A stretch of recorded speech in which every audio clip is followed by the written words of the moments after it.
Ben, bo día a todos, moitas grazas pola presenza. Saúdo tantos que se animaron a enfrentarse cos elementos climatolóxicos e acudiren en presenza a esta sala, e tamén os que por distintas razóns, quizás porque non tiveron tanto ánimo, non están agora presentes aquí, pero nos están seguindo a través de streaming. E incluso me atrevería a saudar os que se irán incorporando ao longo do día.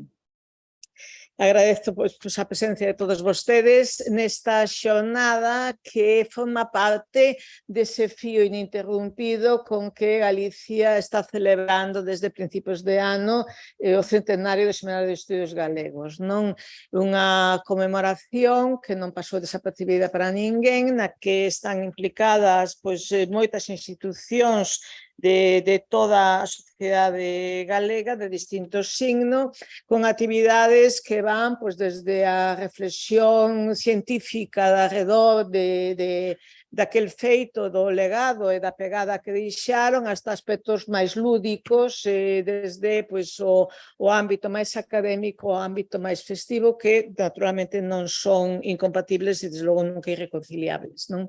Que hai todo un rosario de actividades que se está levando a distintos niveis para distinto tipo de públicos, e esta xornada nosa de hoxe quere ser, de alguma maneira, complemento do congreso que xa celebramos a semana pasada, os días 10 e 11, non? Separamos do congreso esta peza, coordinada polo profesor Villares, porque, bueno, encaixaba de maneira rara digamos, co perfil que se lle quiso dar a aquilo. Para nós, como Consello da Cultura Galega, era importante xustamente tocar este tema porque queríamos poñer os Semanário de Estudios Galegos en conexión coas outras institucións creadas na península no seu tempo, non? Fundamentalmente, pois aquí hai dúas bandas, o profesor Villar explicará o mellor con mellores palabras que a min, pero hai dúas partes. Unha, por un lado, son as que efectivamente se crearon naquelas primeiras décadas do século XX dentro de España e están aquí presentes, e por outro lado, pois tamén, como nós non queríamos deixar de mirar para outro lado a nosa fronteira desa raya que nos une co territorio portugués, está tamén o Martín Sarmento, que aínda que se creou con antecedencia ese período en que xurdiron todos os demais, non podía deixar de estar presente nesta xornada e agradecemoslle a oportunidade, non? No programa están como separados por... Está por un lado Martín Sarmento, logo a intervención máis abranxente de profesor Villares, e logo veñen os outros 300. Créanme que non foi porque quixéramos poñer un río Miño separándonos, sino porque no capítulo de agradecementos está o esforzo que fai o profesor Antero Ferreira para estar hoxe aquí. Sabemos que el ten unha incompatibilidade horaria para poder intervir se non fose agora a primeira hora da mañá, por tanto, esa explicación de que primeiro teña el a palabra e despois continuamos co resto do programa. Non sen máis, doi a palabra ao profesor Villares.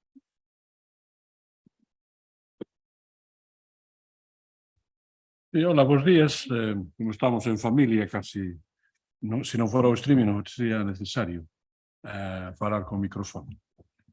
Bueno, xa dixe a presidenta casi todo, que eu creo que reflicte o que é esta reunión, que é non só un complemento do congreso que houve 2 semanas atrás, no que foi basicamente reflexión sobre os seminarios dos galegos desde unha perspectiva galega, pero consideramos que coa presidenta, e foi idea común, compartida no grupo que organizaba aquel congreso, que era merecente de ter unha perspectiva comparada. E esta perspectiva comparada só se pode facer cun tempo razoável de intervencións non apresadas, sino máis demoradas, e así é que dedicamos un día a esta perspectiva comparada. Esta comparación ten moito sentido porque, por unha parte, hai unha hai unha coetaneidade, o sea, que todas máis ou menos aparecen, salvo Martín Sarmento un bocadiño atrás, todas aparecen ao mesmo tempo, con diferentes trazos, con diferentes necesidades e obxectivos, pero todas, sobre todo as que aquí van ser máis tratadas, que son as de Madrid, Barcelona, País Vasco, incluído tamén a de Santiago de Compostela, que son un bocadinho diferentes, como digo, do caso de Martín Sarmento, todas teñen unha clara vontade de construir unha cultura nacional en tempos en que se estaba criticando, confrontando, elaborando alternativas cara ao nacionalismo de Estado en España. Entón, estas institucións compartiron esa idea de que é a través da cultura, da ciencia, da investigación, da súa homologación internacional fora de España, como podían ser útiles á comunidade na que estaban. Unhas con máis recursos, outras con menos, como logo direi, pero ese condicionante ou ese contexto é importante a destacar. E, de feito, hai dúas que naceron quase no mesmo ano, e case co mesmo inspirador, como foi o Instituto de Estudios Cataláns e o Centro de Estudios Históricos, e a JAE, máis que o Centro de Estudios Históricos, a JAE en Madrid, que a JAE significa Junta para a Ampliación de Estudios e Investigaciones Científicas. Despois direi algo máis na miña intervención, e pola tarde Javier Moreno, supoño que tamén, que digo que tiña un mesmo inspirador, que era un catalán chamado Josep Pijuan, que diseñou a idea do Instituto de Estudios Cataláns e foi un grande inspirador tamén a través do fundador da ILE, da Institución Libre de Enseñanza, que era Giner, diseñou esta idea de promover non unha comparación, sino unha mobilidade científica a través de bolsas de estudo, chamados naquela altura pensións, e de investigacións científicas que non se facían nas institucións académicas oficiais. Prácticamente nas universidades, tamén nas academias, non se facían investigacións. Estos centros naceron tamén como os centros non só de crear unha cultura nacional, senón tamén de complementar ou sustituir, depende, as limitacións ou as ausencias que existían nas institucións xa existentes. De modo que este é un traballo que creo que nos obriga a comparar estas distintas institucións, que nos obriga a ter en conta os seus trazos singulares, pero creo que encaixará ben no contexto xeral de celebración do centenario do Seminario de Estudos Galegos, que estamos, como saben, este ano, para os que non frecuentan moito o ámbito cultural galego, foi creado en outubro de 1923, simbólicamente, como despois direi eu, pola miña parte, 12 de outubro, cunha romaxe ou cunha excursión ao lugar de Ortoño, a 13 kilómetros da cidade de Santiago. Despois tive outras recreacións posteriores, pero estamos ainda no mes do centenario do Seminario de Estudos Galegos, e isto lle dá tamén. Para nós, como máis próximos do Seminario de Estudos Galegos, é unha excelente ocasión, e agradezo tamén pola miña parte, ainda que xo fixo a presidenta, a presencia dos conferenciantes, ou palestrantes, ou panelistas, ou como lle queiramos chamar, que hoxe aquí están presentes e que nos van axudar tamén a entender mellor os Seminarios de Estudos Galegos. E nós entenderemos mellor, desde esta experiencia dos Seminarios de Estudos Galegos, o que sucedeu con outras institucións coetáneas, máis menos, con fins máis ou menos parecidos, pero que formaron parte dunha grande modernidade cultural e científica na Península Ibérica. E isto que queríamos facer. De modo que moitas grazas, obrigado a todos e a todas. E agora comezan os traballos. Moitas grazas. Pois chamamos, creo que mellor que se chegue para aquí para poder salir máis en pantalla, profesor Antero e Ferreira. Sí, moitas grazas.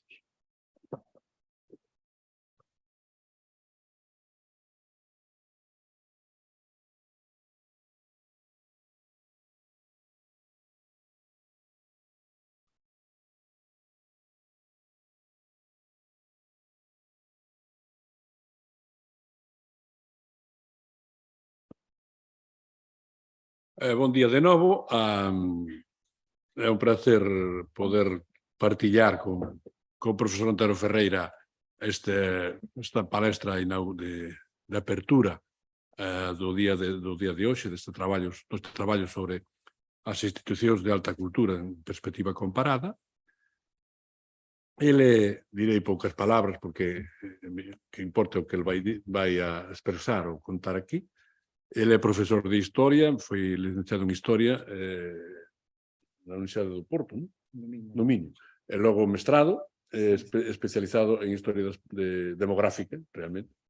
Desde algún tempo é o presidente da directiva da Sociedade Martín Sarmento, por tanto ten unha especialización de carácter profesional universitaria e moi centrada no ámbito da demografía, estudio das populações, etc.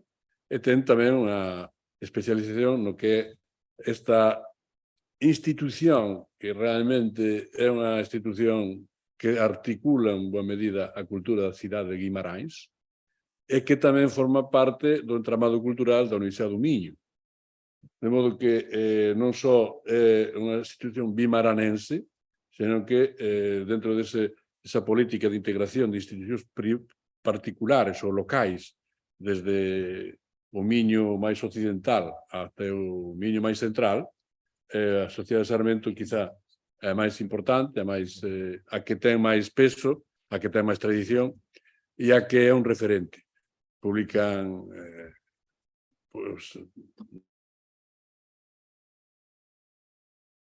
ten moitas publicacións, ten revistas, ten moitas visitas, non sei, non podo dicir o número, ele dirá se é necesario, pero sobre todo quería chamar a atención sobre a figura que está aí xa na pantalla, porque o Martín Sarmento é unha figura que non é doado que teña comparación con ningún outro exemplo destas institucións que estamos considerando, porque realmente foi un rico propietario que destinou toda a súa vida e toda a súa facenda a protexer o patrimonio, coñecelo mellor, escavar, se é necesario, etc., e construir un edificio, un local, para ir colocando todos estes achados, estas descobertas, e, por tanto, dotar a comunidade dunha riqueza que de outro modo non tería. E foi por unha decisión estritamente particular de Martín Sarmento. Por iso a institución, pois eu teño xa algunhas dificultades, porque a sociedade Martín Sarmento e a Casa de Sarmento. Sí. Pero todo conduz a Sarmento. E o Martín Sarmento, esta figura invulgar de fins do século XIX, principios do XX. De modo que el, como director, é o máis é a persoa que nos pode contar todo este perfil. E xa dixo a presidenta que foi colocado en primeira hora porque ten un compromiso na tarde en Guimarães e, por tanto, fica libre para poder ir embora cando a vontade, pero tamén así podemos comenzar moito máis tranquilamente con un exemplo, como é un exemplo portugués que foi moi importante para os seminarios todos galegos. Os seminarios todos galegos, como mostrei despois, na súa semana cultural, tivo un día dedicado a Guimarães, dentro de Guimarães, a casa de Martín Sarmento, e ali está, hai mesmo fotografías que reproducen aquela presenza dos galegos ali, con algúns parlamentos moito importantes. En fin, que sexas benvindo, caro Antero, e tes a palabra. Muito obrigado. Então, bom dia. Queria cumprimentar a Presidente do Conselho Cultural da Galícia, agradecer o convite, agradecer ao professor Ramon Vilares o convite e a oportunidade para estar aqui e falar um pouco de Martín Sarmento. Peço desculpa por falar em português, mas penso que sentir-me melhor e para vocês também será uma experiência. O que eu vou falar, no fundo, basicamente será sobre a figura e a obra de Martín Sarmento, no fundo, quem é este homem e qual foi o seu contributo para a cultura, como iremos ver daqui a pouco. Mas também vou falar de uma outra coisa, de um outro aspecto importante, que é a Sociedade de Martins Sarmento, o que é esta instituição e em que é que os dois se relacionam, porque não é assim tão fácil. Bem, podemos começar por dizer que os biógrafos de Sarmento costumam dividir o seu percurso em 3 fases: literária, estudos sociológicos, investigação fotográfica e, finalmente, arqueologia. Eu não tenho pretensões em reorganizar a biografia do sábio arqueólogo, mas penso que as características que nortearam a sua vida estiveram sempre presentes ao longo da trajetória. Portanto, eu não me arriscaria a fazer essa divisão. Foi um homem muito inteligente, muito curioso, persistente e íntegro. Penso que seriam aspectos a destacar. É herdeiro de uma considerável fortuna. Portanto, essa é a primeira questão importante. Portanto, é um homem que os pais eram ricos, através do casamento ainda mais bens receberam, tinham muitas propriedades à volta de Guimarães, e ele mais tarde, através do casamento, ainda aumentou também a sua fortuna. Mas ao contrário de muitos outros, assim tão ricos, ele dedicou a vida à investigação, enquanto que outros se dedicavam a outras atividades. Como alguém disse, foi um homem do seu tempo, liberal, romântico, atento às novidades e progressos que surgiam numa época tão fecunda como foi a segunda metade do século XIX. Nunca se envolveu na vida política, e esse facto acabou por lhe granjear o reconhecimento incondicional de todos os setores da sociedade. Vamos então conhecê-lo melhor. Nasceu em Guimarães a 9 de março de 1833, nesta casa que aí vem e hoje já não existe. Era filho de Francisco Joaquim Gouveia de Moraes Sarmento e de Dona Joaquina Rosa de Araújo Martins. Como já disse, família com muitas propriedades nos arredores de Guimarães. Após o casamento, os seus pais residem há algum tempo na sua Quinta da Ponte, em Briteiros. Briteiros é uma freguesia vizinha de Guimarães, a cerca de 12 km de Guimarães, e é lá que se situa a Citânia de Briteiros. Portanto, a relação de Sarmento com a Citânia vem já desde a sua infância. Eles vão se fixar em Guimarães a partir de 1829, mas o pai de Martins Sarmento morre muito cedo, logo em 34, portanto tinha Martins Sarmento 1 ano quando o pai morreu. A mãe, Dona Joaquina Rosa, assume o papel de gestora do património familiar e foi uma mulher extraordinária. Portanto, não houve tutores, não houve... ela própria geriu quer as propriedades, a família, construiu esta casa, uma nova casa para a habitação da família, na Rua do Gado, próxima de outros familiares que ali residiam, que iremos depois falar. O único filho varão teve uma educação cuidada. Iniciou os estudos primários em Guimarães com 8 anos, prosseguindo posteriormente a sua formação no Colégio da Lapa, no Porto.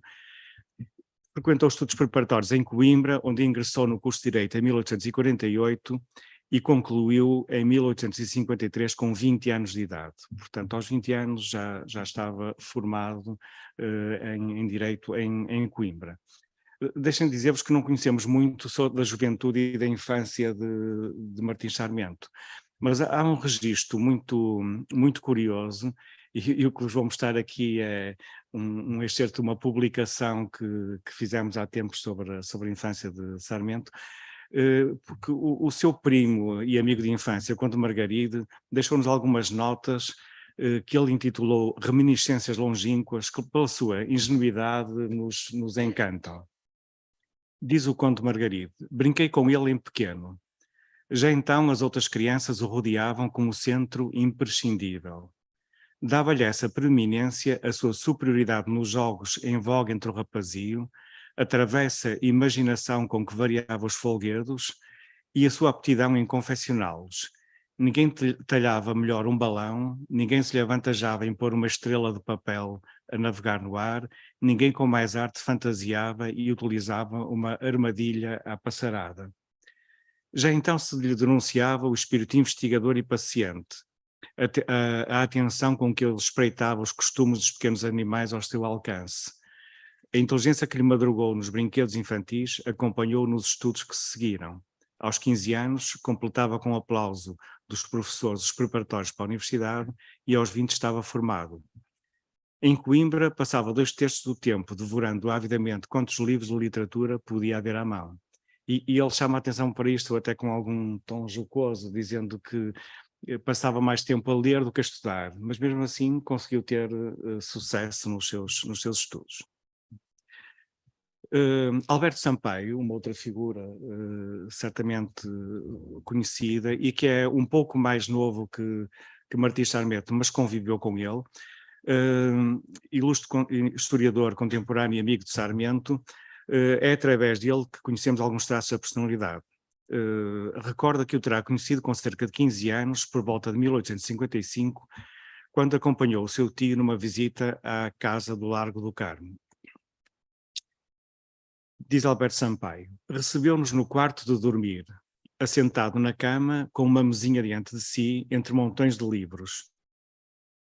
Em plena florescência da mocidade, Sarmento teria cerca de 22 anos, parte do dia passava ali a ler e escrever. Rico, de distinta posição social e cheio de talento, tornara-se legendário por essa excentricidade numa terra em que quase ninguém se entretinha com leituras. Esta feição de ermita, mergulhado nas suas leituras, contrapõe ainda a Alberto Sampaio outras facetas. Engana-se quem supõe que Martins Sarmento fora, desde a primeira adolescência, um beneditino, curvado sob os infólios, esquecendo-se de si, estranho ao mundo, consumido em interpretações escabrosas. Rapaz elegante, subejaram-lhe encantos e seduções. Homem de sociedade, aprendera nela maneiras cativantes. E do Spor, porque também fora caçador, ficara-lhe a robustez que lhe permitiu calcorrear a pé grandes tratos da província em reconhecimentos arqueológicos. Nesta foto vemos aqui Martins Sarmento assinalado com aquela seta, com os amigos, numa pose muito significativa. Continua Alberto Sampaio, alto, magro, de cabelos pretos retintos, a tez morena, o passo apressado, destacava-se em qualquer grupo à primeira vista. Fisiologicamente, o nervoso, falando por meias palavras, rápido e breve no discurso, como um homem que não pode desperdiçar o tempo. Às vezes custava a perceber. A sua conversação usual, tocando aqui e ali a fugir, entrecortada com ditos alegres ou picantes, se carecia da atração elevadora, transbordava da típica graça portuguesa. É em 1855 que Martins Sarmento publica a sua primeira obra, um volume de versos intitulado Poesias. Esta incursão literária trouxe-lhe alguns dissabores, muito repetidos pelos seus biógrafos. Melhor que todos, ouçamos o relato do próprio em carta dirigida a Joaquim de Araújo em 1878. Diz então Martins Sarmento: quando tinha 22 anos, publiquei um livro de versos pouco mais ou menos abomináveis. Ofereci alguns exemplares a alguns amigos e entre estes a um sujeito que frequentava a minha casa e que eu tratava com certa familiaridade. O Manganão, não sei se conhecem a expressão, mas é um malandro, não é? O Manganão encapotou-se num pseudónimo e disse do livro umas coisas chocarreiras. Mandei-lhe dizer que podia fazer as críticas que parecesse, mas que, se em vez de crítica fizesse larachas, as orelhas podiam periclitar.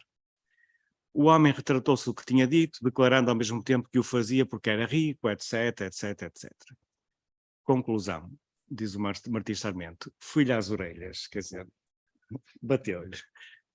E entra o meu amigo a espalhar proclamações a todos os jornais do país, clamando que eu tinha ofendido a liberdade de imprensa na sua pessoa, etc, etc. Não faltou quem pensasse que eu era um parvo vaidoso, que matava a gente porque me criticavam 2 versos. Ninguém quis ver que, dando 2 piparotes num patife que se dizia meu amigo e jogava gracejos de mau gosto por trás da esquina, fazia uma obra de caridade. Porque, franquissimamente, a crítica, embora azeda, nunca me pôde incomodar, sendo justa. Na realidade, alguns biógrafos dizem que depois o Martins Sarmento tentou retirar, ele fez isso, comprou os livros todos e retirou-os da circulação. Ele diz que não foi não foi por essa razão. Ele diz que os retirou porque o livro devia estar relacionado com alguma questão amorosa que ele não queria que se tornasse pública e então retirou. O Camilo Castelo Branco, que foi grande amigo do Martins Sarmento, disse na altura que naquele período o amor das cristãs lhe desmiolou a cavidade craniana, não é? Portanto, já estão a ver mais ou menos qual teria sido a razão que o levou a escrever estas poesias. E deixou-se disto, a literatura acabou para ele com este livro. A sua formação cultural prosseguiu de forma autodidata, através de leituras que ia empreendendo. E esta questão do autodidata é muito interessante, como vamos ver, numa dupla perspectiva. Autodidata porque ele conseguiu fazer por ele próprio uma formação importante, mas em algumas disputas ele era criticado ou menorizado pela academia, dizendo que ele era um autodidata. Portanto, esta tem duas vertentes. Em 1877, confessa ao seu amigo Pereira Caldas que, quanto às suas predileções literárias, tinha sido de uma volubilidade verdadeiramente feminina. Refere que dedicou muito tempo à filosofia e à história dos sistemas filosóficos, nomeadamente a temas relacionados com as religiões e com a psicologia. Continua afirmando: desci das teorias ocas à escola crítica, e aí achei-me melhor terreno. Nestas santas disposições atirei-me à história, principalmente à história antiga, e ia neste caminho quando a Citânia me fez recuar à pré-história. Dominava o latim e, lendo francês, inglês, italiano, espanhol e alemão, a sua biblioteca revela um leitor ávido, que procurou obter uma formação tão avançada e diversa quanto possível, e é uma boa evidência dos seus interesses. Nela encontramos uma grande diversidade de temas, desde a matemática à jurisprudência, da literatura de viagens a assuntos de política ou economia. Mas, naturalmente, os núcleos mais extensos da sua livraria eram os clássicos gregos e latinos, a arqueologia, a etnologia, a mitologia e a linguística. Entre muitos outros títulos, destaco duas obras de ruptura que revolucionaram o modo como se encarava a história da humanidade: A Origem das Espécies, de Charles Darwin, e As Antiguidades Celtas, de Boucher de Perthes. Como refere Sandro Lemos, a sua biblioteca seria, na época, um dos mais extensos acervos bibliográficos no domínio da arqueologia e da etnologia. Quer dizer, ele comprava em Guimarães, já vamos ver com algumas dificuldades, as obras que iam saindo na Europa praticamente ao mesmo tempo. Há revistas que ele possui, que ele comprou no ano em que saíram ou no ano seguinte ao que saíram, não é? Tal a atualidade que conseguia. Não lhe deve ter sido fácil, em Portugal, em Guimarães, constituir esta biblioteca. Na sua correspondência são frequentes os comentários às dificuldades que enfrentava quando tentava adquirir os livros que necessitava, principalmente estrangeiros. Em carta dirigida a Camilo Castelo Branco, lamentava-se: tenho pedido aos livreiros do Porto, Coimbra e Lisboa alguns remédios contra o meu mal. Mas estes malditos ou não conhecem ninguém no estrangeiro ou andam a caçoar comigo. De não sei quantas dúzias de livros que tenho pedido, apanhei, e talvez por acaso, 7 ou 8. Noutra oportunidade, falando com o professor do Liceu de Braga, Pereira Caldas, dizia: livro que se encomende para o estrangeiro, inglês ou alemão, ou não vem, ou só vem ao fim de 3 anos. É ter paciência, visto não haver outro remédio. Já se percebeu que por esta época estabeleceu uma forte amizade com Camilo Castelo Branco. Embora fossem conhecidos e Camilo fosse um pouco mais velho, eles vão aceitar as suas relações em 1860, quando Camilo, perseguido pela justiça, pelo seu relacionamento com Ana Plácido, uma mulher casada, procura refúgio junto de Martins Sarmento. Nas palavras de Camilo: procurei um conhecido, encontrei um amigo. Ficou alojado durante alguns meses no solar da Ponte, na companhia de um casal idoso que aí vivia. Da janela do seu quarto, Camilo avistava a Citânia, que acabou por visitar, descrevendo-a como um presídio. Encontrou-se várias vezes com Sarmento, com quem passeou pelas redondezas. A intimidade, construída durante esse episódio, manteve-se ao longo da vida, como se aprende pela correspondência que trocavam a miúdo, tendo os dois inclusivamente colaborado numa publicação destinada a angariar fundos para a criação de uma creche no Porto. Estas imagens referem-se ou vieram publicadas exatamente nesse livro, e o Camilo, numa carta, desabafava o que vocês veem ali, os nossos retratos. Credo, você parece um ferocíssimo salteador da Calábria. Eu dou ás de um inválido brigadeiro das antigas milícias a aspirar de sífilis cancerosa. Portanto, um pouco este espírito crítico e jocoso de Camilo Castelo Branco. Pelos anos de 1868, Martins Sarmento começa-se a interessar pela fotografia. Registou meticulosamente nos cadernos os êxitos e fracassos do seu processo de aprendizagem, construiu um laboratório em sua casa e após várias tentativas, ainda nesse ano de 1968, registou no seu caderno a primeira fotografia com sucesso. Conheço de fotografia. Mas, apesar disso, as experiências seguintes já não deram tão resultado. Ele andou vários anos a lutar até dominar a técnica que, como imaginam, na altura era pioneira, não é? Finalmente ele acabou por se tornar um fotógrafo competente, mas mais importante do que propriamente as suas capacidades de fotógrafo foi a sua percepção do papel que a fotografia poderia ter na divulgação das descobertas que ele ia fazendo. Aí sim ele foi um verdadeiro precursor, digamos, da fotografia científica, e ela foi fundamental para conseguir, no fundo, projetar e dar visibilidade ao trabalho que ia fazendo. Nascido em Guimarães, era natural que Sarmento centrasse os seus interesses no período da fundação da nacionalidade. Como sabem, o famoso berço da nação acaba por animar muitas investigações. Mas Sarmento também era de Briteiros e conhecia os vestígios daquela cidade morta e as histórias populares que muito o interessavam e alimentavam a sua curiosidade. Já em 1859, com 26 anos, ele publicou um texto num jornal de Guimarães chamado Crendices. E nesse texto ele relata uma visita à Citânia que ele faz no âmbito de uma caçada. Andava a caçar perdizes com um amigo e com um guia, com um camponês da região, e acabaram por passar e por parar na Citânia. O Sarmento abandonou, desinteressou-se da caçada e aproveitou a oportunidade para conversar com o guia, um homem do povo. O Sarmento diz isto de uma forma muito interessante, e vemos aqui já o seu caráter de etnólogo, porque ele diz: simulando uma ignorância plena, para obter daquela crónica ambulante, o homem do povo era uma crónica ambulante, todos os esclarecimentos possíveis, perguntei-lhe: não é aqui que se conta ter existido uma cidade? Este episódio mostra-nos já, ainda tão jovem, não é? Esta sua curiosidade e interesse pela Citânia, e também este despontar do seu espírito de etnólogo, até pelo cuidadoso registro que ele depois vai fazer das informações que recolheu e que publica no jornal.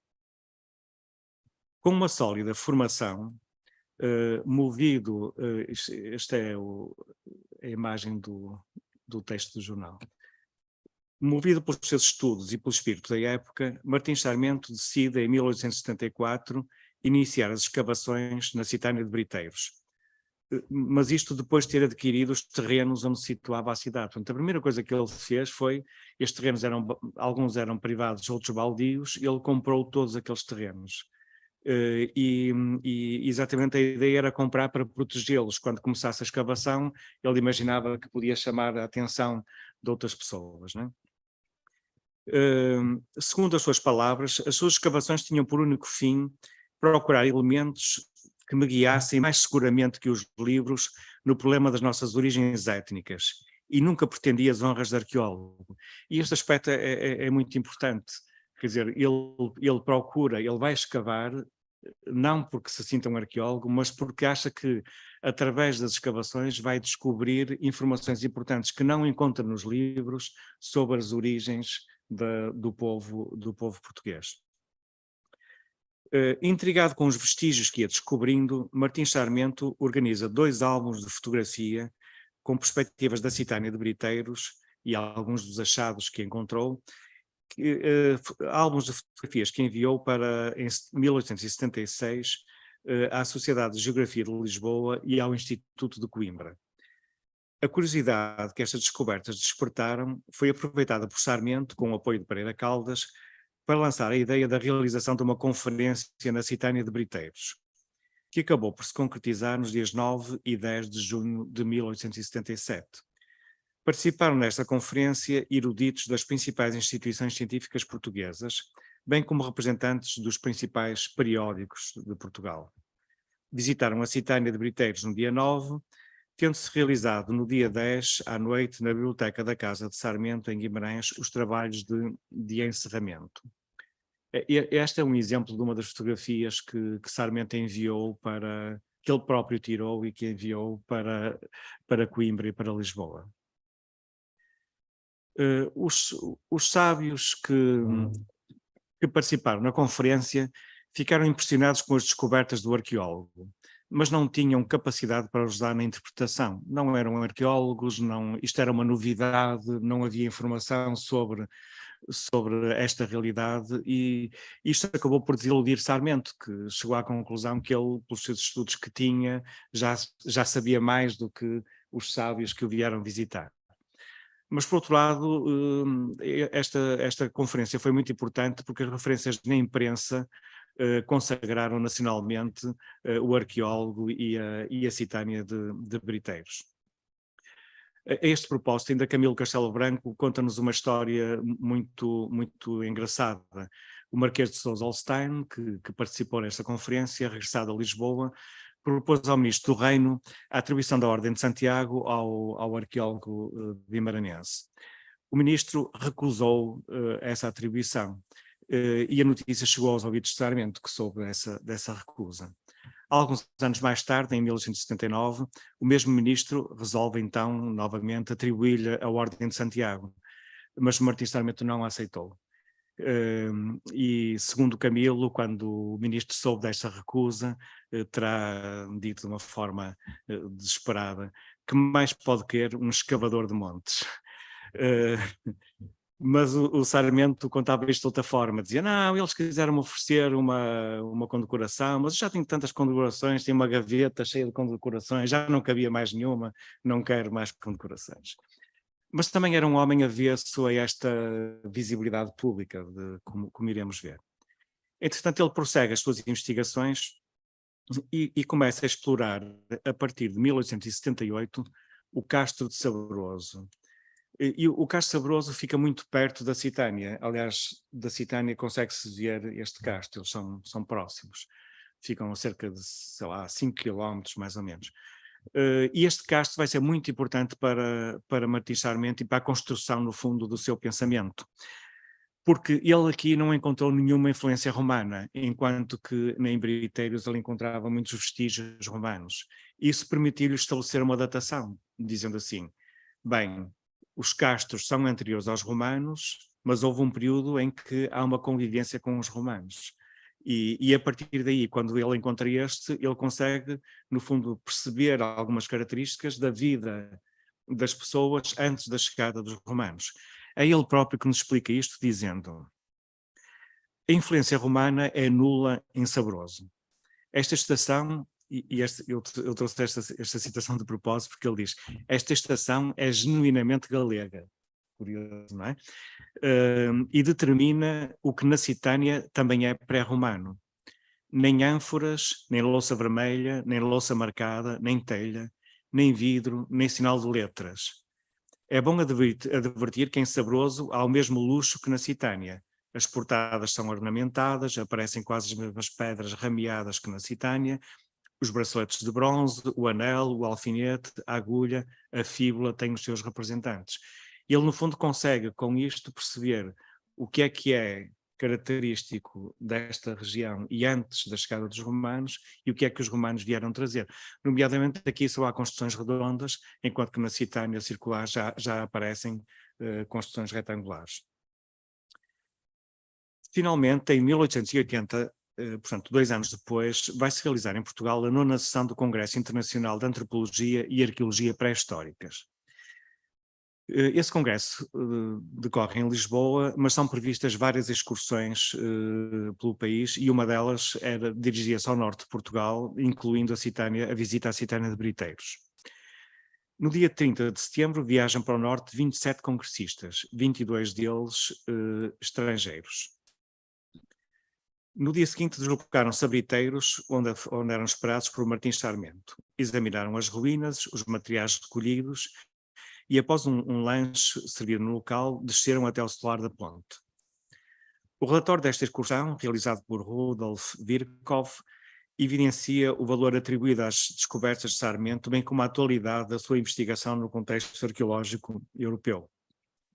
E o Virchow diz estas palavras extraordinárias: vive neste local um homem, Sr. Sarmento, residente em Guimarães, o qual, tal como Schliemann, há vários anos que gasta elevadas somas em escavações arqueológicas. Adquiriu os próprios sítios para os defender de mãos incautas. Em cada ano, escava uma parte da superfície do terreno e reúne cuidadosamente todos os objetos recolhidos, de modo que atualmente possui um tão grande número de peças que constituem por si mesmo um pequeno museu. Na sequência desta visita, Émile Cartaillac divulga no seu livro Les Âges préhistoriques d'Espagne et du Portugal as descobertas efetuadas na Citânia de Briteiros e no Castro Sabroso, bem como imagens dos materiais recolhidos nas escavações.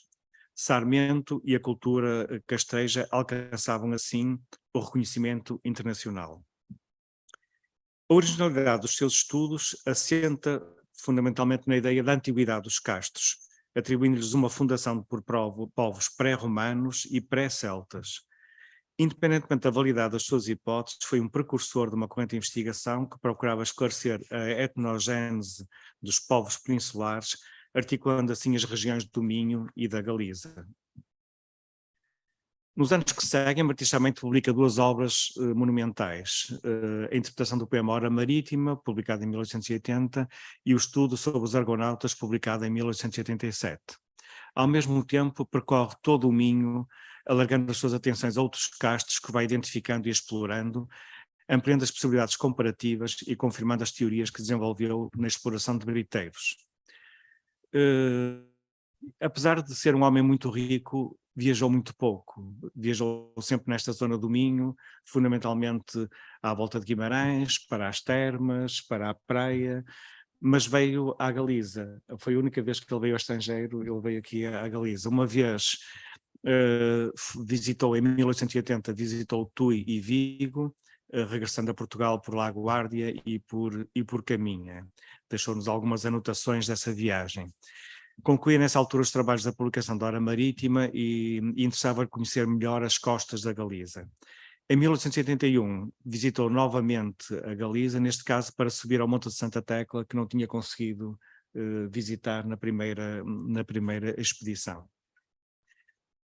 Ele vai morrer muito cedo, com 66 anos.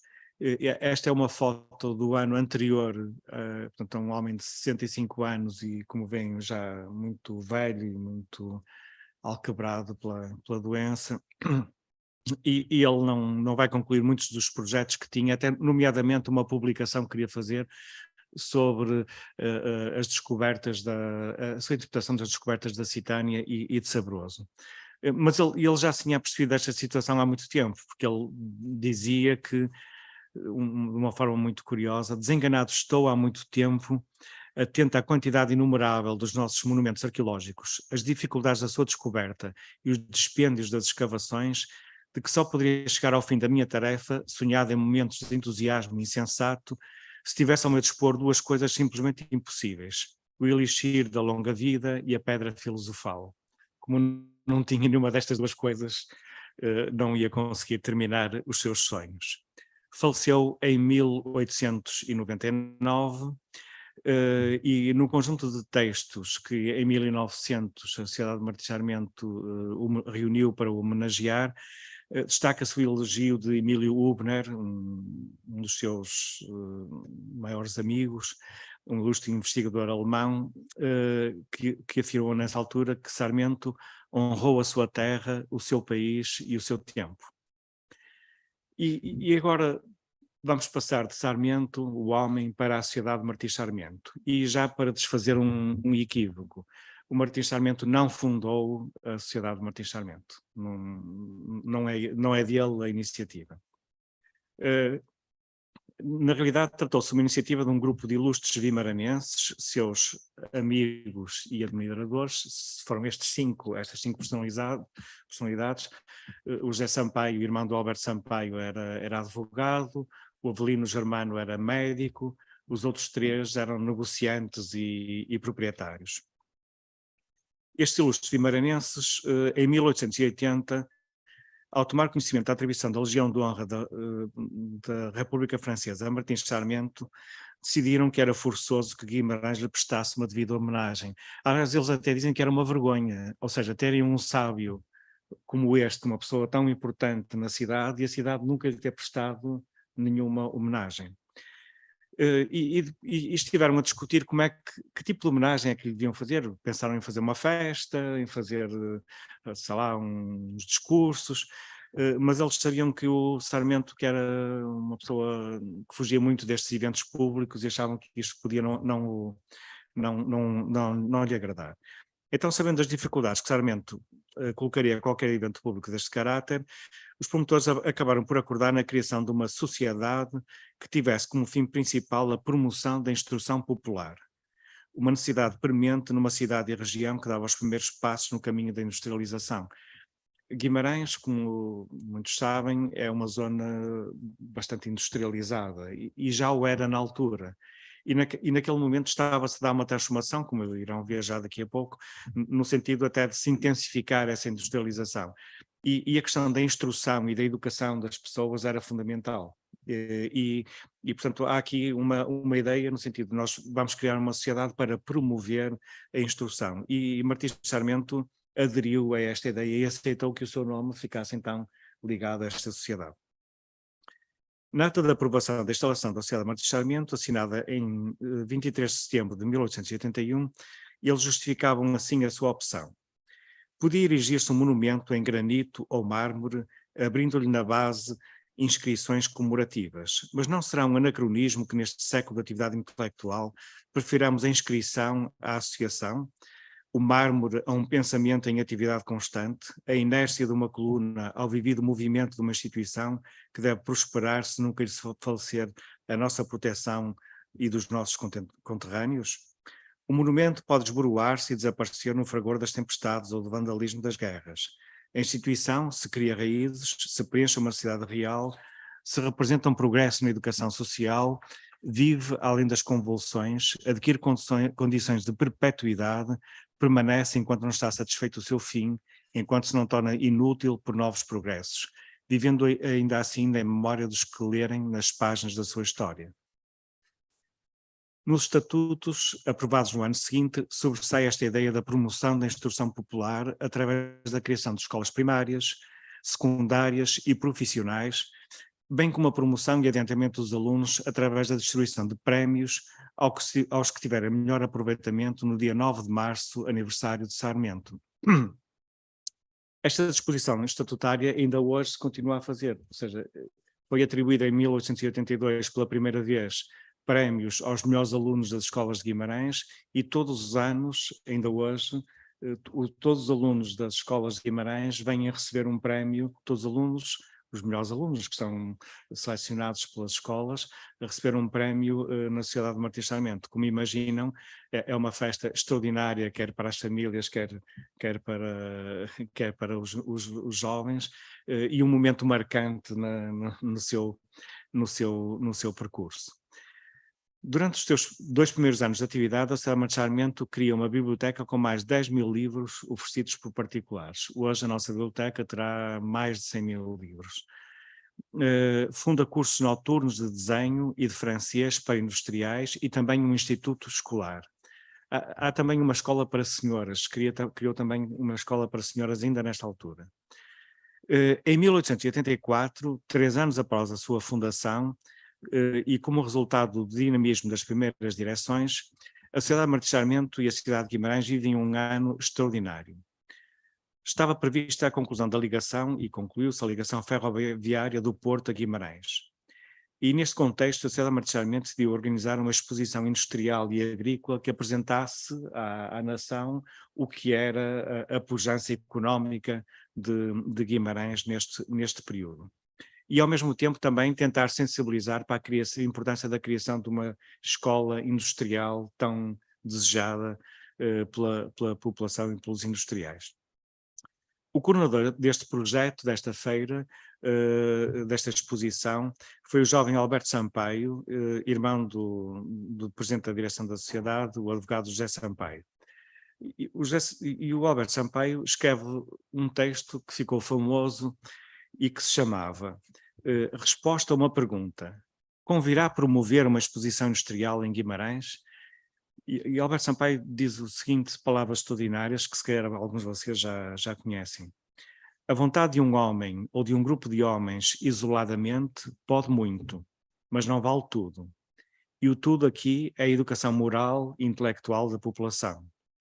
Um povo que decaiu não se levanta só porque um braço forte o sacode do entorpecimento. Para acordar definitivamente é necessário que o sopro da vida atravesse todo o corpo social, que ponha em atividade todas as fibras, todos os elementos que o constituem. E depois diz isto extraordinário. Fazer pensar é tudo. E a agitação a única alavanca que pode deslocar este mundo, pois que agitar quer dizer instruir, ensinar, convencer e acordar. E era este o objetivo que a sociedade tinha com estas, no fundo, com estas iniciativas. Esta exposição foi um êxito, foi um exemplo nacional, foi divulgada em todos os meios de comunicação. E ao mesmo tempo vai justificar a exigência que foi concretizada nesse mesmo ano da criação de uma escola industrial em Guimarães, que é fundada também em 1884, neste caso é uma fotografia já de inícios do século XX. E nesse mesmo ano é lançada a Revista de Guimarães. Reparem, é um ano extraordinário na cidade, não é? A Revista de Guimarães é um projeto da direção da Sociedade Martins Sarmento, com o objetivo de estudar a fundo as condições da vida local para se organizar com segurança um plano de desenvolvimento. Diziam os diretores, para conhecer um povo é necessário estudá-lo nas manifestações da sua vida material e moral, no seu meio físico. Só assim obteremos o conhecimento exato de todas as circunstâncias que podem modificar, num ou noutro sentido, a nossa forma de operar como sociedade de instrução. Na proposta da revista, eles diziam que estavam a lançar uma revista, mas não queriam que ela morresse amanhã, queriam que ela durasse. E dura, porque continua a ser publicada ainda hoje, 140 anos depois, ininterruptamente a revista continua em publicação. Por outro lado, modestamente, diziam que a revista se chamava de Guimarães, porque em Guimarães fazer uma revista nacional é uma coisa que não faria sentido. Eles até dizem, fazer uma revista de ciência, de filosofia em Guimarães seria de fazer rir as pedras. Mas na realidade o futuro aqui ultrapassou-os, porque a revista ganhou um âmbito cultural extraordinário e mais tarde vai ganhar até um renome internacional também muito, muito importante, quer dizer que aí ultrapassou muito as suas previsões. A Sociedade de Martesamento tão dinâmica, este é o primeiro número da revista, a Sociedade de Martesamento tão dinâmica em 3 anos, estão a ver que tinha sido fundada em 81, já vamos em 84, em 3 anos já tinha conseguido todas estas realizações, precisava de uma sede. A Câmara Municipal de Guimarães vai-lhe ceder as instalações de um extinto convento de São Domingos, e aqui é uma representação desse primeiro edifício. No ano seguinte, em 1888, foi publicado um decreto que concedia a posse definitiva do edifício à sociedade. Portanto, ela foi-lhe entregue pelo Estado português. E depois, em 1896, avançou-se com o projeto de criação do edifício, que foi confiado ao arquiteto Marcos da Silva e que foi inaugurado em 1908. Embora já a partir de 1905 já fosse utilizado. Portanto, esta fachada foi, portanto, como estão a ver, em pouco tempo, em poucos anos, conseguiu-se chegar até um edifício com esta dignidade. Já em 1895 tinha-se inaugurado o espaço que viria a ser um museu arqueológico, ocupando o claustro do convento de São Domingos e uma galeria superior, construída a expensas de Martins Sarmento, que aliás se queixava neste ano que essa despesa lhe tinha esvaziado a bolsa, não é? Portanto, tinha ficado sem dinheiro nessa altura. Ao longo dos anos, procurando proteger os monumentos que pela sua natureza eram inamovíveis, Martins Sarmento, porque, como estão a ver, quer dizer, durante cerca de 20 anos, o Martins Sarmento conviveu com a sociedade Martins Sarmento e colaborou com ela e investiu na sociedade, não é? O Martins Sarmento, então, foi comprando muitos monumentos. Foi o caso da Mamô Donai, em Bragança, adquirida em 1891, Danta do Pedro do Moço na Guarda, do Colosso Pedralva, quer dizer, apareciam monumentos em outros espaços em Portugal, as pessoas davam-lhe conhecimento desses monumentos e ele, para protegê-los, ou comprava, ou os comprava, ou fazia contratos com os municípios para conseguir que os protegessem. Nós temos uma série de monumentos espalhados no norte do país e mantemos ainda esses monumentos porque ele depois transmitiu-os à sociedade de Martins Sarmento. Entretanto, em 1910, já depois da morte de Sarmento, naturalmente, dá-se a implantação da República e vive-se uma crise importante na sociedade de Martins Sarmento. Os fundadores da sociedade eram monárquicos e eram já pessoas de uma certa idade e não iam mudar assim rapidamente de opinião política.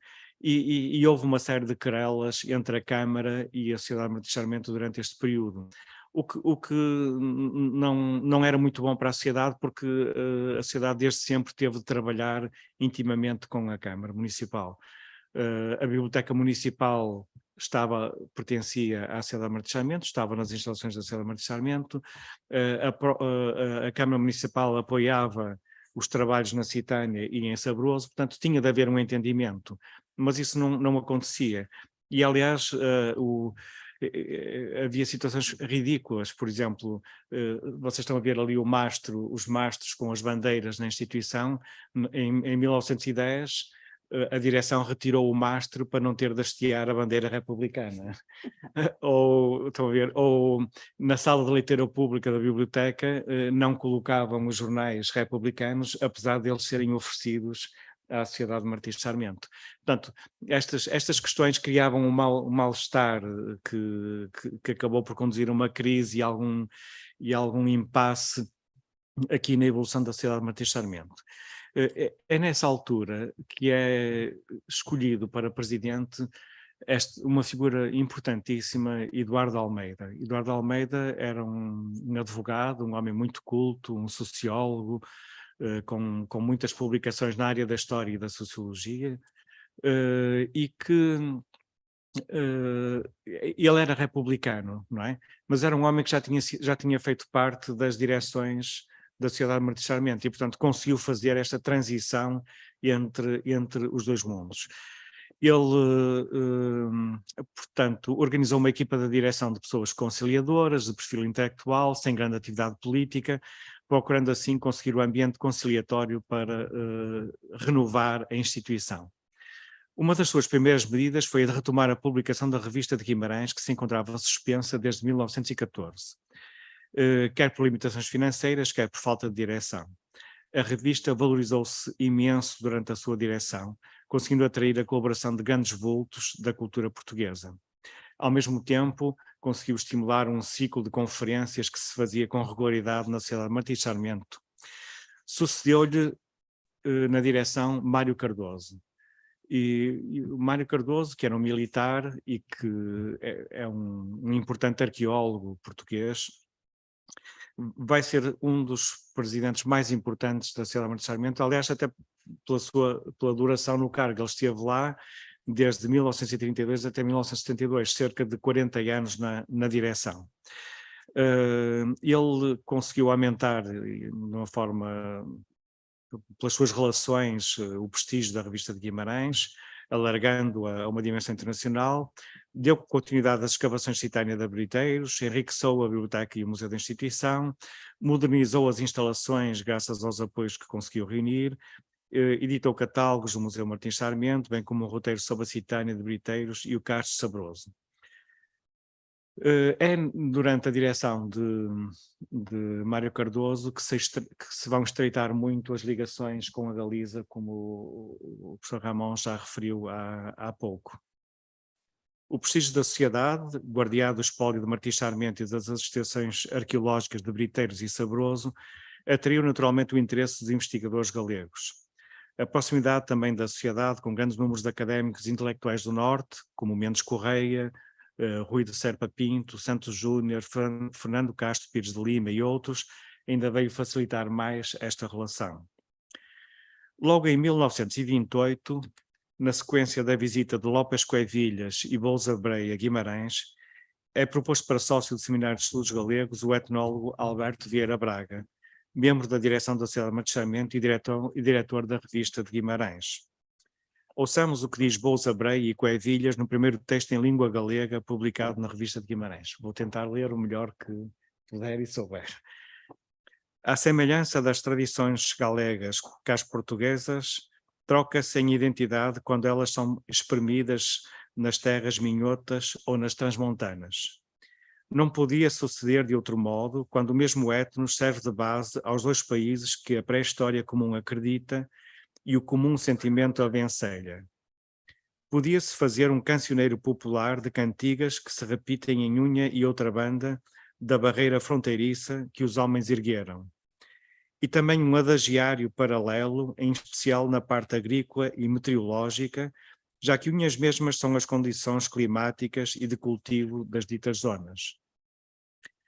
Alguma vez tencionaremos de fazer uma tal laboura comparativa. Hoje só desejamos corresponder das amabilíssimas atenções que conosco tive a fidalga Sociedade Martins Sarmento, representada pelo seu distinto sócio, nosso admirado amigo Vieira Braga, em recente excursão arqueológica por terras de Portugal, durante a que podemos apreciar canta a liberalidade e o altruísmo científico de quem tanto eleva o nome da nação de Camões e custodia coleções fortemente interessantes. Aguardamos que mais tarde poderemos contribuir com algo mais que uma singela nota a estreitar as relações culturais da Galiza renascente e da saudosa Lusitânia. Passados 5 anos, em 1933, no centenário de Martins Sarmento, outros intelectuais galegos colaboram com esta publicação. Há textos de Bolsa Breia, Florentino Lopes Coevilhas e Vicente Risco. Estes três, depois desta colaboração, passam a ser sócios correspondentes da Sociedade de Martins Sarmento. Mas o momento mais marcante desta proximidade foi, sem dúvida, como já aqui foi referido, a visita a Guimarães, realizada a 4 de abril de 1935, integrada na Semana Cultural Galega que se realizou no Porto.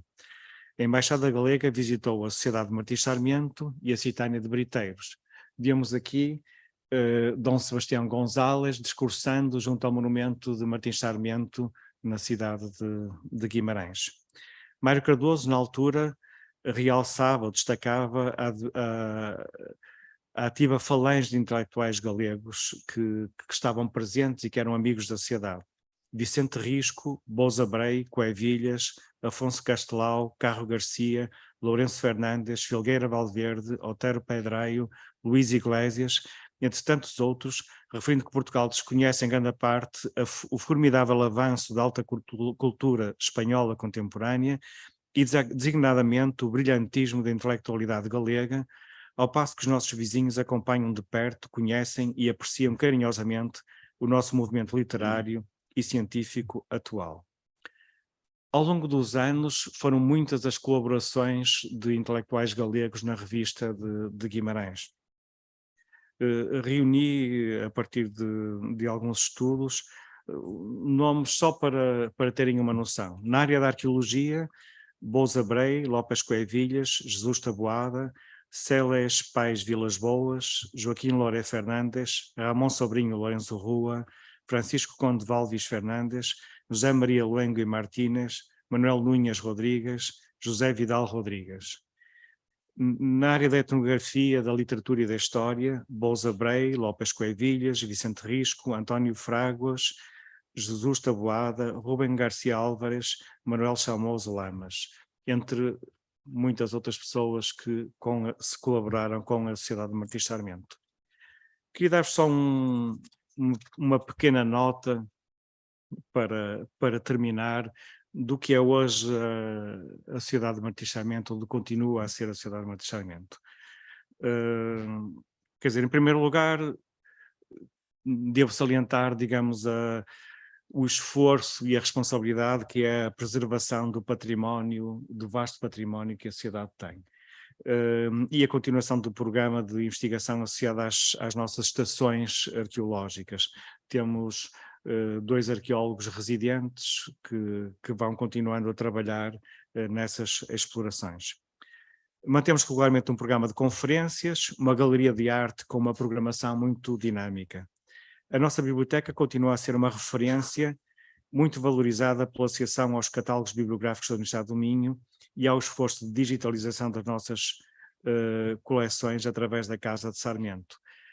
A Casa de Sarmento, esta é a página da Casa de Sarmento, está ali o endereço, é uma unidade da Universidade do Minho. A Universidade do Minho fez uma parceria com a Sociedade de Martins Sarmento e criou uma unidade cultural, onde eu profissionalmente estou a trabalhar, e a principal missão desta unidade é fundamentalmente apoiar a investigação através da digitalização dos fundos da Sociedade de Martins Sarmento. Por exemplo, todos os jornais, toda a coleção de jornais desde 1822 até 1980, portanto mais de 100 anos de jornais guimaranenses estão digitalizados.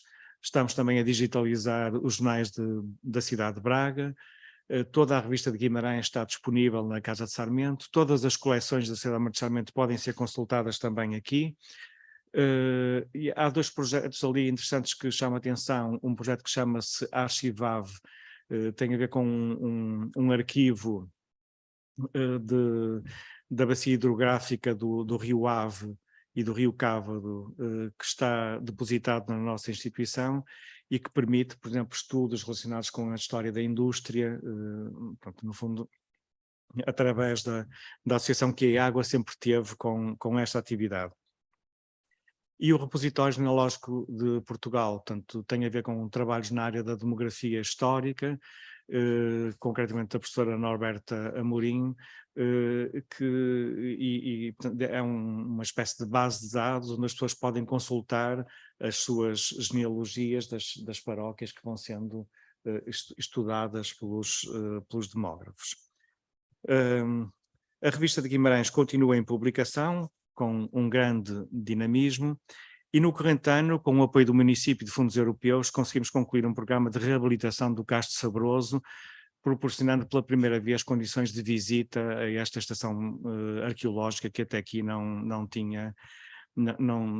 era visitável.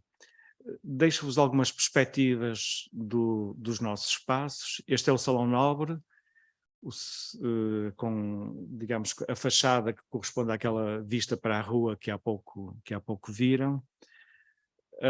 Esta é a sala de leitura da nossa biblioteca. Esta é uma perspectiva da parte superior do Museu Arqueológico, onde o Martins Sarmento gastou o dinheiro da sua bolsa. Estes expositores e esta forma de exposição corresponde sensivelmente ao que foi apresentado no tempo de Martins Sarmento, quer dizer, é quase que como um museu dentro do museu, não é? Uma perspectiva museológica de como era apresentada as coleções no passado. Esta é a parte do claustro, onde está a secção de epigrafia, e vendo-se a ligação com o edifício novo. E resta-me agradecer a vossa atenção e dizer-vos que gostaríamos muito de vos receber em Guimarães, com a certeza que vos receberemos com do mesmo modo que recebemos em 1935 os intelectuais galegos que nos visitaram. É uma casa que está sempre aberta para vocês, tem os nossos contactos, quando quiserem visitar, temos muito gosto em acompanhar-vos e orientar-vos numa visita. Obrigado pela vossa atenção.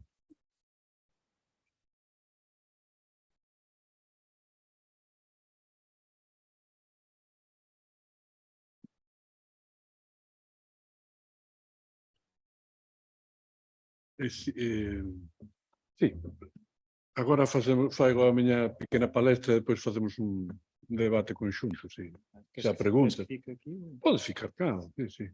Sim, pode ficar. Chama-se seco comparado.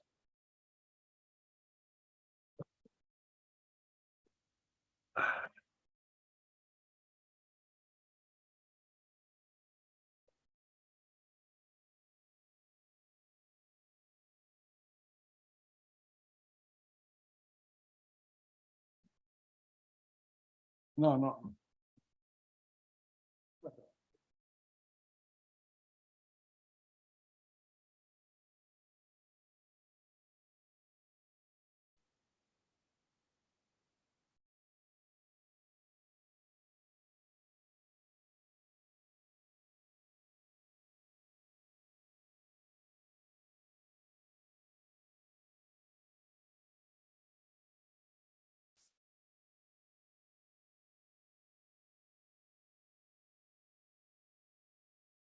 Posso? Sim.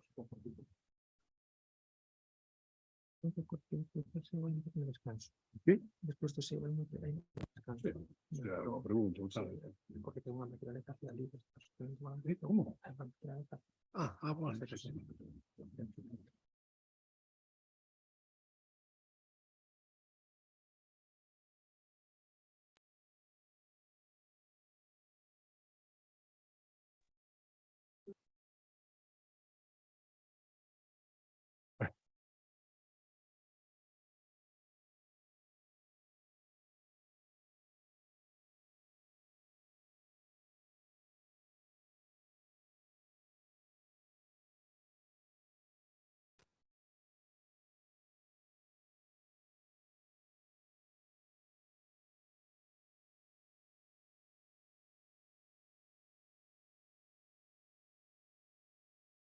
Pode quedar.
No te vayas, que é o mellor é preciso. Bom.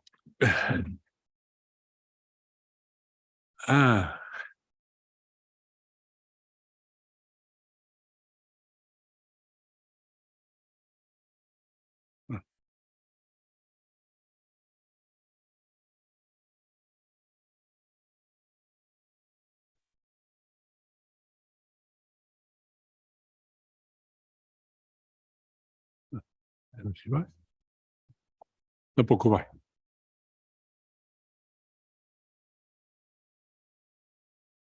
Non vai. Non? Porque tem de tocar. Sì. Non funziona aquí, non? Aspetta.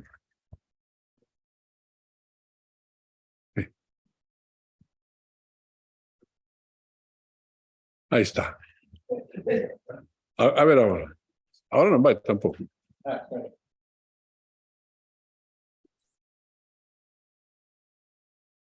A ver. Ahora sí. Moito ben. Obrigadísimo.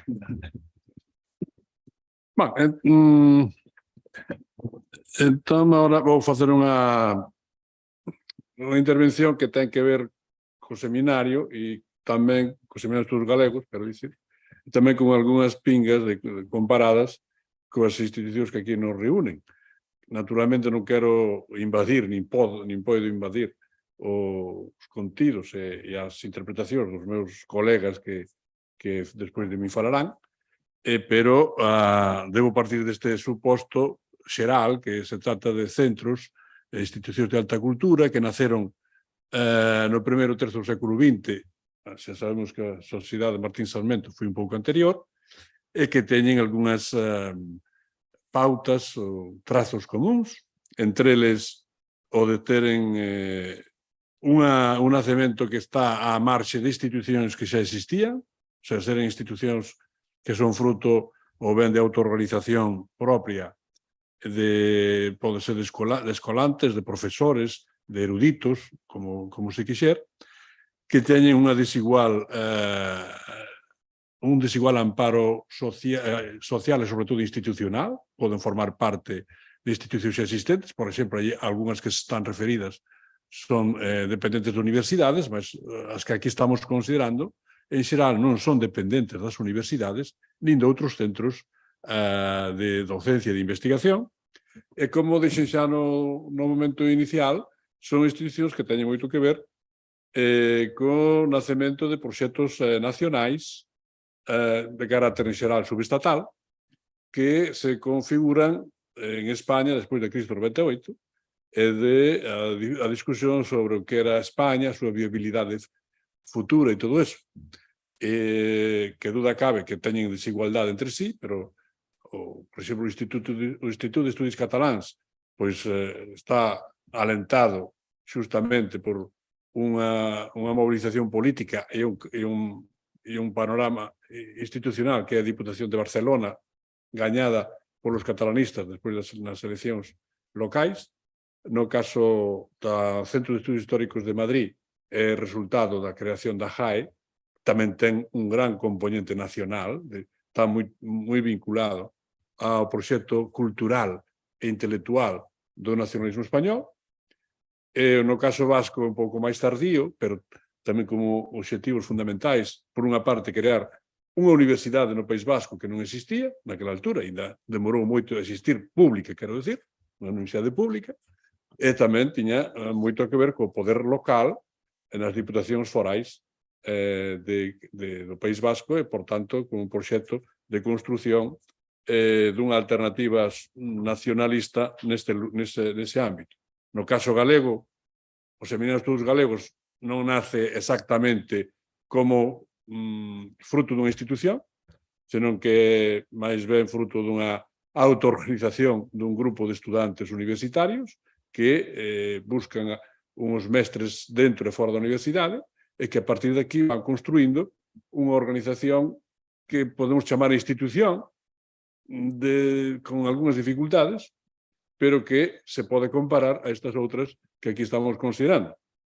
Digo que con algunhas dificultades porque, se o vemos en términos comparados, é máis breve, se dura 12, 13 anos no seu formato inicial, porque, francamente, desde xullo de 1936 deixa de ter actividade, aínda que non é exactamente extinguida até uns anos máis tarde, pero son 13 anos só de actividade, e, sobre todo, ten un amparo institucional moi diferente, que tanto os orzamentos da JAE son extraordinariamente importantes e que moitos deles iban a pensións ao Centro de Estudios Históricos.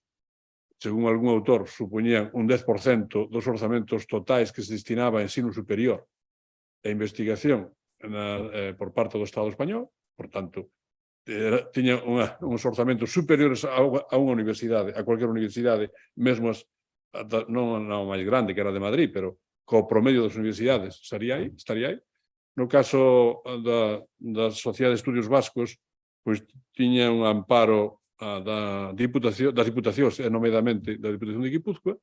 No caso de Galicia, este amparo pois era moito menor. É verdade que naceu co apoio da Universidade de Santiago, no sentido de profesores desa universidade que participaban no proxecto, pero non contribuía a universidade a sufragar ningún gasto da sociedade chamada Seminario de Estudos Galegos. Algo, como veremos despois, algunhas institucións locais, etc. De modo que, dentro deste panorama peninsular, hai sociedades e institucións moi diversas.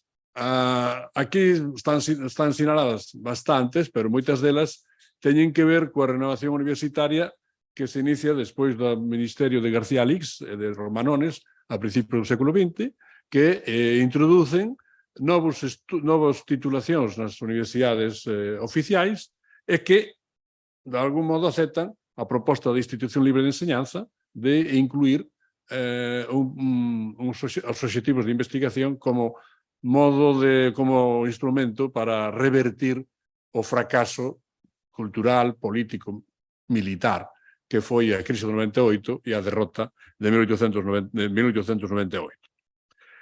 Neste contexto, hai algunhas sociedades que son verdadeiramente son laboratorios de grupos de investigación, podríamos dicir hoxe, por exemplo, o de Arqueoloxía de Valencia, ou propio a Sociedade de Estudios Históricos Castellanos, ou o Centro de Estudios Americanistas de Sevilla, e, en cambio, hai outras, que son estas que acabo de sinalar, que son o Instituto de Estudios Cataláns, o Centro de Estudios Históricos de Madrid e a Seminario de Estudos Galegos e a Sociedade de Estudos Vascos, as que mellor representan esta orientación que acabo de evocar. A pesar de todo, a pesar de que estas institucións nacen en xeral, como despois dirá tamén, creo que polo menos no título está, de Borges de Riquer, entre a academia e a universidade, que non son academia, non son universidade, son outra cousa. A pesar deso, creo que, polo menos no caso dos Seminarios de Estudos Galegos, o papel da universidade foi esencial porque sin ese amparo non podería continuar. Porque non tivo unha sede propia, foi, por tanto, casi sempre a universidade onde se reunían, desde 1923 a 1926, nas propias aulas ou os gabinetes dos profesores universitarios, do ano 26 ao ano 30 no edificio San Clemente, que deixou libre a Sociedade Económica, e despois do ano 30, outra vez na universidade, no Colexio de Fonseca, que está aquí cerca, no Salón Artesonado e outras dependencias que están ao pé. De modo que a universidade, no caso de Seminarios de Estudos Galegos, foi importante máis por ser un lugar de acollida que por ser unha prolongación, o seminario, da propia universidade. Agora, debo resaltar como información inicial que o Seminario de Estudos Galegos foi creado nun momento especialmente afortunado, que foi o ano 1923, en que se acababan de abrir dúas titulacións universitarias na Universidade de Santiago.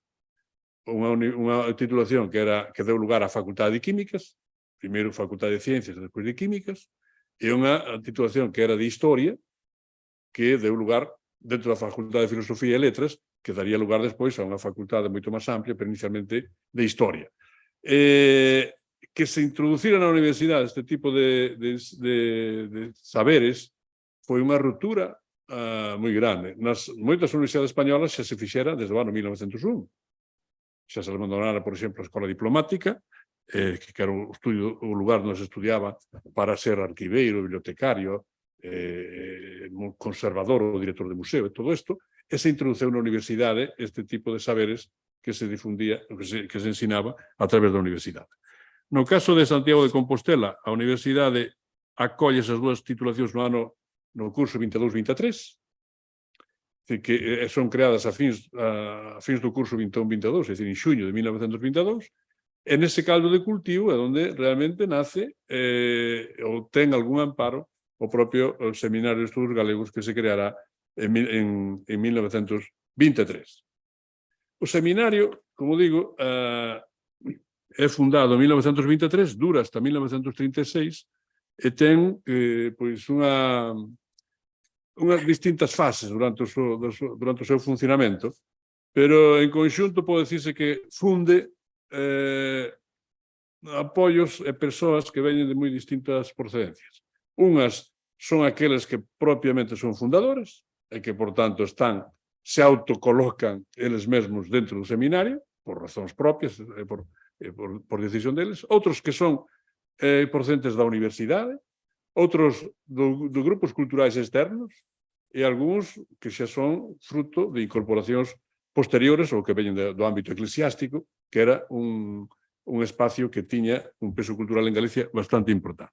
Podemos mostrar isto nesta propia fotografía. Esta fotografía foi realizada por o fotógrafo Pintos en Pontevedra en 1927.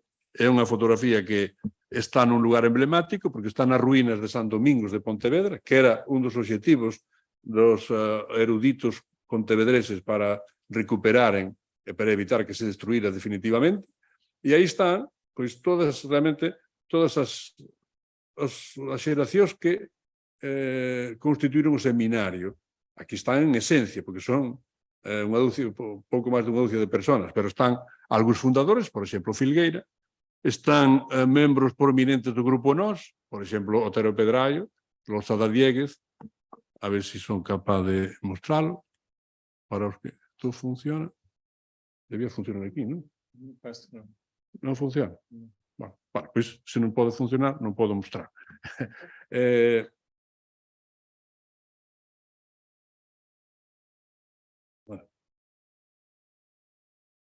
Sí, agora sí. Pero non chega lá. Non ten forza. É unha metáfora do que foi o seminario. En termos comparados. Non? Ahora está. Sí, pero Non se vê no ecrã. Pero no ecrã non. No, mira que está. Non vai no ecrã, va. Pois aí están algúns fundadores como Filgueira Valverde, algúns membros prominentes da xeración Nós, por exemplo, Otero, Losada, Cuevillas, Risco. Están tamén algúns ilustres catedráticos da universidade que se incorporaron recentemente, por exemplo, o latinista Abelardo Moralejo, que acababa de chegar á Universidade de Santiago. Había algúns máis, que está o seu presidente, que é Cabeza de León, que é catedrático de Dereito da Facultade de Dereito. Están algúns novos, xa unha nova xeración de seminaristas, por exemplo, Parga Pondal, ou por exemplo Carballo Calero, ou Antonio Fraguas, e algún eclesiástico importante como o crego, o cura Xesús Carro, que representaría con Pedret e algúns máis, representaría o contributo da Igrexa aos seminarios de estudos galegos. E habría que engadir que está aquí presente tamén este home que está con chapeu, don Joaquín Arias Sanjurjo, que foi o principal mecenas privado dos seminarios de estudos galegos naquela altura. Ben, de modo que o seminario ten un punto de autoorganización, pero ten un punto tamén de acollida de institucións e persoas procedentes externas, basicamente a Universidade, Grupo Nós, e, en menor medida, algúns eruditos locais. A súa fundación, como xa dixen antes, foi en 1923, é un pouco tardía respecto do Instituto de Estudios Cataláns, da JAE, e da Sociedade de Estudios Vascos, naturalmente, pero nace cunha vontade de ser un grupo de xente que ten como obxectivo investigar saber Galicia, e saber Galicia significaba cartografiar, e significaba inquirir e explicar parte da cultura galega popular ou non popular que non tiña outra dimensión, non tiña presencia no campo da investigación. Esta autoorganización dos escolantes universitarios estuvo amparada desde o principio por algúns profesores, pero eles mesmos se dotaron de bastantes referentes que simbólicamente foron moi importantes. Primeiro, empatar coa figura de Rosalía de Castro e empatar co que significaba a tradición cultural galega, refletida, podíamos decir, no pórtico da gloria, na peso da cultura, da arte románica, que Castelao se evocou nunha famosa viñeta aos poucos días, cando o saudou como os rapaces de Compostela, os estudiantes de Compostela que veñen a dar luz á terra, como dixera o profeta Isaías. Pero máis importante, quizá, foi conectar coa propia figura de Rosalía, porque Rosalía era a figura fundacional da literatura galega moderna, e esta viaxe á súa casa natal ten moito de mensaxe emotivo, poético, pero tamén cultural. Por que foron a Ortoño tamén se explica pola propia formación de algúns dos membros que participaban neste Seminario de Estudos Galegos, especialmente Bouza Brei e Lois Tobío. Lois Tobío tiña conocimento de como fora a vida de Rosalía a través dunha tía avó a súa, do que falou cos seus colegas da universidade, especialmente con Bouza Brei, e isto foi o que explica que se fixese, digamos, simbólicamente a fundación do seminario nesa viaxe. Pero realmente a fundación efectiva foi feita unha semana despois no domicilio dun profesor e catedrático da universidade que se chama Armando Cotarelo Valledor, onde se reuniron aqueles que foron a Ortoño e algúns máis, ata un número de 9, que son os fundadores, e nesa reunión na casa do Cotarelo Valledor queda definido que sería o Instituto, o Seminario de Estudos Galegos. Primeiro, o nome, porque inicialmente non sabía moi ben que nome darse. E foi Cotarelo que lles deu o nome de seminario. E algúns recusaron, porque entenderon que o seminario era confundilos cos seminarios diocesanos, e que eles non viñan aquí a facer estudios de teoloxía ou de ciencias eclesiásticas.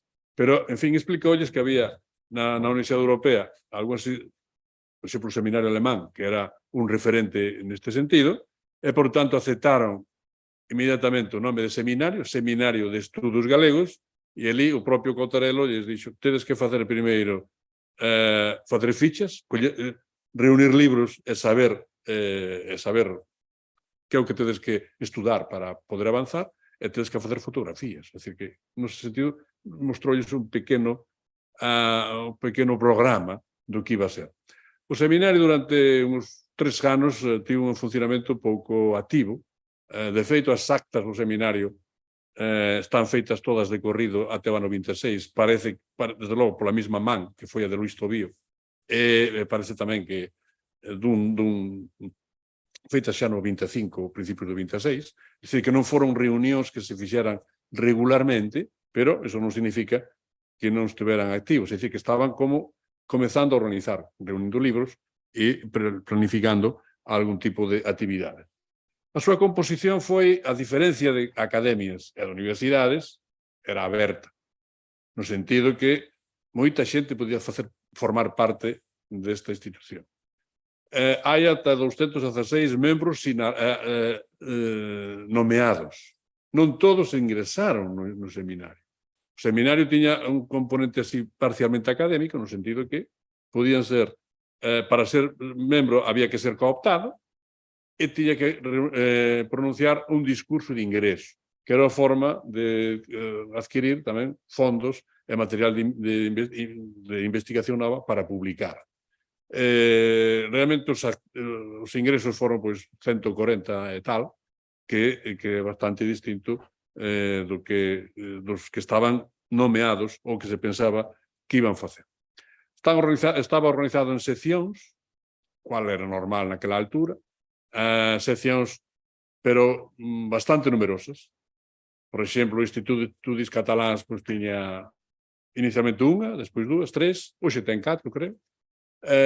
No caso da JAE, o Centro de Estudios Históricos, tiña realmente unha sección de filoloxía, unha sección de historia, outra de historia do dereito, unha sección de arqueoloxía e arte. Así que estaban bastante concentradas as seccións. No caso este de Galicia, pois é máis parecido á Sociedade de Estudios Vascos, como nos explicará despois Idoia, porque hai, pois, varían dun tempo a outro, pero, bueno, podemos dicir que chegaron a ter hasta 14 seccións que debían ocupar todo o espacio do saber de Saber Galicia que eles mesmos autoimpuñeran, pero basicamente eran seccións de humanidades, prehistoria, historia, literatura, etnografía, folclore, moito menos científicas. Hai que decir, de todas formas, que a presencia da ciencia no seminario foi relativamente importante, como despois mostrarei, e que, por tanto, non se pode decir que o seminario fose só literario, ou fose só humanista. Tiña importantísimos científicos, profesores e catedráticos da Universidade de Santiago, que formaron parte do seminario, entre eles un dos seus presidentes, don Luis Iglesias, que era catedrático da Facultade de Ciencias. O estilo do seminario era un estilo que tiña tanto de excursión e misión científica como de laboratorio. Había realmente algúns laboratorios na universidade, en ciencias, especialmente con Parga Pondal, pero o centro fundamental do seu traballo foi realmente faceren reunións con debates. En esas reunións se presentaba un traballo científico e debatían entre eles ese texto, digamos, ese paper que diríamos agora máis recentemente, ou senón, sobre todo, sair ao campo, facer misións de estudo, facer xeiras, que é o que como se chamaron eles, xeiras ou misións científicas, no que se lograban dous obxectivos distintos. Primeiro, un estilo novo no que mestres e discípulos compartían a mesma posición, traballaban xuntos, e non había unha xerarquía especial nese punto. E por outra, combinábanse saberes diferentes. De modo que entre o que é combinación xeracional distinta, non xerárquica, senón bastante igualitaria, de irmandade.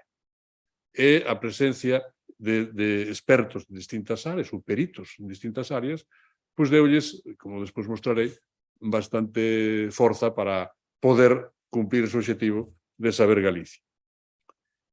Lograron ter unha revista propia. Sin revista, sin medios de publicación, non existe un grupo científico, se xa propia ou non. Neste caso, tiveron unha propia arquivos do seminario e algunhas alleas, basicamente a revista Nós, que xa estaba fundada, e intentaron ter pois unha conexión exterior relativamente sólida, aínda que non institucionalizada moito, senón máis ben personalizada. Que non lograron estar en sociedades científicas estranxeiras. Bueno, na Martín Sarmento sí, pero no Instituto do Miño, histórico do Miño sí, pero o que se chama, xa empezaban a funcionar sociedades estranxeiras de xeografía, de historia, de outros saberes, donde algúns destes centros que antes aludimos estaban presentes, e o caso do seminario non lograron estar. Pero, en fin, por lo menos tiveron unhas prioridades. Era Portugal, Bretaña, Irlanda, e por unha vía distinta, América, no sentido que América era tamén un lugar onde, a través da emigración, podían ter un apoio moi notable. Vou explicar un pouco algúns destes detalles, algúns destes puntos máis concretamente. Primeiro, as relacións coa Academia Galega, que este é un punto bastante importante porque un dos obxectivos do seminario era facer os seus traballos, a súa vida en lingua galega e normalizar o uso da lingua fora ou máis alá da poesía e da literatura. E, por tanto, as súas relacións coa Academia Galega eran importantes. Aquí mostramos unha foto na que podemos decir que xa está como fusionada en parte que é a obra do seminario coa obra de expertos externos, non do seminario exactamente, pero que non eran originalmente da Academia, e cos que eran exactamente académicos. Aquí nesta fotografía, esta refite o ingreso de Castelao en 1934. Por tanto, aí están Castelao, aí está Otero Pedrallo, aí está Antón Vilar Ponte, que era un dirixente político das Irmandades e despois da Orga, e aí están pois algúns expertos da Academia, por exemplo, Ángel del Castillo e algúns máis. As relacións coa Academia inicialmente foron realmente tensas. Non se pensaba que a Academia pudese ter unha relación fluida ou seminario coa Academia. Cando naceu o seminario, acababa de morrer Murguía, a Academia estaba en proceso de transformación, foi elixido un presidente Pontiblanco que nin sabía falar galego. Non é que na Academia se falase galego naquela altura, pero casi rexeitaba o uso do galego, e isto explica que durante moitos anos, mesmo na correspondencia privada se ve, como algunhas cartas de portugueses dicen como temos proposta de ingresar como correspondentes na Academia Galega, e os galegos dicen, bueno, esperade, vamos a ver, isto non o podemos considerar así, porque nós tampouco estamos aí. Isto empezouse digamos, a reconfigurar a partir do ano 26-27, coa presidencia de Cabeza de León, que era un presidente bastante menos, ou mellor dito, máis aceptable para a Academia do que era o anterior presidente, que era Armando Cotarelo Valledor, e, por tanto, aí se endereceron un pouco as cousas.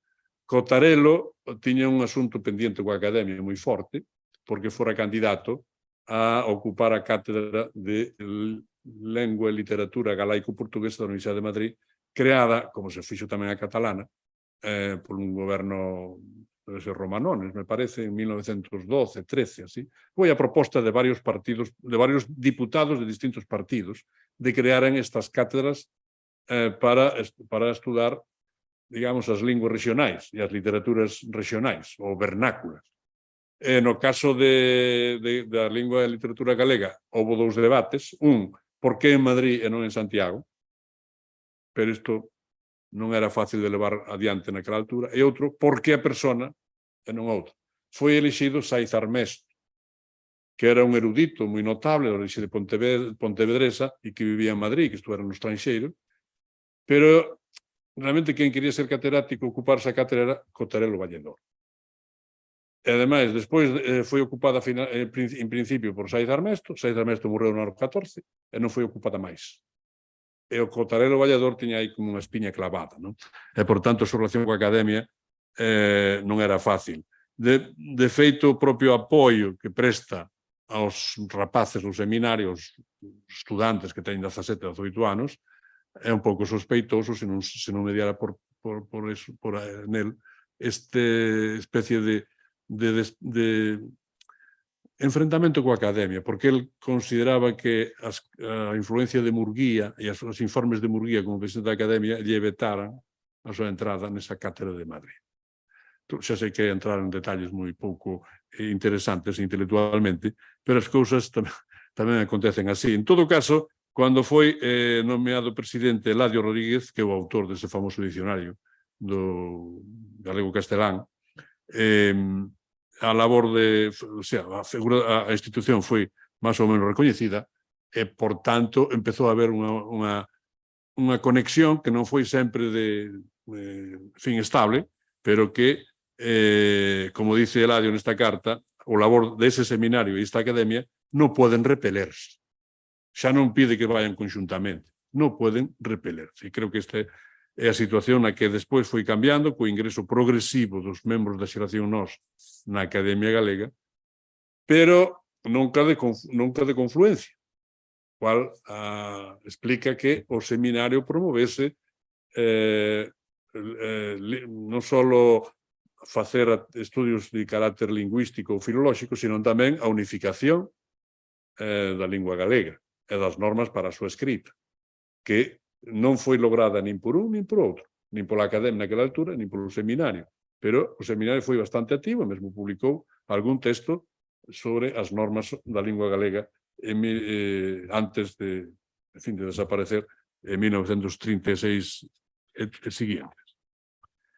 Bueno, o seminario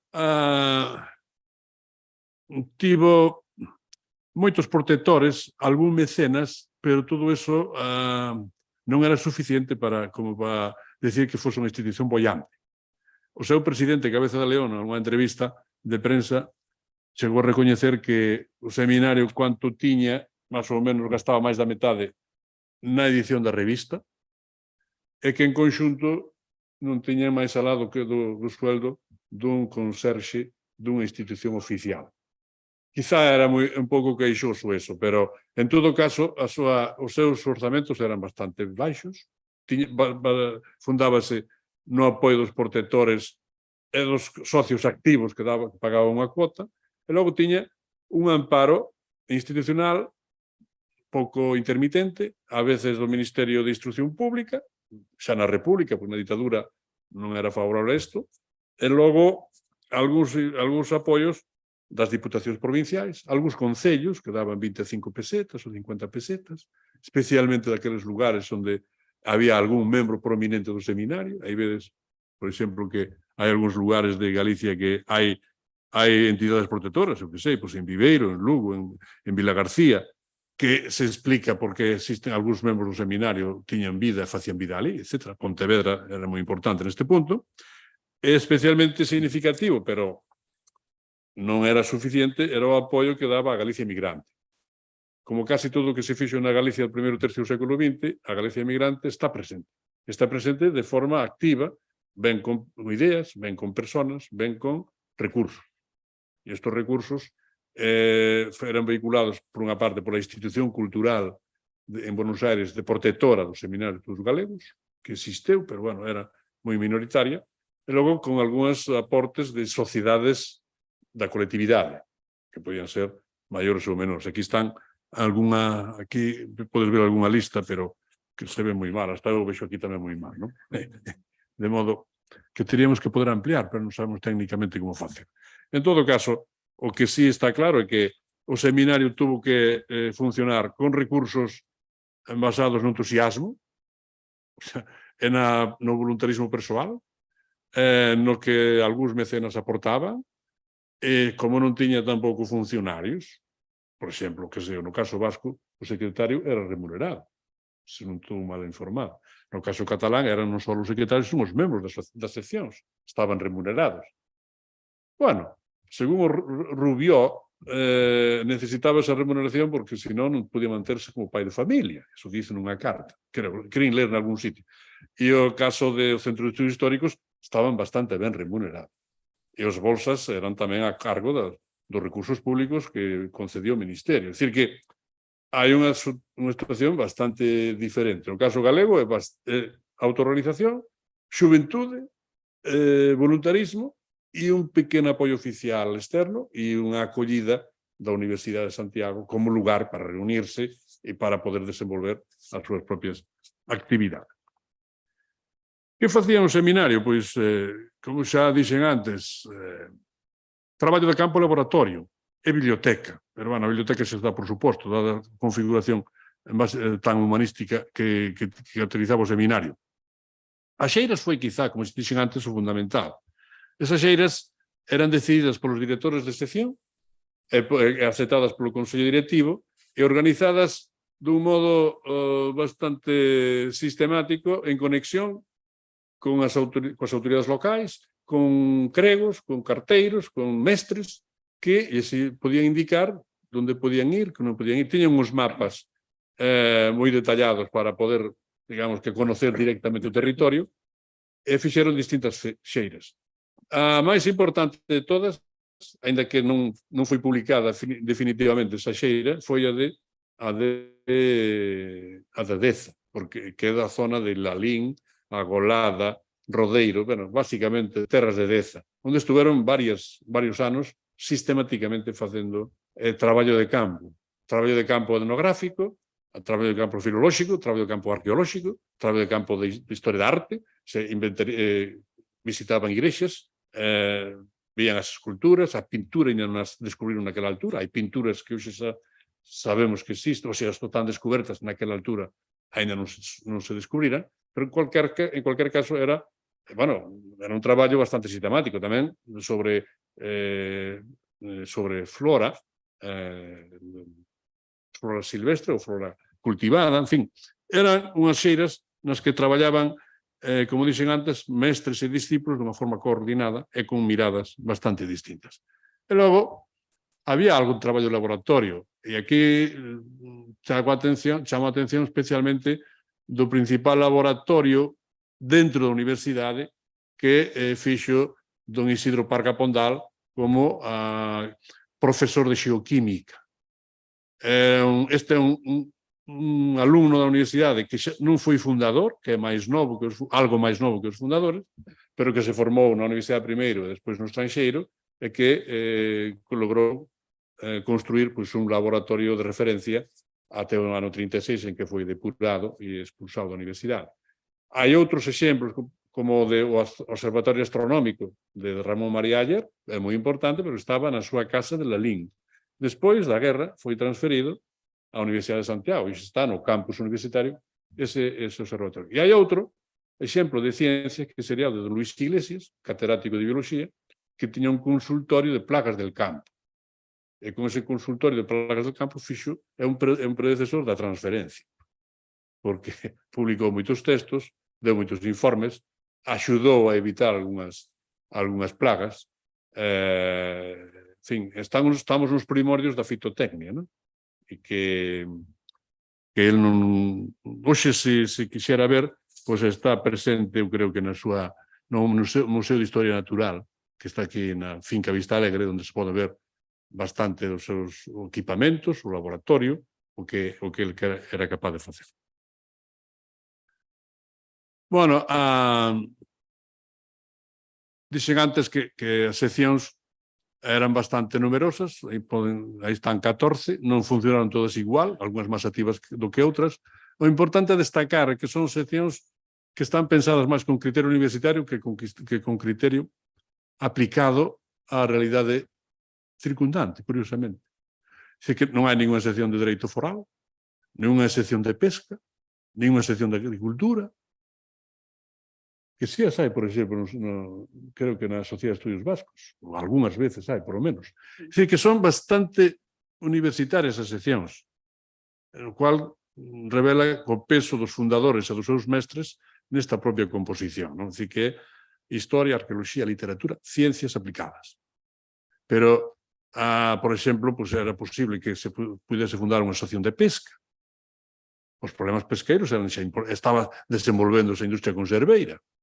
Estaba facendo a revolución industrial en Galicia, a propia conserva, a revolución da pesca en cuanto que captura de materia prima para a industria. Xa estaban saindo das rías e chegando afora, chegando ao Gran Sol. Curiosamente, isto non está presente. Pero, en fin, non vamos con eso a despreciar ni moito menos o labor do seminario, non? De modo que bastantes seccións que teñen que ver moito con saber literario, digamos, non con saber aplicado. A súa publicación foi basicamente en dúas revistas, como aí vedes, maioría na revista Arquivos. Arquivos do Seminario de Estudos Galegos foi publicada de forma regular desde o ano 27 até o ano 35, 36 creo que o último. Foron publicados 6 números de Arquivos. É un pequeno monumento desde o punto de vista da historia da ciencia en Galicia, porque aí está fan uns 70 artigos publicados por membros do seminario, basicamente, moitos deles en galego, cual é unha novedade respecto do que eran outras revistas da época e do que serían as revistas despois do 36 tamén, que se comezaron a publicar, incluso no sucesor, máis ou menos, dos seminarios dos galegos, comezaron a publicar en castelán e deixaron de usar a lingua galega. Pero, en todo caso, son revistas propias de aquí. Hai moi pouquiñas presencias ou algunhas ponencias en congresos publicadas noutros lugares, en Portugal, e pouco máis.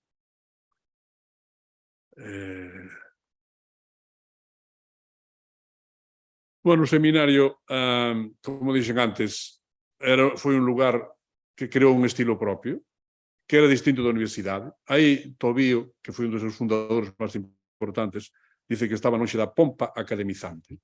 E esa pompa academizante significaba, pois, o estilo memorístico, a referencia aos profesores catedráticos como única base para sinalar o que había que facer. Por eso dice, nada de genios, nada de cultura, nada de eruditos, nada de monstruos sagrados.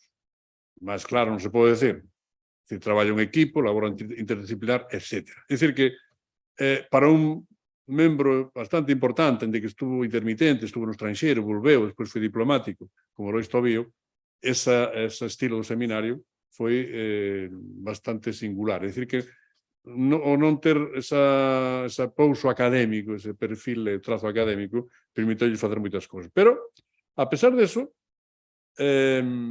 podemos decir, e como recordan dous importantes membros do seminario, que innovaban bastante. Por exemplo, o que dice Filgueira, que nos axuntábamos todas as semanas para contrastar métodos e achados, é dicir, descobertos. Por tanto, non era que unha ocurrencia individual e xa estaba, senón que se practicaba, como eran as xeiras, eran as propias reunións semanais ou a veces mensuais no seminario, onde se discutían, e discutían entre eles. O propio Filgueira dice en algunha altura que aprendemos dos xesuítas a práctica de non publicar nada que non sexa visto por outro, ou por outros. Un peer review do actual, máis ou así, para andar por casa, máis ou menos. É dicir que este estilo contrastaba co que se facía na universidade, desde logo. E logo, contrastaba tamén a súa propia sociabilidade, que nos reflecteu de forma extraordinaria foi Otero Pedraio no seu romance de Valar. Ese romance publicado no ano 34 é un romance propiamente casi dedicado á vida do seminario e ao modelo do seminario e ao sentir da xente que formaba parte do seminario. E Otero, que era de outra xeración, ainda que estaba no seminario, director dunha sección, pero era outra xeración, era capaz de advertilo. Por eso dice que discutían libros novos, que non se contentaban con repetir o que xa se sabía, falaban sempre en galego. E galeguizaban os propios nomes, dice Otero, porque o protagonista do romance de Valar chamase Martiño de Umbría. E Martiño de Umbría, xa no propio nome, revela que da costa de Umbría, está na Costa da Morte, que procedía dun lugar de Galicia distinto ao que procedía a xeración nós, por exemplo, que era xoven, que tiña unha moza que iba a un laboratorio, que se lle puxeran a Eulalia, pero ele traduceuna en Baia. Todo iso resumido na propia novela, ou no propio romance. Quer dizer que o estilo era non só de traballo, senón tamén estilo de vida e estilo de sociabilidade entre eles.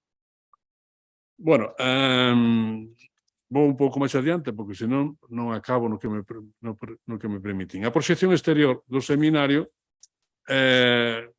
parece moi grande, pero realmente é puntual. Aquí están refletidos todos os lugares, ou casi todos, onde temos constancia que ou ben había intercambio epistolar, ou intercambio de publicacións, ou algunhas persoas que iban desde Galicia ali ou viñan de alá, ou algunhas visitas de expertos, por exemplo, expertos romanistas. O máis coñecido foi Ernest Gamilchek, que era profesor catedrático da Universidade de Berlín, que o tratou con Tobío cando ele estuvo ali pensionado, e que veu aquí invitado polo seminario no ano 31-32, no curso este. Pero realmente non iban vir outros, pero non chegaron a vir. En xeral foi práctica de todas as institucións da época, porque Meyer Lipke estuvo en Barcelona, estivo en San Sebastián, me parece, a Madrid viñan moitos grandes nomes da cultura europea, así que isto foi máis que na universidade, fixose a través destas institucións. O seminario, modestamente, logrou ter algún tipo de conexión con lugares especialmente de Portugal, do resto de España naturalmente, de Francia, e nesto nomeadamente Bretaña, do Reino Unido, nomeadamente Irlanda, e logo un pouco, ou máis que un pouco, de Alemanha, especialmente a través dos pensionados que foron nos anos 20 ali, algúns deles como Canedo, que era un filólogo indoeuropeísta, e sobre todo Tobío, que era un xurista, e algúns outros que estuveran nesa altura. De modo que o seminario foi unha institución que, en certo modo, levou á práctica o que despois está nun dos principios, o quinto principio programático do Partido Galeguista. A parte de ser autonomista e outras cousas, definiuse como célula de universalidade. E esta célula de universalidade é a que practicou bastante o seminario. Aquí chama a atención desta célula de universalidade a través de tres miradas. A mirada dun editor que lle matiza a posición dun autor, que era fundador do seminario, Ramón Martínez López, dicíndolle que, cando Martín López lle dice a edición dos Extrimios, no 99, quedou moi ben, parece moi europea. E Casal retruca Non, europea non, é moi galega. Porque en dicindo galega é europea. Aí está o cambio. Este é o enfoque, o punto de vista que nunca sabemos moi ben, nunca somos conscientes de como facelo, pero é o que define a nosa propia mirada, a propia situación. Logo hai unha mirada externa que é de este catedrático de Valencia, de Leito Peñuela, que este de Leito Peñuela era alumno de Rafael Altamira, era catedrático en Valencia, e colaboraba a través de Altamira con algunhas revistas francesas, neste caso con esta famosa revista de Henri Ver, a Revue de Synthèse Historique, e aí publica un texto non moi largo sobre o que é a situación da historiografía española en 1930. En eso fala de moitos centros que aquí estaban nese mapa, e entre eles tamén do Centro Galego, do Seminario de Estudos Galegos, e da Biblioteca América. Non lle chama Biblioteca América, o que hoxe coñecemos como Biblioteca América, pero era a Biblioteca América. De modo que tiña certa información do que aquí acontecía. Sobre todo, chama a atención sobre dous feitos que me parecen moi importantes. Primeiro, que o Centro de Estudos e o Seminario de Investigacións, de Recherche, ten unha revista escrita na lengua do país en español, que é unha percepción interesante por parte dunha mirada externa. E a segunda, que está presente a Galicia americana. Así reflicte xustamente un dos apoios fundamentais do propio Seminario de Estudos Galegos. E logo xa esta broma de Cuevillas, dirixida ao seu amigo Fermín Bouza. Fermín Bouza era membro fundador do seminario, e dille nunha carta así un pouco en passant, que no Congreso Pancéltico se celebrara na Armórica estaríades ben como druidas, quere decirse vos todos, non? É dicir que ti mesmo, o Ramón Otero ou Castelao. Quer decir que está, nesa referencia está refletindo o importante que é a conexión con Bretaña, con Irlanda, con o mundo celta para o propio seminario. Pero a presencia, a célula da universidade que máis se practicou foi, desde logo, Portugal. En Portugal, xa foi antes referido por Antero, que hai unha presencia deles na cidade de Guimarães, na Sociedade Martín Sarmento, pero esa semana foi quizá o esforzo máis grande que, desde o punto de vista colectivo, foi capaz de facer o seminario. Hai que decir que Portugal, non só por proximidade, que tamén, e por proximidade cultural, que é obvio, senón tamén por traballo institucional que levaba feito a Universidade de Santiago xa nese punto. Porque o propio reitor Rodríguez Cadarso, que chegou ao reitor a principios do 30, e morreu a fins do 33, pero xa fixera un traballo moi grande de conexión cos universidades portuguesas e de intercambio de profesores, de medicina, en moitos casos, non de humanidades. Logo, promoveu a creación do Instituto de Estudos Portugueses na Universidade de Santiago, onde viñeron a dar leccións ou a leccionar figuras importantes da cultura portuguesa, Fidelino de Figueiredo, Hernani Cidade, Antonio Sergio. O Fidelino Figueiredo publicou o seu libro, un dos libros máis coñecidos, As Dúas Españas, aquí en Santiago de Compostela.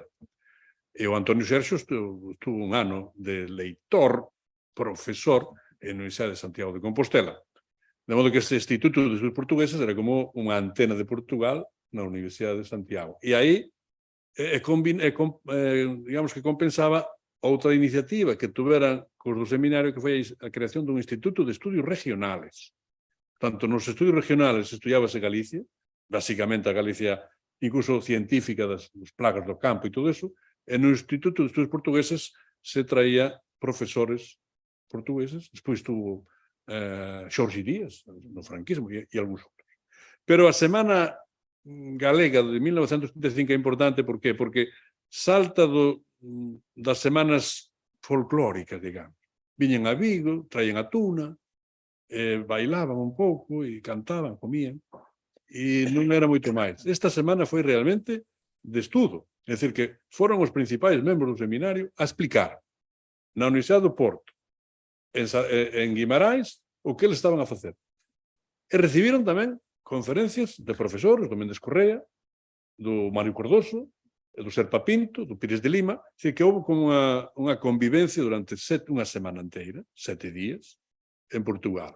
convivencia de estudo, a que chegou mesmo a estar Castelao, aí se reflite Castelao, Sorino Buigas, Xaquín Lourenzo e Filgueira, entre moitos. Estaba Luis Iglesias, que naquela altura era o presidente do seminario.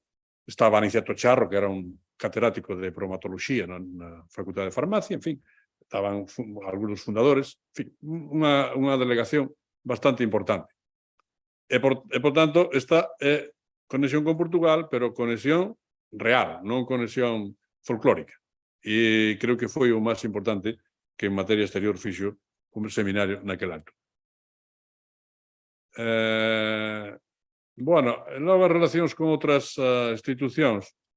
Isto xa o contei onte na presentación do libro de Cambó, de Borges de Riquer, por tanto, xa é repetirme, pero Cambó tivo unha especial pasión por o Seminario de Estudos Galegos, porque consideraba que era a institución que podía ser, xa o dice aí no final, o viveiro de unha nova xeración que encamiñase ou encauzase por unha vía nacionalista, ou polo menos coherente coa cultura galega durante a República, e antes, pois xa vedes aí como se quedou pasmado ou moi ben recoñecido cando encontrou a ficha do libro de Brañas, El regionalismo, que tantos recordos lle traía, non?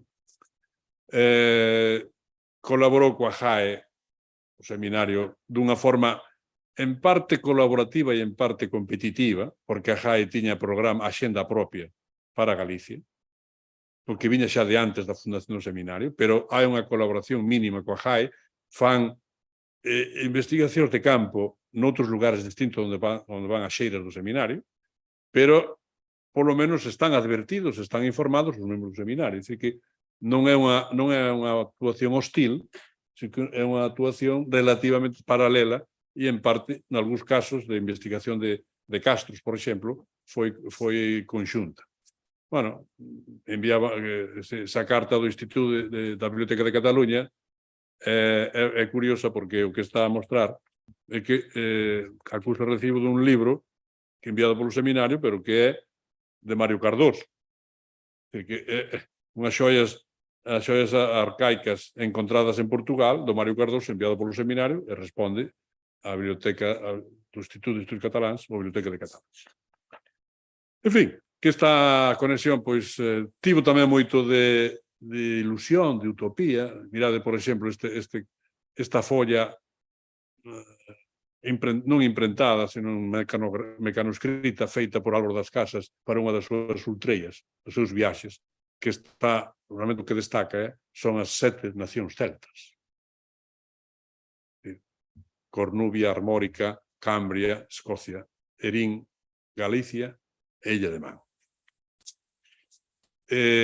Bueno, hai relacións particulares de algúns membros do seminario. Filgueira foi bastante activo neste punto, por exemplo, aquí está a carta de Miss MacGregor e outras que se podían acoller.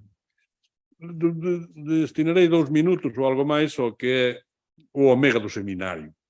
Antes ocupeime un pouco da alfa, ou sea, como naceron nese contexto con outras institucións. A omega do seminario empezou no ano 36 e acaba... Non sei se cando acabou, non teño data. No ano 36 dáse o caso, a fins do curso académico, en que é elexido rector da Universidade don Luis Iglesias, que era o seu presidente. Isto revela a conexión universidade-seminario. Luis Iglesias foi apoiado polos membros do seminario, na medida do posible, para que saíse rector, que competía con a alternativa máis conservadora da Facultade de Medicina, un tal Novo Campelo. E foi elexido Luis Iglesias. Aí está a fotografía, que é a última que hai de reunión do seminario, en maio de 1936, onde é elexido presidente Otero Pedrario, que figura que está en primeira fila, está en Carro, Risco e Otero Pedrario o máis alto. A súa esquerda está Luis Iglesias e logo Sebastián González, que é o que discursaba, como mostrou antes Antero, en Guimarães, e máis á dereita unha figura que foi moi importante no seminario, que é Filgueira, o alto, e outra á dereita máis que é Felipe Cordero Carrete, que era unha persoa nacida en Porto Rico, formada en Estados Unidos, volveu para Pontevedra, e que foi, en certo modo, un mecenas en parte do seminario, despois foi mecenas do Instituto de Estudios Galegos Padre Sarmiento, en fin, que tivo moitas funcións chegou até a democracia, non? Bueno, o final do seminario, aquí dáse a reflexión, a idea de que, tomada en parte de algúns autores, de algúns dos fundadores, que facer co seminario, o sea, ou como, máis que dito, mellor, como conservar o legado do seminario, o legado material, porque o legado intelectual era máis difícil, como conservar o legado material despois da Guerra Civil. Pues, había varias alternativas, o propio réximen era hostil, pero cambiou durante mesmo a guerra e o principio da posguerra cambiou nesta dirección, pero era hostil a este tipo de institucións, como ben sabedes, quixo facer un Instituto de Estudios Mediterráneos en Cataluña, que non prosperou, no lugar do propio Instituto de Estudios Cataláns. Aquí houve unha proposta así moi tímida de Instituto de Estudios Atlánticos, que tampouco prosperou. Finalmente, produceuse unha transición bastante dolorosa, que é declarar por vía indirecta extinguido o seminario. Como vía indirecta quero decir, cando foron os representantes do seminario a ver o reitor da universidade, dixolles, esta é unha institución que está ilegal, en situación ilegal, porque non foron cambiados os seus órganos, non foron renovados os seus órganos directivos. Bueno, supoño que algún dos presentes dixo, pero podemos renovalos. E tengo buenas noticias, sé de buena fuente, que non será admitida outra renovación. Ergo, non hai nada que facer. Por tanto, quedou en máis da universidade, a universidade recibeu o legado do seminario, o representante do seminario, que era o cura Carro, ese que está aí na esquiniña ao pé de Risco, á esquerda de todo, exixeu un inventario, logrou un inventario, pero non logrou que se firmase un acta, senón que só un inventario do que tiña o seminario.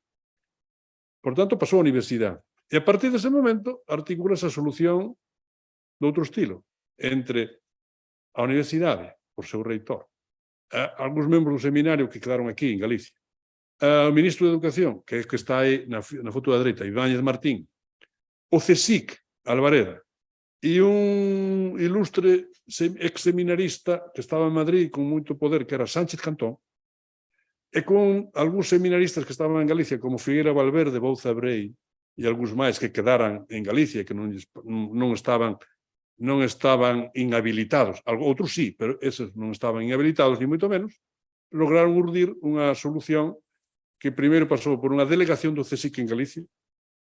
Esa delegación foi atribuída presidencia a Sánchez Cantón, creou digamos, Alvareda no ano 43, a fins do 43, e a partir de aí, o propio Alvareda, como secretario, todopoderoso secretario do CSIC, dá lugar á saída dunha solución, máis que saída, para o extinto Seminario de Estudos Galegos, creando un Instituto de Estudos Galegos, Padre Sarmiento.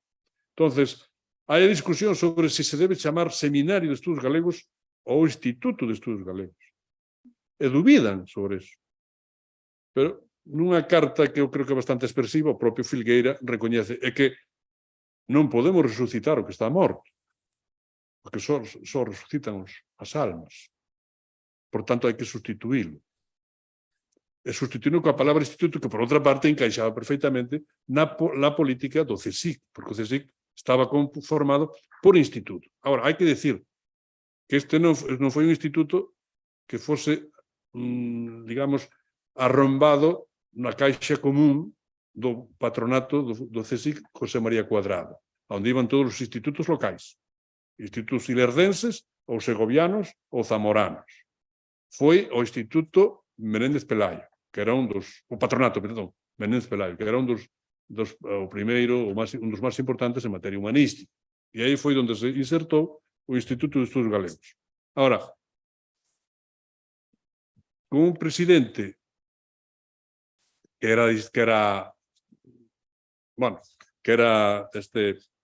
Sánchez Cantón, con un vicepresidente que normalmente era da universidade, o decano da Facultade de Letras, e con un secretario que era do vello seminario, que foron os que se incorporaron aí. Se o comparamos cos outros finais, non é moi diferente no conxunto, é diferente nas formas ou nos procesos. No caso do seminario, como dice Tobío, ainda que moi tarde, despois de 13 años, llegou el César e todo o liquidou de un sablazo, que é o máis propio dun César, non? Foron reprimidos, non fusilados, algúns sí, pero poucos, pero sí depurados ou apartados, ou exiliados, a maior parte, moitos dos seus membros, non? E, como xa dixen antes, foi extinguido, acollido pola universidade e reflotado, non resucitado, con outra forma, por parte do Consello Superior de Investigacións Científicas. Eso conduce a que o Instituto de Estudos Galegos era unha xoia moi apreciada polo propio Ministerio, porque era un modo de provocar, de conseguir unha adaptación regionalista desde o punto de vista cultural específica. Hai que ter en conta que Galicia era un territorio que non sufrira, como outros territorios, digamos, a españolización ou a nacionalización catalano-vasca como sufriron estes dous. É dicir, que en Cataluña a nacionalización cultural e política durante a República, Guerra Civil, foi importante, no País Vasco tamén. Por tanto, nesos lugares había un máis mandato de conseguir reespañolizar esos territorios. No caso de Galicia non era tanto reespañolizar como adaptar unha mensaxe regionalista. E isto que explica o Instituto Padre Sarmiento e o cuidado, incluso, que se lle presta ao Instituto Padre Sarmiento, cunha vinculación con CSIC, etc.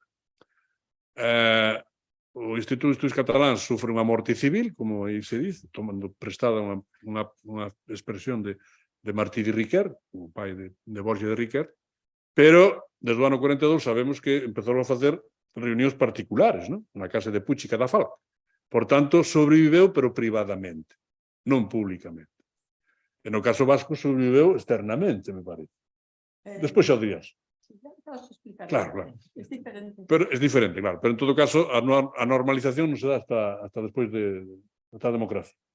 Sí. Aí estou ben. Demasiado malos recuerdos. Bien, eso lo contas tú. E a JAE, pois como sabedes, que ten quizá o destino peor de todos, porque foi sepultada, mesmo físicamente, polo CSIC.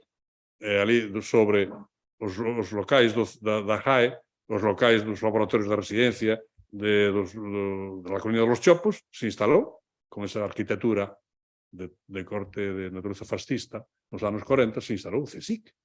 E ali se puxo Alvareda e os seus presidentes e o ministro, etc. Era o árbol de la ciencia, que sustituiu, por tanto, o que había antes. Foi ocupada a residencia de estudiantes un tempo por militares, a biblioteca foi pasada á Universidade de Madrid, é dicir que aquí hai para dar e para tomar. Finalmente, o Instituto Padre Sarmiento foi constituído no ano 44 e sigue até hoxe, está vivo, cunhas seccións que naquela altura eran moi parecidas ás do seminario, pero o espírito era distinto. Hai un vicedirector que é catedrático da universidade, ex-seminarista, pero decano da facultade, e o resto das seccións, casi todas, non todas, están ocupadas por antigos seminaristas.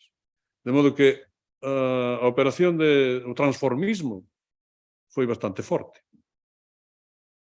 Só se recusaron algúns ao principio, despois ocuparon os seus propios, Otero Pedraio, Cuevillas e Risco, non aceptaron ser membros do Sarmiento, despois, dunha forma ou doutra, ou publicando na revista, ou sendo directores de sección, publicando. Este Padre Sarmiento foi unha solución distinta ao que aspiraban o galeguismo e o galeguismo no exilio. E o galeguismo no exilio tiña unha proposta diferente de restaurar o seminario en toda a súa pulcritude intelectual e pulcritude política. E, desde o ano 39, quixo facerse no auxilio unha restauración do seminario. Non foi posible. O único, podemos dicir que a única manifestación expresa desa memoria foi a de Castelao, no prólogo, no prefacio, o seu libro As cruces de pedra na Galiza.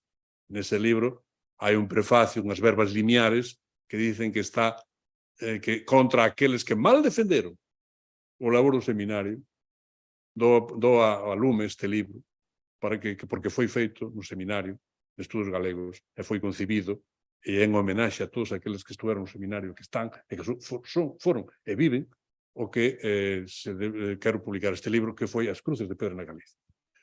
Pero no exilio a memoria do seminario máis ou menos permaneceu até fins dos anos, o sea, até os 60, 70, até a democracia, podíamos dicir. E o cónsul do exilio en Galicia era esa figura pequena que aí está, pedindo perdón para estar presente, que se chamou Isaac Díaz Pardo. Isaac Díaz Pardo foi o que promoveu a idea de crear un novo seminario de estudos galegos que fose continuidade dos seminarios de estudos galegos que non representaba o Instituto Padre Sarmiento de Estudos Galegos. Ese seminario funcionou, agora está aquí o antigo presidente, don Francisco Díaz Fierros, el dirá, pero creo que xa hoxe non ten actividade, non? Non. Pero, vede, esa fotografía é moi importante, porque aí mostra dúas figuras e un contexto. A figura de Isaac, que estuvo na Argentina moito tempo, e que aprendeu na Argentina, o que xa sabía algo por tradición familiar de aquí, pero que aprendeu na Argentina a importancia no seminario, portanto, trae do exilio esa idea, conecta con un dos mellores ex-seminaristas que estaba fora nunha actividade privada no laboratorio xeolóxico de Laxe, que é Isidro Parga Pondal, que é o que está con ele na fotografía, portanto, une aquelo que tiña de máis contributo científico, que era Parga Pondal, co proxecto dun novo seminario, e o fondo é o edificio circular de Sargadelos, na aldea de Sargadelos, no norte da provincia de Lugo, que foi realmente o mecenas casi exclusivo do novo seminario. Este seminario tampouco tivo outro perfil distinto, máis científico, experimental, do que científico humanístico, pero tamén está, non está acabado, pero prácticamente hoxe está sin actividade. De modo que o que queda en pé é o do antigo seminario, na parte material, é aquilo que conserva o Instituto de Estudos Galegos Padre Sarmiento. De feito, na exposición que comisariei na Cidade da Cultura, non sei cuánto, pero podemos dicir que cerca dun 80% de documentos, pezas, etc., proceden dos fondos do seminario, que son do seminario, proceden dos fondos actuais que custodia o Instituto Padre Sarmiento de Estudos Galegos. Hai tamén moi importantes do Museo de Pontevedra, do Museo Arqueolóxico de Ourense, do Fondo Risco, pero o esencial procede do Sarmiento, de modo que aquí se resume casi todo. Permanece o corpo, pero a alma non permanece. Gracias.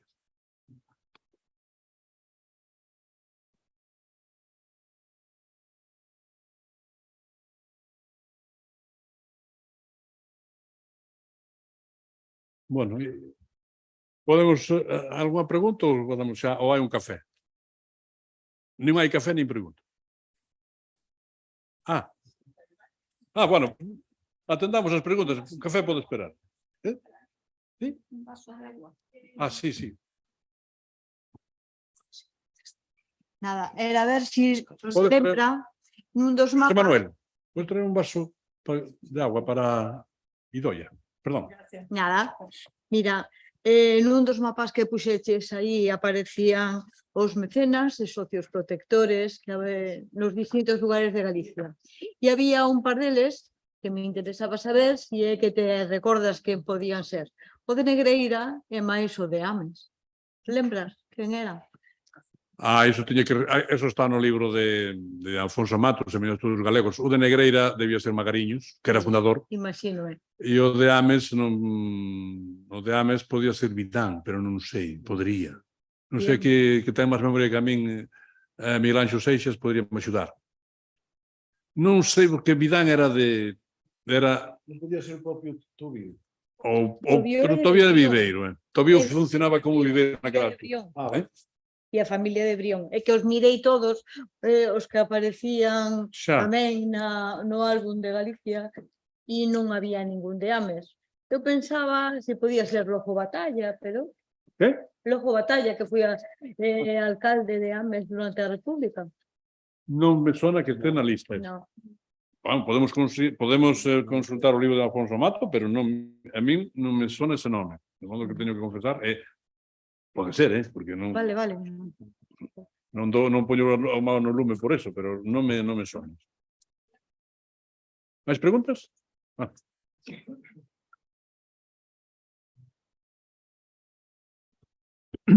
Bo día. Eu, en relación con dous traballos do Seminario de Estudios Galegos, que é o Terra do Deza e o Terra de Melide, non? O Terra de Melide chegou a publicarse, o Terra do Deza non.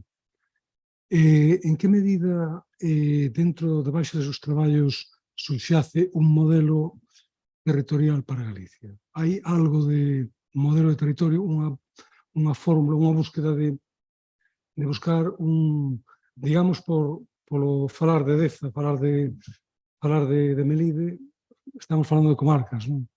Entón, non sei en que medida eran conscientes os integrantes do Seminario de Estudios desta cuestión, ou se estaban traballando de alguma maneira.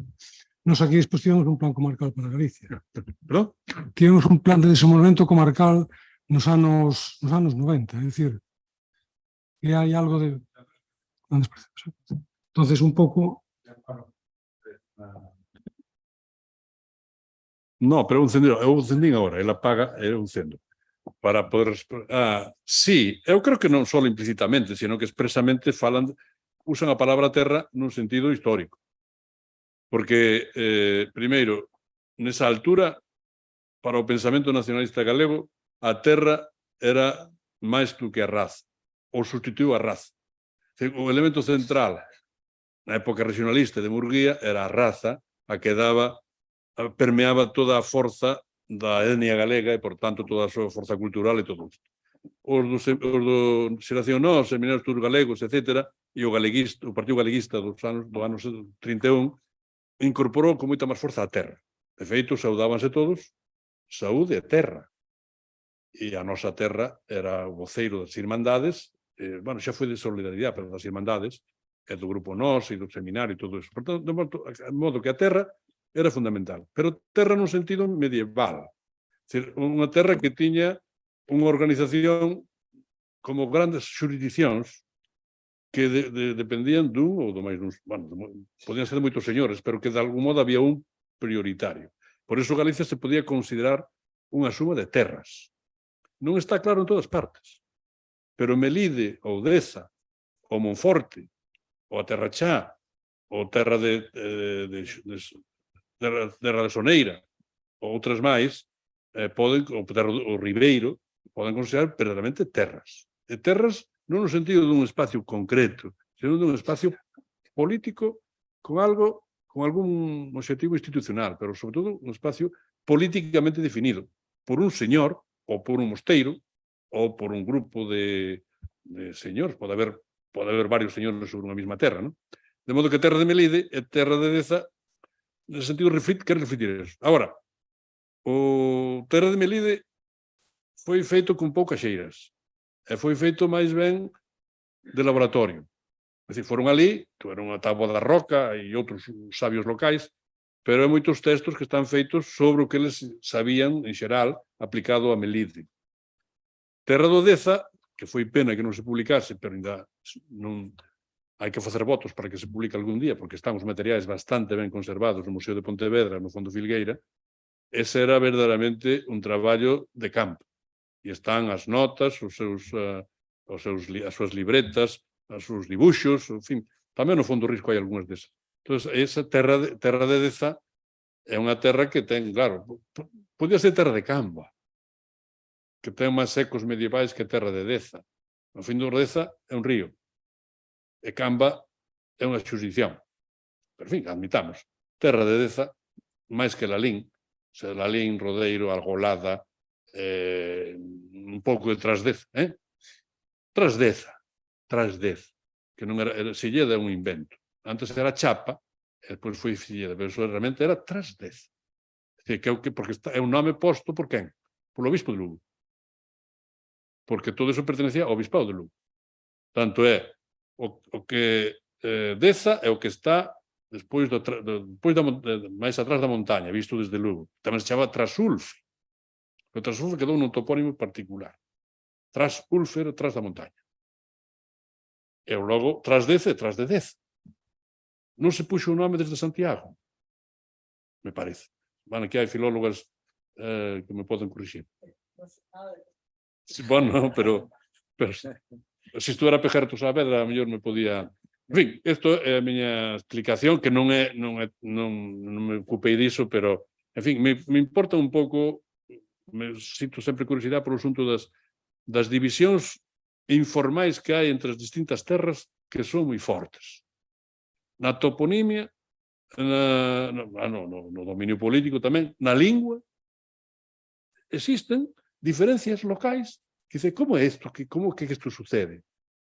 Pois sucede porque había dependencias distintas, terras dependían dun mosteiro ou do outro, ou dun señor ou do outro. Iso está medio estudado, pero é un campo moi importante para estudar Galicia na práctica. Outra cousa é a comarcalización. Iso é un fenómeno un pouco ao modo do imperialismo colonial do século XIX en África. É dicir, trazaron con Cartabón e unhas divisións, non se fixo así, pero é unha decisión desde arriba, desde unha mente que dice hai que dividir así. As terras serán fruto de séculos de experiencia. E séculos de experiencia, pois acaban formando identidades, e acaban formando tendencias e pautas, trazos distintos. ¿Y los distritos electorales? Nada, eso es muy moderno, es del siglo XIX. ¿Pero calca de alguna forma? No. No. Los distritos son más o menos son creación liberal sobre los partidos judiciales, pero pueden ser más grandes que los partidos judiciales. Sí. Son creación. Eso los liberales hicieron una división del territorio totalmente distinta. Tábula rasa, Sí. casi. Que hay una discusión sobre si se hacía históricamente o se hacía políticamente. Históricamente significaba reconocer, yo qué sé, pues que hay provincia de Barcelona, Gerona, Lérida y Tarragona. Pues están diciendo que es el Principado de Cataluña. Por tanto, hay un reconocimiento de la historia. Podía llamarse Segre o Ter o Ebro. Ya no tenía ninguna referencia histórica. Y aquí los revolucionarios de Cádiz decían Alto Tambre, Bajo Miño, Alto Miño, Sil. Eso eran las 4 provincias gallegas. O serían, pero no sé. Entonces, históricamente, esto tuvo mucha importancia. Ahora, los distritos son creación liberal por necesidades de geometría electoral. De que salga el señorito local. Pues claro, pero de eso se trata. Si soy yo, mejor. Mira, un caso práctico. Ciudad de La Coruña.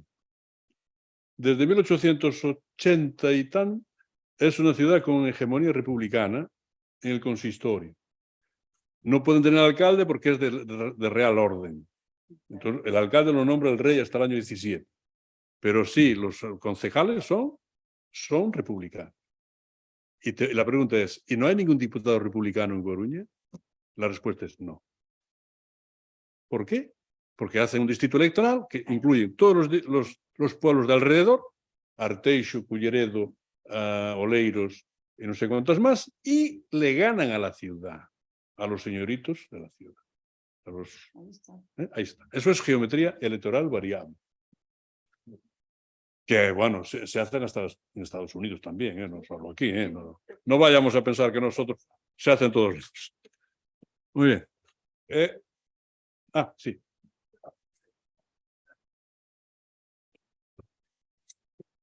Precisamente, esa definición das terras do seminario non incluía xa isto de que lle chamen Deza e non Camba, non alonxa un pouco das vellas xurisdiccións señoriais? Porque eu creo que aí hai unha vontade, ou podería haber, non sei, é unha pregunta, non? Unha vontade que máis a da lógica do Pedrallo de vincular efectivamente aos ríos, a espacios xeográficos definidos dunha forma non natural, ao revés, de manexo do territorio por parte da xente que ali vive, non? Xa non só a referencia señorial.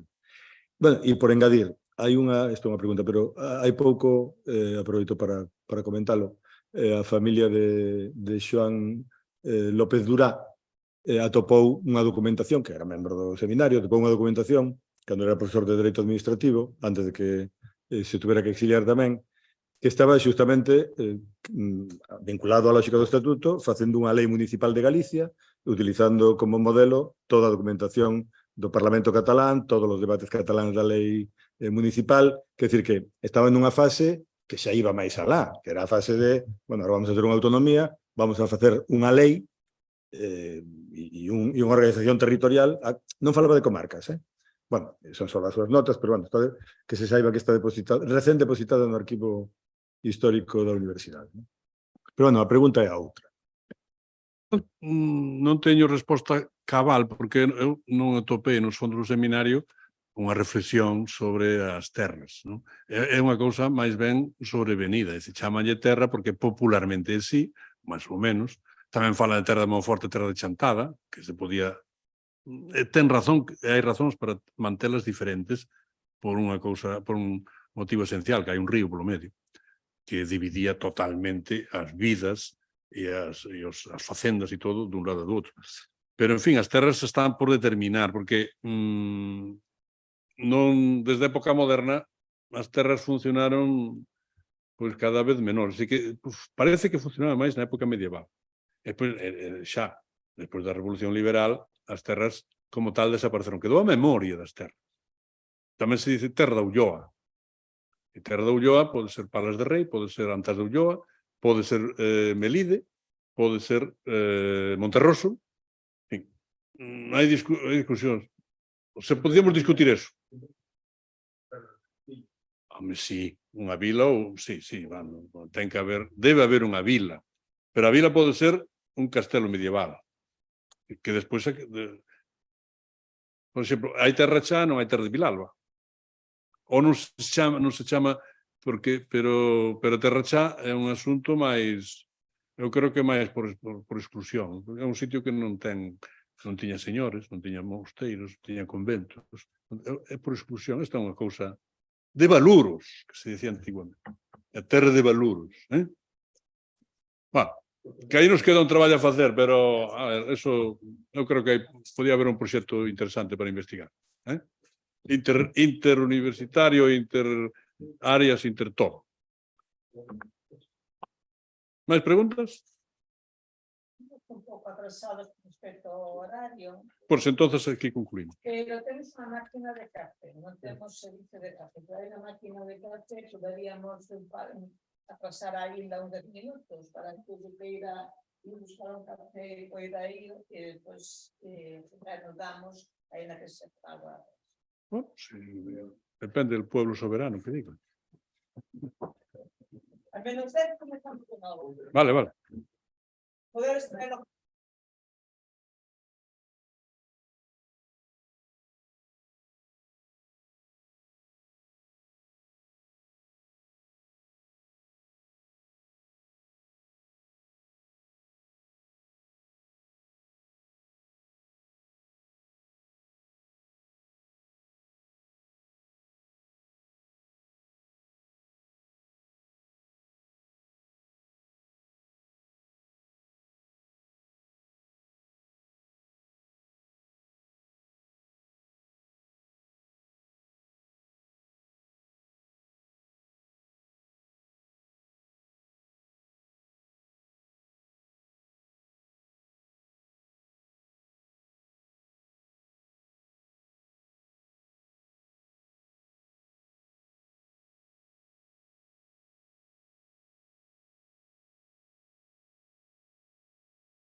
Bueno, señoras e señores asistentes, vamos a reanudar os traballos desta sesión coa intervención de Idoia Stornés Zubizarreta.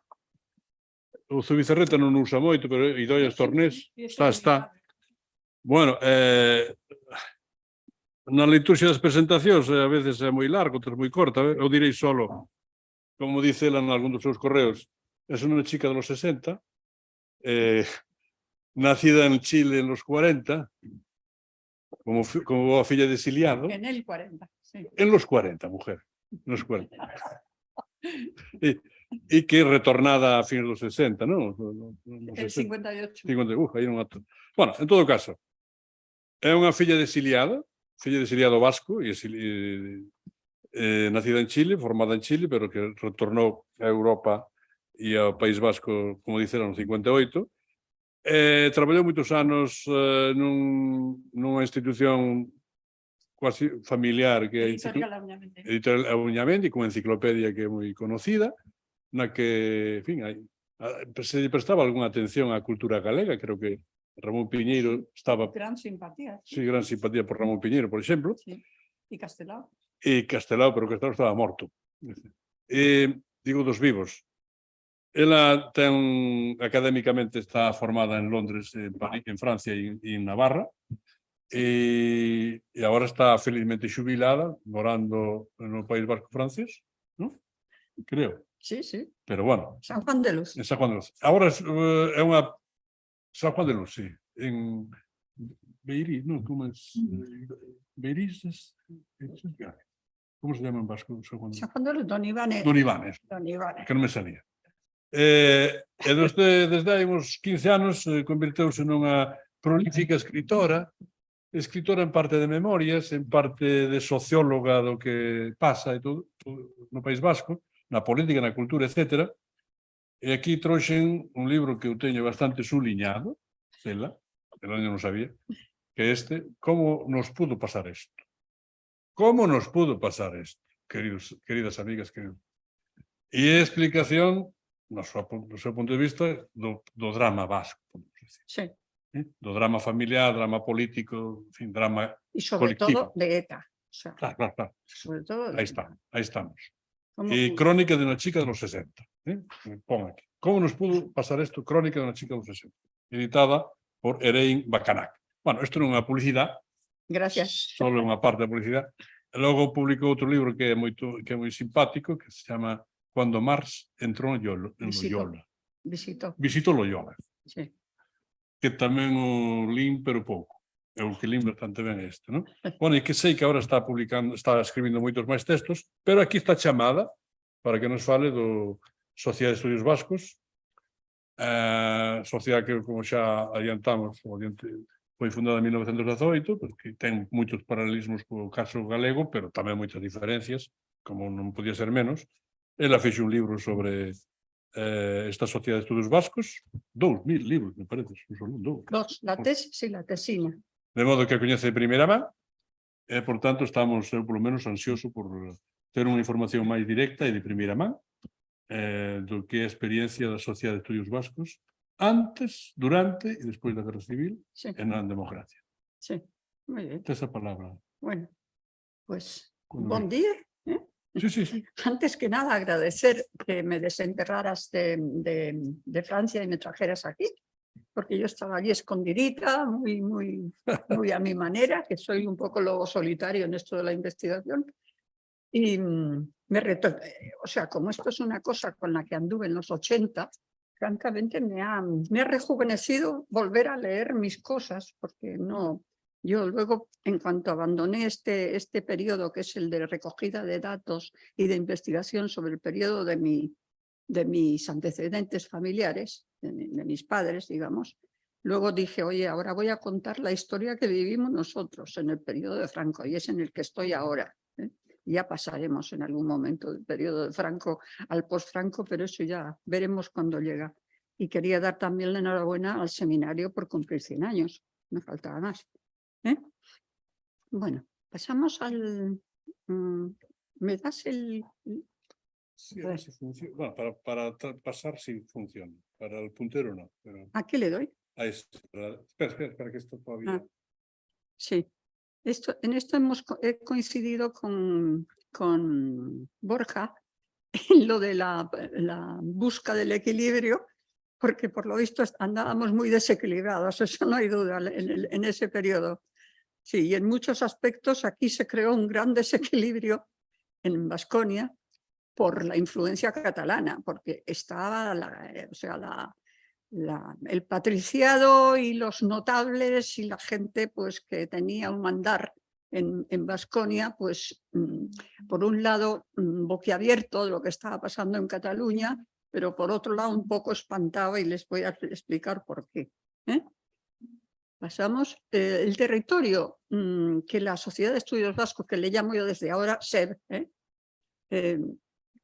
consideraba como Euskal Herria, Baskonia, estaba constituido pues un poco más o menos con la silueta del actual, pero tiene el Reino de Navarra, que tenía su propio estatuto jurídico, con su convenio económico muy satisfactorio, y luego por las tres vascongadas, que son Álava, Vizcaya y Guipúzcoa, con un concierto económico que no es lo mismo, que se creó más tarde, en el año 76, con mucho menos estabilidad, pero que fue durando, y se conservó pues, de una forma que creó satisfacción en muchos de los que seguían beneficiándose de él, ¿no?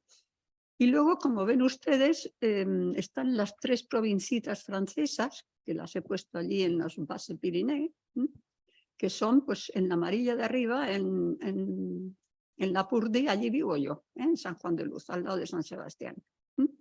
Esos perdieron el estatuto foral que tenían, porque todo el mundo ha tenido estatutos forales más o menos, o los han perdido en algún momento. En el territorio francés lo perdieron con la revolución, ¿no? Y aquí pues se tardó muchísimo, se dio de largo y se sustituyó por los conciertos económicos, que eran pues la gallina de los huevos de oro, le llamaban antes y yo le he seguido llamando. Este es el entramado jurídico que tenía lo que la Sociedad de Estudios Vascos llamaba Baskonia, lo cual yo he considerado que es ese apego al hecho foral y sobre todo a manejar tu dinerito propio y recabarlo directamente y luego llegar a un acuerdo con el Estado y todo esto, pues es que eso llegó a crear desde el año 1876, hasta 1918, pues intereses propios del régimen concertado. Entonces, las élites locales, cuando vieron la audacia de lo que estaba pasando en Cataluña, estaban un poco atraídas, pero por otro lado, oye, a ver si perdemos nuestra gallinita de los huevos de oro, ¿no? Y entonces Sota, la familia Sota, no solo Alejandro, era el más atiré, me está saliendo francés porque vivo en Francia, el más atraído por esta nueva orientación que podía dársele al nacionalismo vasco ahora que el jefe se había muerto, que era Sabino Arana. Él esperó pacientemente a que Sabino Arana desapareciera porque aquello era mucho más foral o no sé cómo llamarle, y dijo, esto vamos a ver si podemos hacerlo arrancar aquí también. Pero él era consciente de la importancia de la reliquia foral que conservábamos económicamente, no solo económicamente, sino administrativamente y en ciertos visos en lo que es la constitución de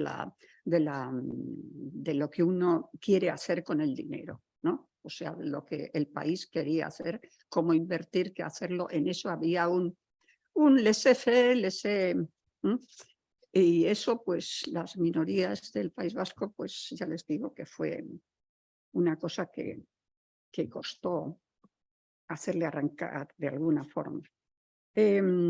El país en ese momento arrancaba,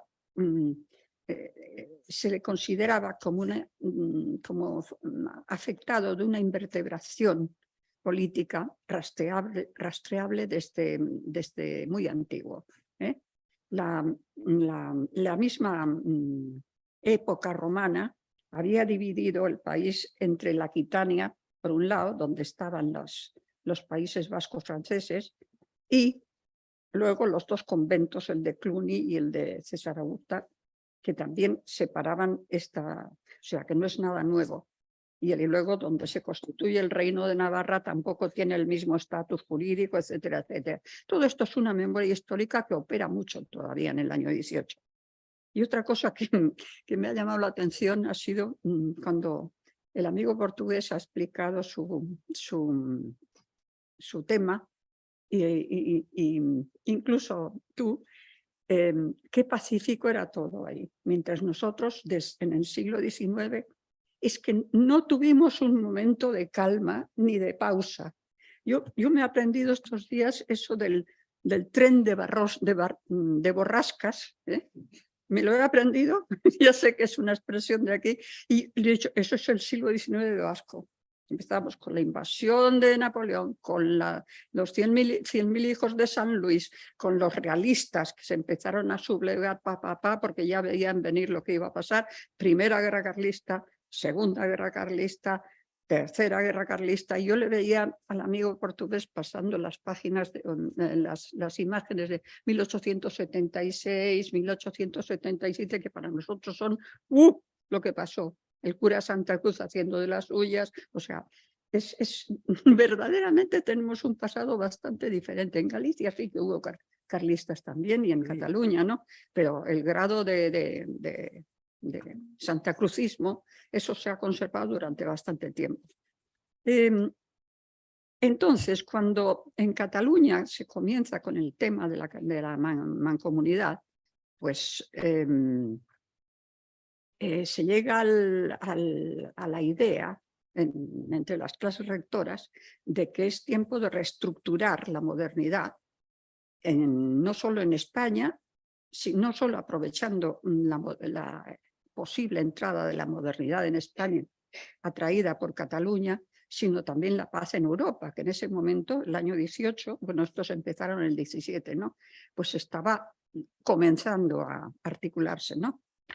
Bien, veo territorio, hemos visto, fueros, los he explicado, lengua. Ahí está un asunto de interés. Dicho territorio, ya le he dicho que se había seguido por normas forales, reconvertidas, etcétera, y mientras se afianza un constitucionalismo central y crecen los movimientos regionalistas, se comienza a reclamar unidad del pueblo vasco, Euskal Herria, que quiere decir pueblo vasco, ¿no? Y como Euskal Herria quiere decir eusko, es la etnia vasca, que es a su vez eusko, euskera, es la misma palabra, pues se dice, ¿pero qué vamos a hacer con el euskera? Porque el euskera en ese momento estaba situándonos en el año 18 de la creación de estudios vascos en un periodo ya de verdadera caída libre. ¿Por qué? Bueno, porque la burguesía vasca, bilingüe desde tiempos, digamos, desde la antigüedad, ¿no? Empezaba a abandonar el euskera, que lo conocían todos, lo conocían, muchos de ellos lo conocían, pero ya les parecía pues que está bien saberlo, pero no utilizarlo. O sea, es como una especie de joya que te la pones, pero no te la pones para salir a la calle por si te la roban. Entonces la llevas puesta, ¿no? Y es un poco un relicario. Bien, pero ¿qué ocurre? Que teniendo desde la época, desde el siglo XVIII, teniendo un tema que era el del vascoiberismo, teoría según la cual los primeros pobladores de España eran éuskaros, Eso es lo que se decía en la teoría esta. Bueno, había muchas teorías de dónde procedía el pueblo vasco, ¿no? Porque las teorías anteriores al vasco-ibarismo, que ahora parecen una barbaridad, pues eran procedentes de la Biblia. Hubo Tubal, nieto de Noé, que llegó hasta los Pirineos y dijo, aquí me quedo y aquí establezco mi tribu y todo eso. Bueno, eso lo barrió el siglo XVIII, y el vasco-iberismo pues, fue caucionado un poco por la ciencia alemana, por Humboldt, y que lo aceptó de una forma muy racional y muy como debía ser, ¿no? De que los nombres del lugar ibéricos siguen en total el sistema fonético de la lengua vasca y nada más, ¿no? Bien, pues con el vasco-iberismo sostenido por la ciencia alemana, el euskera en esa época, en esos, digamos, primeros años del siglo XX, adquirió el estatus de lengua aborigen. Tenemos territorio, tenemos ley, el tema jurídico, y tripleta, territorio, fuero, lengua. El catalanismo político planteó el dilema fueros o autonomía. ¿Qué hacemos? Bien, el Baskonia en ese momento poseía en el momento álgido de la industrialización, poseía dos polos industriales, que son Bilbao y Guipúzcoa. Uniforme hasta cierto punto, Bilbao y Guipúzcoa en la orla cantábrica, mal comunicados con el resto. La industrialización se simultanea con la llegada de migrantes alófonos y el abandono de la tierra por vascos que emigran a América, especialmente pues, al cono sur, a la parte de Argentina y Chile y Uruguay. Luego también está el abandono del euskera por la clase dominante, como quien dice, más o menos, y la penetración del laicismo que es propia ya de la época. Como reacción, Arana Goiri, hijo de carlista, muy identificado con el ideario carlista, pues prosigue con el lema Dios y fueros, pero le da una carnadura raza-lengua, ¿no? Que no la voy a explicar porque todo el mundo la conoce. Y él se adhiere a lo que era entonces pues, una especie de axioma indiscutible, que era la desigualdad de las razas. Muy bonita, pero desiguales somos todos, pero unos más iguales que otros. Eso es lo que él nos decía, ¿no? Y sobre todo los blancos, pues somos mejores que los otros. Pero de todas formas, en descargo del racismo de Sabina Arana, tengo que decir que en los pueblos como Filipinas y Cuba, etcétera, etcétera, del color que fuera, él defendía por anticolonialismo, y eso es una buena cosa por su parte, ¿eh? Probablemente era por meterse con España, claro, pero bueno, él es una tut, que dicen los franceses, ¿eh? A su muerte, pues, el naviero Sota encauzó ese nacionalismo hacia la vía catalana, una autonomía. De todas formas, el nacionalismo vasco siempre ha sido un nacionalismo bífido, que le llamo yo, ¿eh? Uno, independencia, otro, autonomía. Y esas cosas, pues, en el alma, que Unamuno decía que estaban en el almario, es para mí pues una cosa que otros autores, otros historiadores han llamado la balanza patriótica. Pero ocurre que mientras el nacionalismo en Vizcaya va creciendo, en el resto de Baskonia, como os he dicho, todo el mundo está pendiente de qué pasa con los regímenes concertados, porque tenían un concierto económico ya ahora que tenía que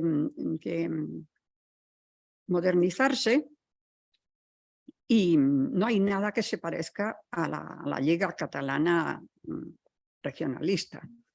El movimiento Solidaridad Catalana, pues sí, todo el mundo leyó y todo eso, pero... ¿eh? Bien. Lo que sí cambió la cosa fue con el establecimiento de la mancomunidad catalana, que eso sacude verdaderamente las regiones y cambia las cosas, ¿eh? pues un añito más tarde o 2 añitos más tarde.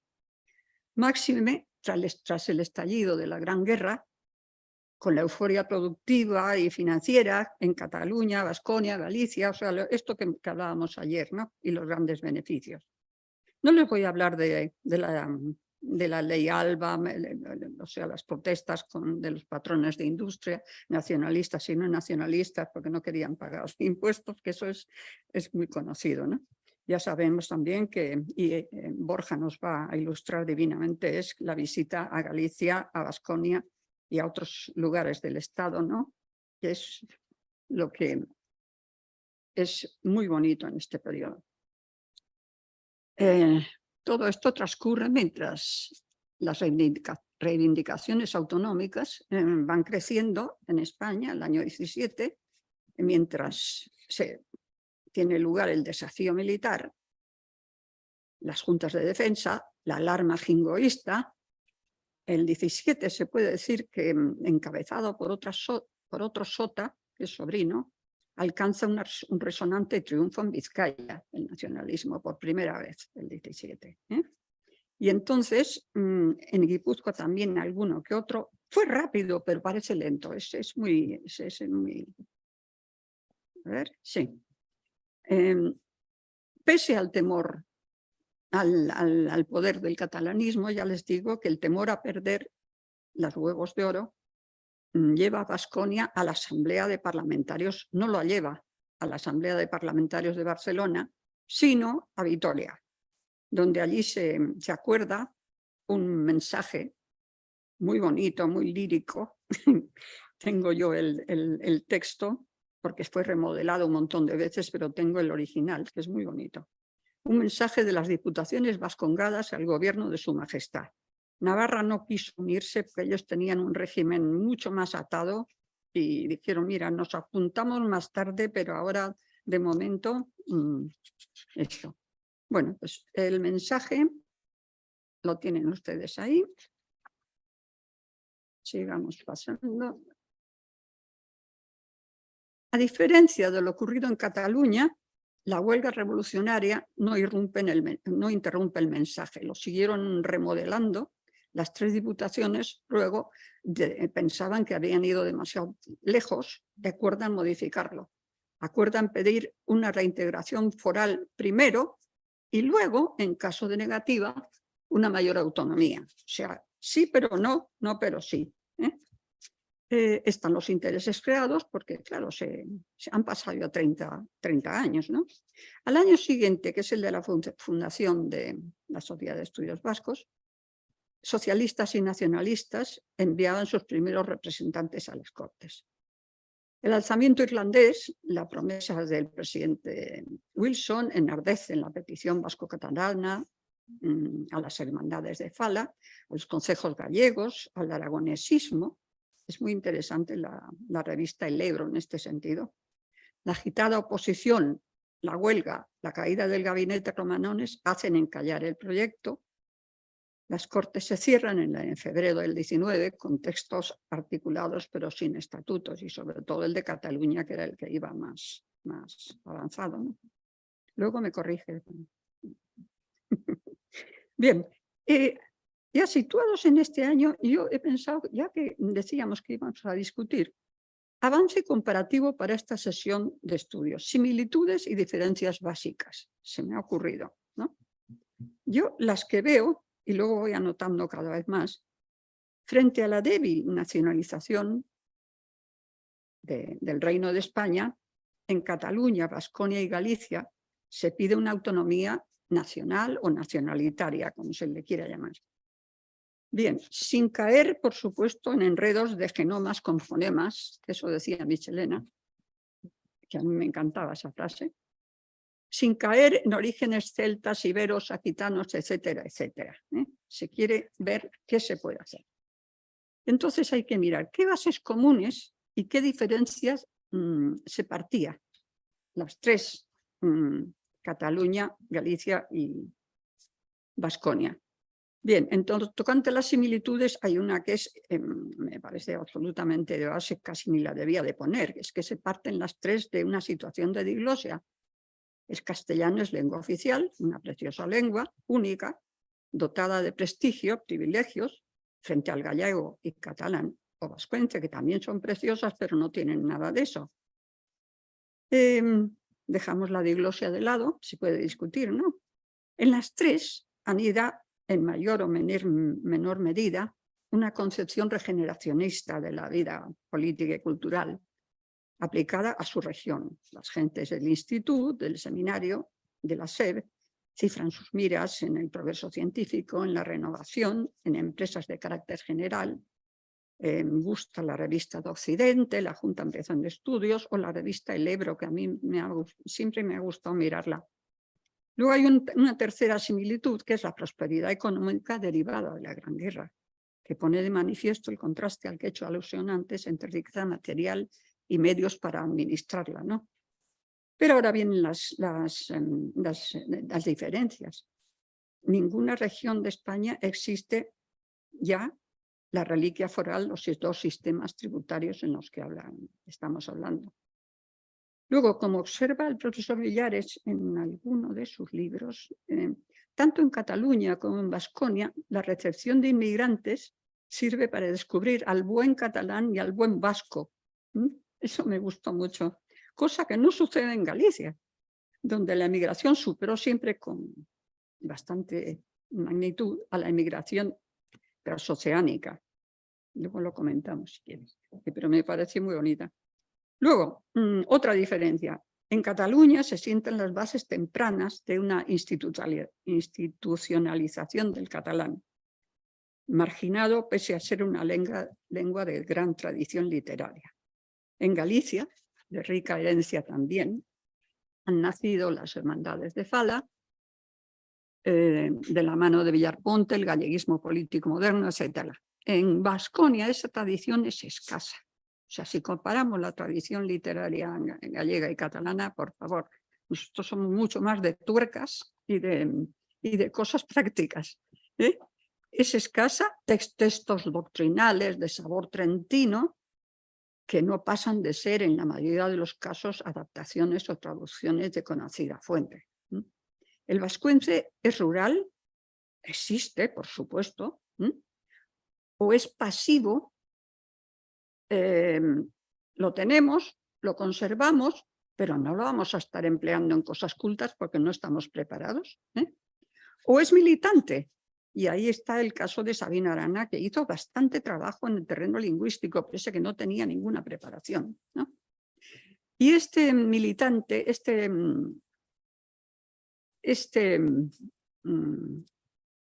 rasgo militante del euskera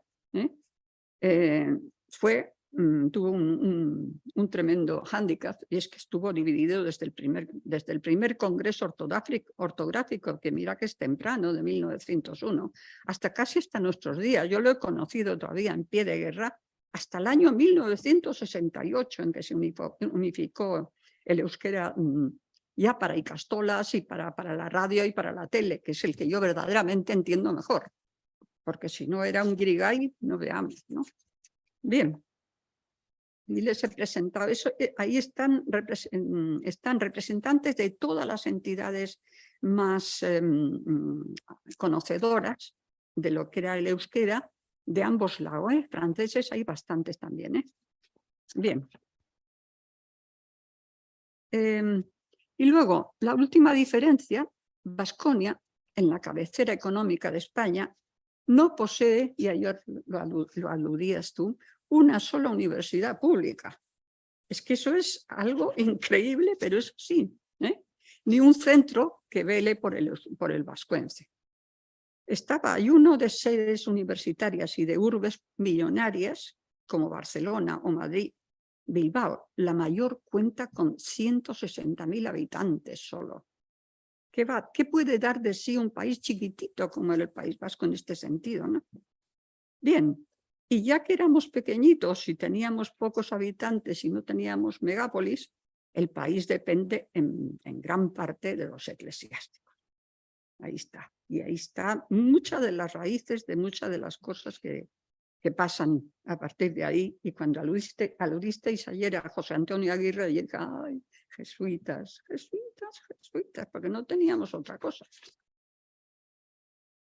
5, sí. Sí que había existido una universidad vasco-navarra, desde el siglo XVI, en Oñate, pero las guerras carlistas lo cerraron 4000 veces, no había forma de seguir con eso adelante, y ya la última se la llevó.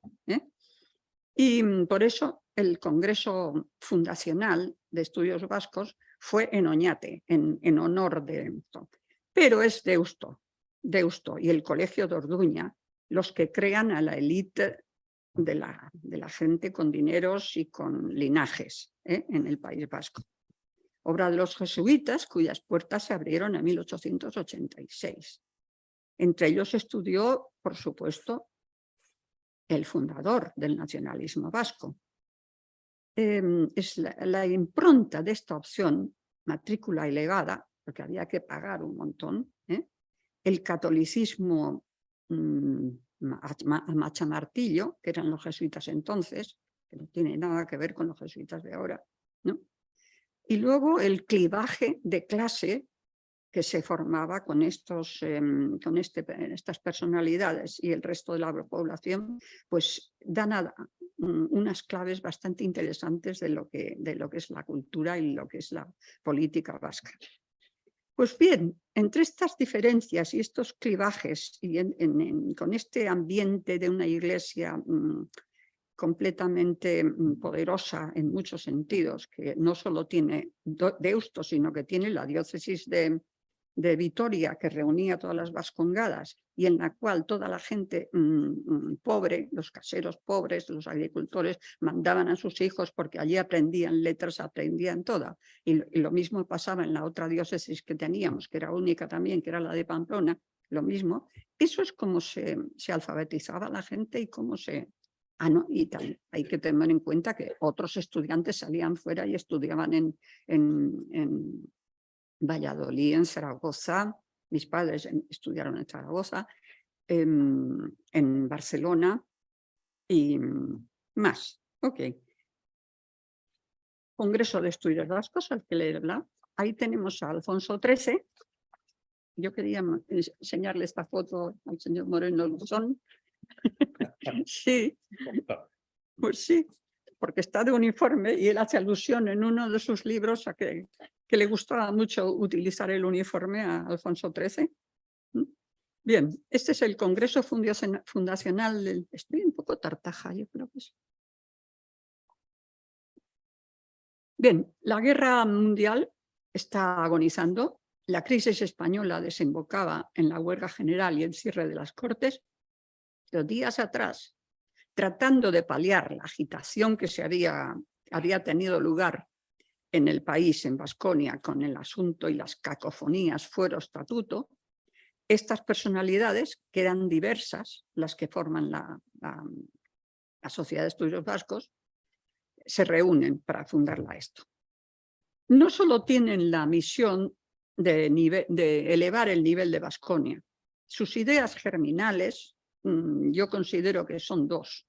Una es el crear una universidad pública y luego forjar un estatuto que digiera y supere la foralidad, pero que lo digiera. Eso es muy importante. Y conseguir la universidad, que hemos dicho, ¿no? El acto se celebra en Oñate, etc. Esto no les voy a hablar etapa por etapa, que lo tendrán ustedes en el artículo que voy a entregar a este respecto. Un balance cultural es mucho más sencillo. El balance del 18 al 36 están la antropología física, que entonces era una pasión. Son las recogidas del padre Barandiarán. Supongo que se acordarán ustedes del padre Barandiarán. Bueno, luego les hablaré de un aspecto del padre Barandiarán que me enteré mucho más tarde de lo que saldrá, que no era tan como esto. No es lo de Cambó con su vida privada, pero tiene sus cosas Barandiarán. Bien, las recogidas de Barandiarán Eguren y Aranzadi en el terreno de la antropología. Luego, las recogidas de Azcue, del padre Azcue, que igual les sonará a ustedes porque era un experto en euskera y en música también. Luego, sí que les sonará a ustedes Violet Alford, que apareció por el País Vasco, apareció por Cataluña, creo que en Galicia también hizo unas recogidas, etcétera, etcétera. Y el padre Donostia, que es música, danza, folclore. Luego, otro tema que está en su haber es el abordaje de SEMA, tú hacías alusión hoy a esto, el abordaje de temas socioeconómicos dentro del reformismo católico. 2 congresos, una semana agropecuaria, un congreso de pesca. Industriales no demasiado, porque ahí se tocaban ya temas un poco sensibles. Y ya de propiedad no digamos. Eso era un tema súper tabú. Y eso que se mencionó que se iba a tratar algún día. Luego está en su balance, está la creación de la Academia de la Lengua Vasca. Que la creó, la dotó de un presupuesto y discurrieron de forma, no tuvieron problemas, como hemos mencionado ahora con el caso gallego, cada uno por su lado. Y luego otra cosa que quería anunciar es la publicación de la Revista Internacional de Estudios Vascos, la RIEV, dentro del Congreso, dentro del campo histórico-lingüístico. Luego hablaremos. Luego están 2 proyectos simbólicos, que es lo que a mí más me gusta de todo esto, que es la Universidad Vasca y el Estatuto de Autonomía cuadriprovincial. Otro haber en el balance, un interés por el vascuence en el extranjero. Yo os envié para repartir o por si a alguien le interesaba, pero lo tengo resumido aquí. Es que como el euskera se consideró una lengua rarísima en Europa y se le dio una categoría de supervivencia, contó con socios y colaboradores no vascos en 28 universidades, en Alemania, Austria, España, Francia, Holanda, Polonia, Reino Unido, Rusia, que no entiendo por qué, y Suiza. Y luego, ya los últimos, que serían las ayudas, envió docenas de becados a Francia, Suiza, Dinamarca, Bélgica, subvencionó a algunos socios musicólogos que recibieron fonógrafos y tal, las escuelas, una decena de libros gratis que se crearon y que luego veremos las imágenes. Y como has mencionado en la cuestión presupuestaria, te diré que el presupuesto de la Sociedad de Estudios Vascos era todo de las entidades que se hicieron socias. Las diputaciones daban una cantidad, pero la Diputación de Vizcaya se dio de baja porque eran de la Liga Monárquica y tal, o sea que ese dinero no entró. Y comparar con lo que daba la Diputación a la Sociedad de Estudios Catalanes, sociedad, ¿no? ¿Cómo se llama?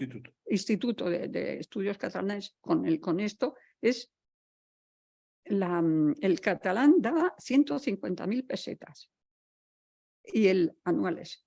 Y la Sociedad de Estudios Vascos 47. 1.000. Sí. Mucho más que aquí. ¿Ah? Todavía. Bueno, me ha parecido un dato como ha salido y como lo tenía recogido, sí, pues he dicho, sí. Bien. Y ya, sí, ya. Pero del Ministerio Español no llegó nada nunca. Sí, alguna vez, en la República, aquí. Aquí es posible que también llegara alguna cosa, pero no lo tengo a ver esto. Bueno, y acabamos con el balance. 6 congresos se celebraron y 2 más suspendidos. Uno por Primo de Rivera y otro por la guerra.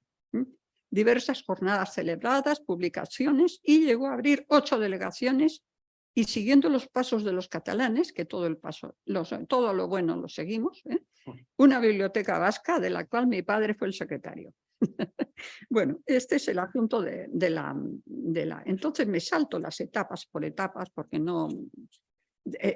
todo esto tuvo lugar en un clima intelectualmente muy limitativo en el que vivía la sociedad vasca, en la polarización, en Vizcaya sobre todo de los nacionalismos, del jingoísmo de muchos de la Liga Monárquica, que ocurrió también en Cataluña, ¿no?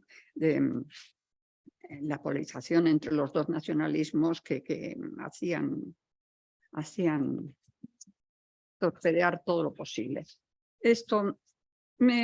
Solamente me gustaría citar los primeros contactos, porque eso es bonito, saber de dónde vino esto. Bueno, pues ahí tienen ustedes la figura de un señor que es muy poco conocido fuera del País Vasco, y en el País Vasco tampoco lo era, ahora lo hemos hecho conocer más, ¿no?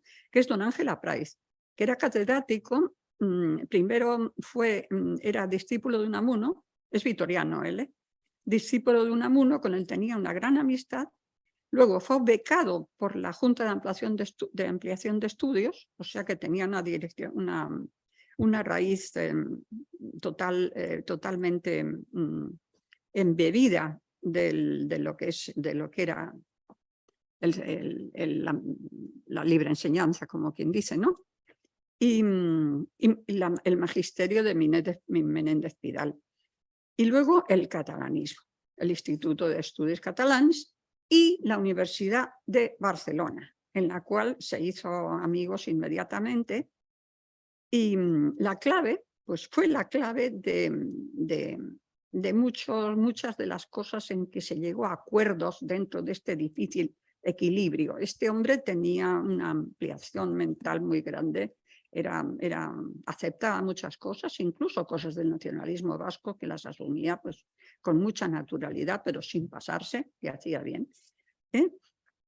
Y hizo una gran amistad y cercanía intelectual con Bosch Gimpera, por ejemplo, y lo trajo varias veces a Baskonia para colaborar. En el año 24 se estableció la relación con el Seminario Galego de La Coruña. Eso ya he pensado que te interesaría. El instituto. Es que Seminario Galego de A Coruña se llama así.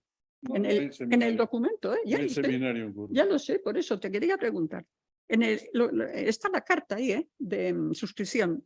Igual el que apuntó, lo apuntó mal. A lo mejor la de Sí. este. ¿Eh? A lo mejor la de este de aquí, pero... No lo sé. Tengo dos cosas como estas para preguntar. Perdón. Sí. Entonces, en estos 5 años se crean ya con mucho brío las cosas básicas que os he dicho. La Academia de la Lengua Vasca, cursos de metodología, concursos, becas, pensiones, encargo de textos, pero eso lo vamos a ver más adelante. Se discuten las bases de una universidad vasca y un congreso de autonomía que no se celebró. En la etapa dictatorial se hizo sospechosa de practicar una orientación separatista, etcétera, etcétera, pero eso creo que les pasó a todos, ¿no? O sea que no es nada original. Entonces se reasumieron actividades absolutamente inocuas, excavaciones, ordenamiento de archivos, etcétera. Ahí estaba la Iglesia machacando, o sea,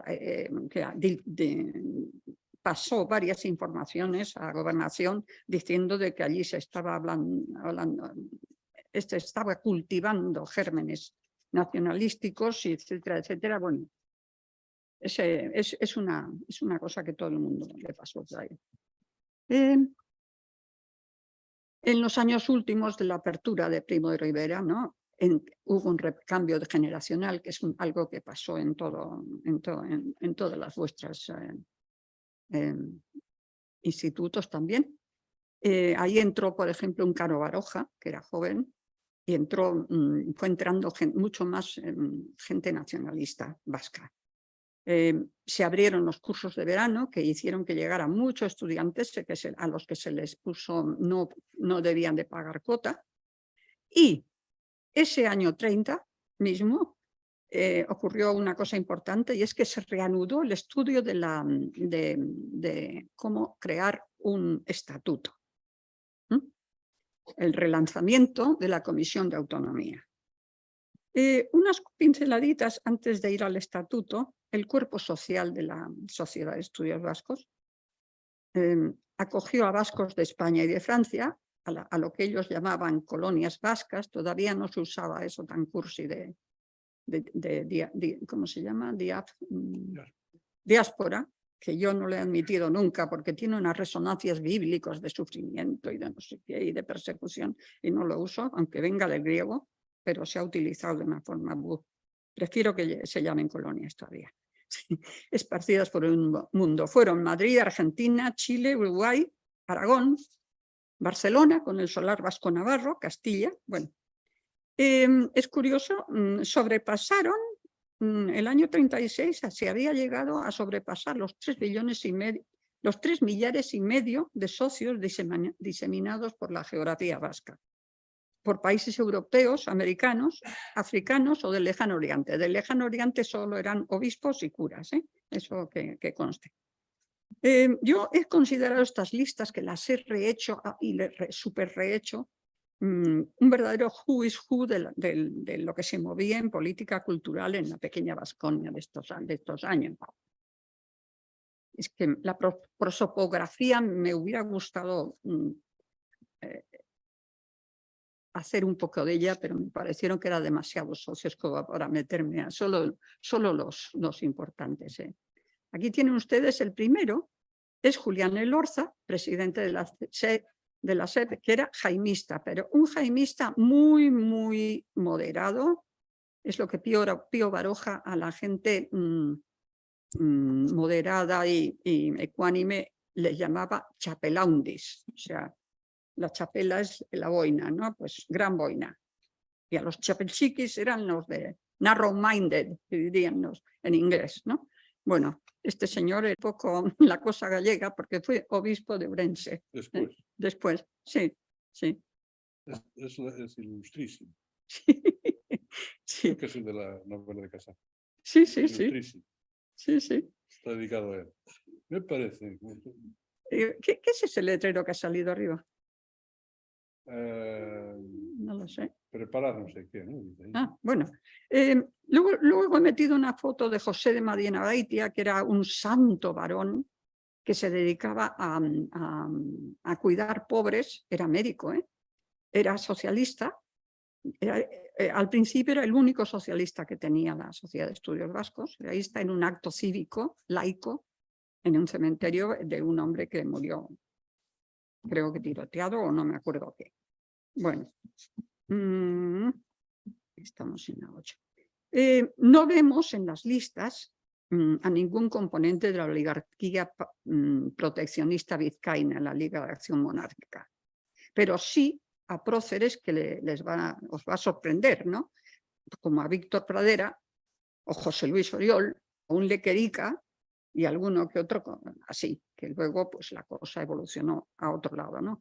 Tenemos elementos de la nobleza titulada, que yo me divertí mucho buscando. Tenemos un grande de España, 17 marquesados, 21 condados, 4 ducados y 3 baronías, mujeres y hombres. Las ramas del carlismo pues las tienen ustedes en el presidente de la sociedad. Luego están los Paguaga, Oreja, los tradicionalistas, etc. En cuanto a la iglesia, pues he mencionado a este que era medio gallego, ¿no? Y tenemos 67 seminaristas socios, 74 sacerdotes, 8 obispos, de Gandá, Seguí, Mateo Mújica y Lundián. En la izquierda teníamos 3 socialistas destacados, entre los cuales el doctor Madiena. Pero teníamos algún republicano de pro. Y tienen ustedes aquí, oye, ese letrero, ¿por qué demonios sale? Bueno, no lo entiendo. Bien, don Ramón Madariaga es un señor que muy poca gente conoce y ni siquiera en Baskonia, y fue el quid de la cuestión del estatuto de la Sociedad de Estudios Vascos, el estatuto de autonomía que se estaba creando en el año 30 y que él introdujo el esquema según el cual había que hacerlo y se le llamó el padre del estatuto de la Sociedad de Estudios Vascos. Y no solo eso, sino que cuando este estatuto encalló por las razones, el del año 31, que explico un poquito más adelante, él recondujo los filos por los cuales se había malogrado ese trabajo y republicanizó bastante el texto, y fue el texto que se votó en el año 33 y que fue plebiscitado, con muchas trampas, pero fue plebiscitado. Luego, claro, encontramos nacionalistas de todas las clases, de Comunión Nacionalista y de la rama radical, que ahora estaban juntos, es cuando se juntan, ¿no? Ahí he puesto una de las líderes vascas, la Julia Fernández Zabaleta, Navarra.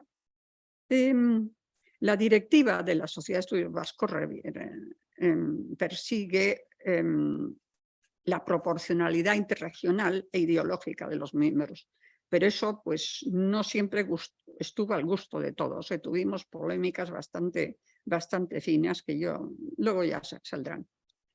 Bien, ya hemos dicho que el arquetipo nacionalista se va a reintroducir en estos años, en este año 30, pero sigue siendo un varón universitario, hijo de universitario y de preferencia abogado. A los años 30 aumentan los nacionalistas y las mujeres.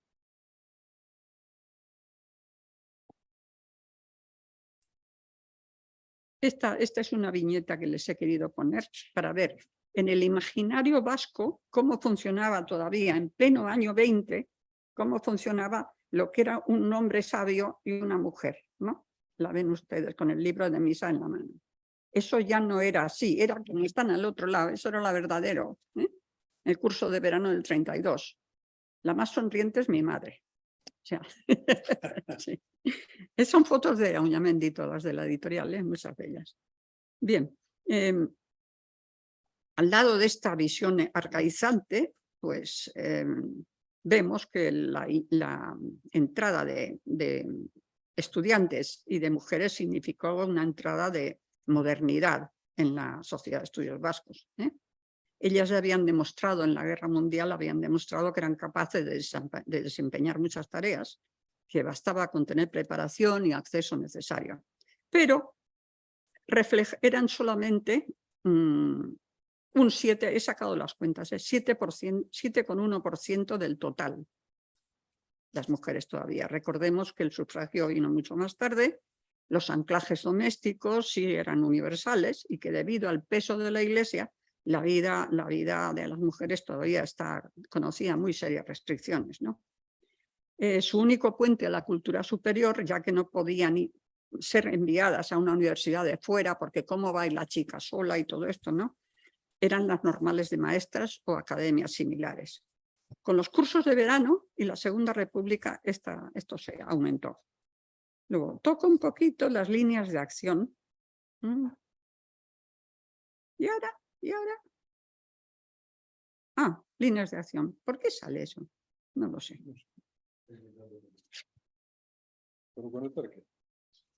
No lo sé. A ver, les digo lo que pone. Líneas de acción, 6 congresos, etcétera, la RIEF. Bien. Este es don Julio de Urquijo, que fue un factotum dentro de la Sociedad de Estudios Vascos. Era un eminente conocedor de lenguas, había estudiado en Alemania y en distintos países, ¿no? Urquijo era jaimista también, era carlista.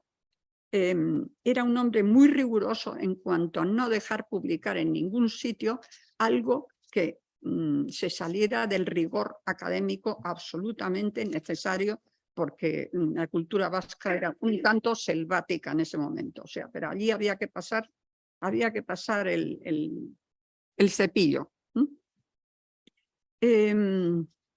Y eso él lo hizo en un momento que ya, como he explicado antes, en que la lengua vasca iba en caída libre y claro, era muy difícil encontrar vascos que conociendo la lengua vasca tuvieran conocimientos filológicos y pudieran publicar al nivel de lo que se había llegado en otras lenguas, ¿no? Porque, como todos sabemos, el vascuence, que emerge como otras lenguas en el lapidario romano, y ahí os he puesto el lapidario romano porque me ha gustado, no tiene parientes actuales, apenas había estudiosos que lo dominaran, tampoco talleres de universidades en España o Francia. faltaban textos rigurosos y este hombre fue vital en este sentido. Él cedió su revista, que la había fundado en el año 7, la publicaba en París. Es curiosísimo, sí. Y pasamos página.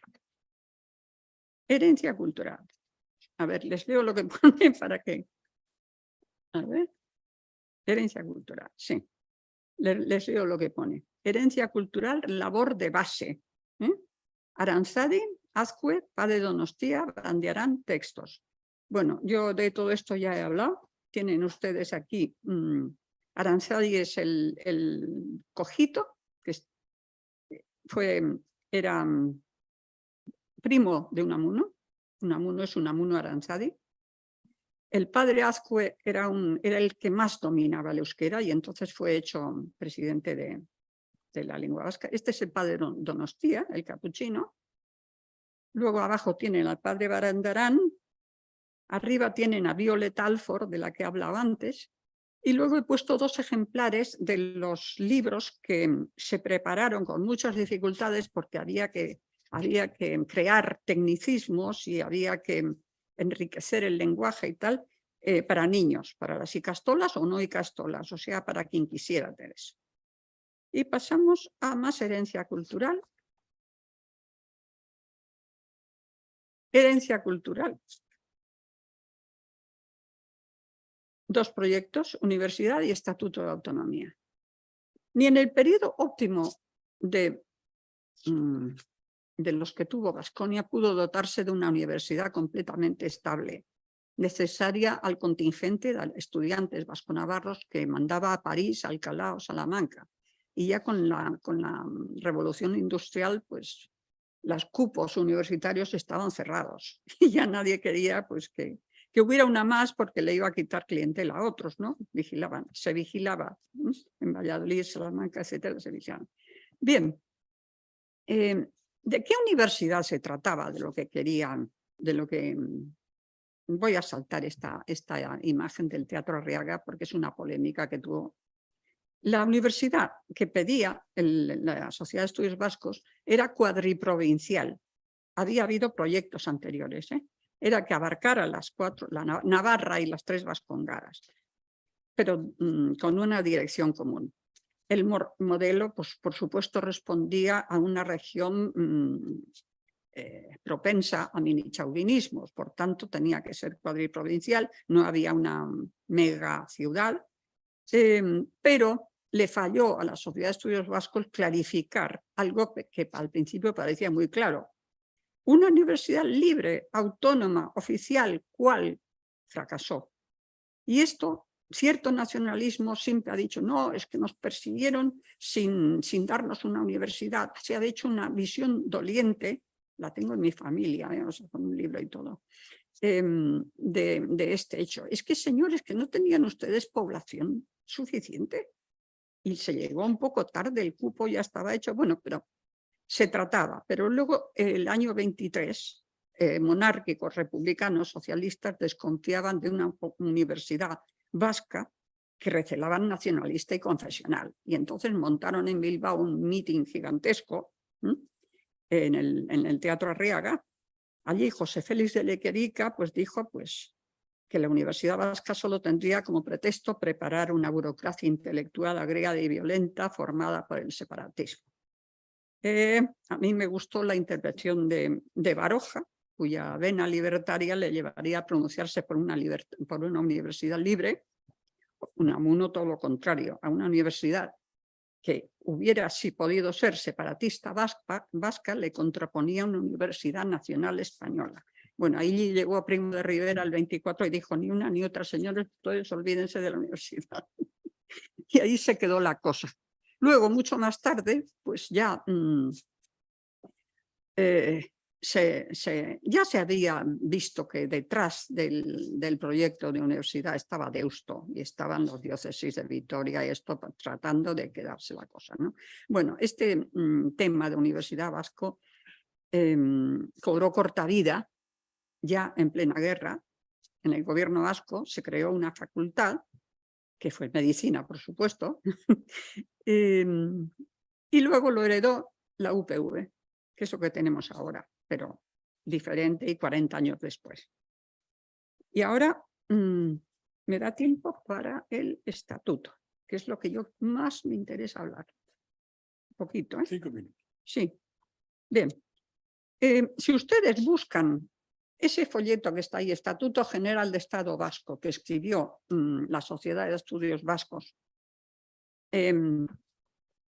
si buscan ustedes en Google, se lo encontrarán siempre, a no ser que sigan mis instrucciones, perdón, se lo encontrarán siempre con un subtítulo que pone según la asamblea aprobada en Estella el día tal y tal y tal. Bueno, pues esa no fue ese no fue el estatuto de la Sociedad de Estudios Vascos. Este es.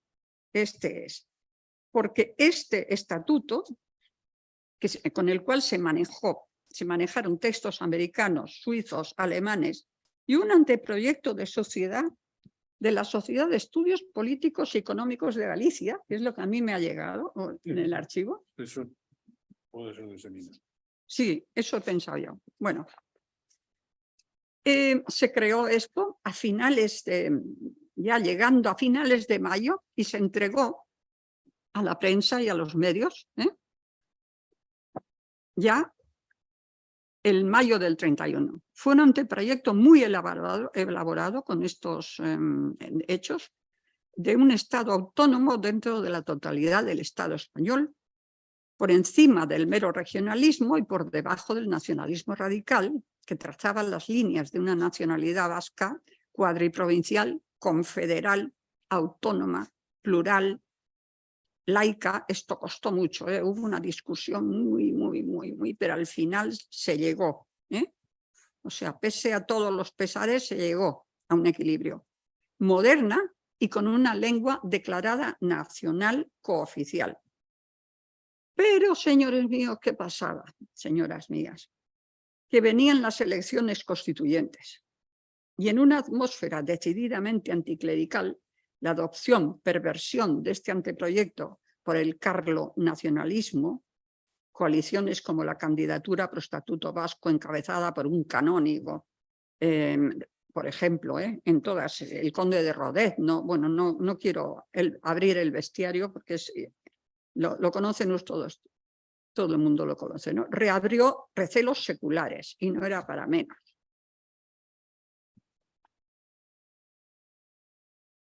Tras la quema de conventos, la visita, perdón, les voy a leer lo de arriba, Estatuto General del Estado Vasco de 1931, ambiente en el que se escribió, después de la quema de conventos o en el que apareció al público.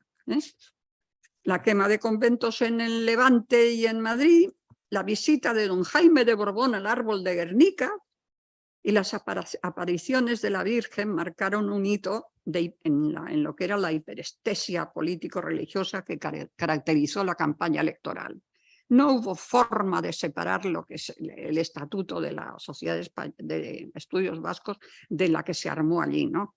Fue recibido con simpatía por los republicanos vasco-navarros, por supuesto, pero la adopción, perversión del mismo fue consagrada en la Asamblea Nacionalista de Azcoitia y de Estella, donde se metieron un sinnúmero de enmiendas de tipo carlo-nacionalista, la enmienda religiosa, el Estado vasco negociará el concordato con la Santa Sede. Bueno, no quiero decir en el ambiente del año 31, pues ¿qué fue eso, no?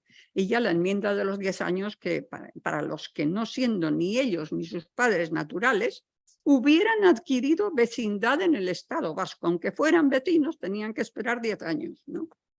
Bueno, la enmienda confederalista yo no la recuso en absoluto, hacían cesión al Estado español de las facultades regalistas y me parece bien, no sé, se podría discutir. No estará subordinado a la futura Constitución, pero es que ni se nombra. Y luego una enmienda que metió esto es hecho la selección de esto, enmienda del adverbio ya, que limitaba las conquistas del proletariado a las obtenidas hasta el día. O sea que mucho ojo, que ahora vamos a a mirar todo esto. Esta fue una asamblea preparada muy bien por el PNV, con los carlistas. Como detalle anecdótico les diré que desfilaron ediles con banderas, se formó una asamblea, luego hubo misa, luego meeting y hojas volantes que en toda Navarra, que las echó un conocido aviador, Julio Ruiz de Alda, que entonces era todavía nacionalista vasco, que luego se hizo falangista y de las Jons. Pues sí, así nació este estatuto nuestro, que lo acabamos. Este estatuto de Estella no abarcaba más que a la mitad de la población, porque ellos presentaron un desfile de alcaldes, pero eran de pueblecitos pequeños, ¿no? Y luego metías Bilbao, metías San Sebastián y ya la cosa explotaba por todas las costuras, ¿no? Prieto lo motejó de República Paraguaya, normal. El fantasma de las carlistadas irrumpió para alarma de las izquierdas, pero también para esperanza de la derecha clerical en toda España. Hubo autobuses de catalanes viniendo a las campas de la Virgen de Ezquioga. Fue muy popular en Cataluña. Tú nos comentarás mejor la cosa, seguro.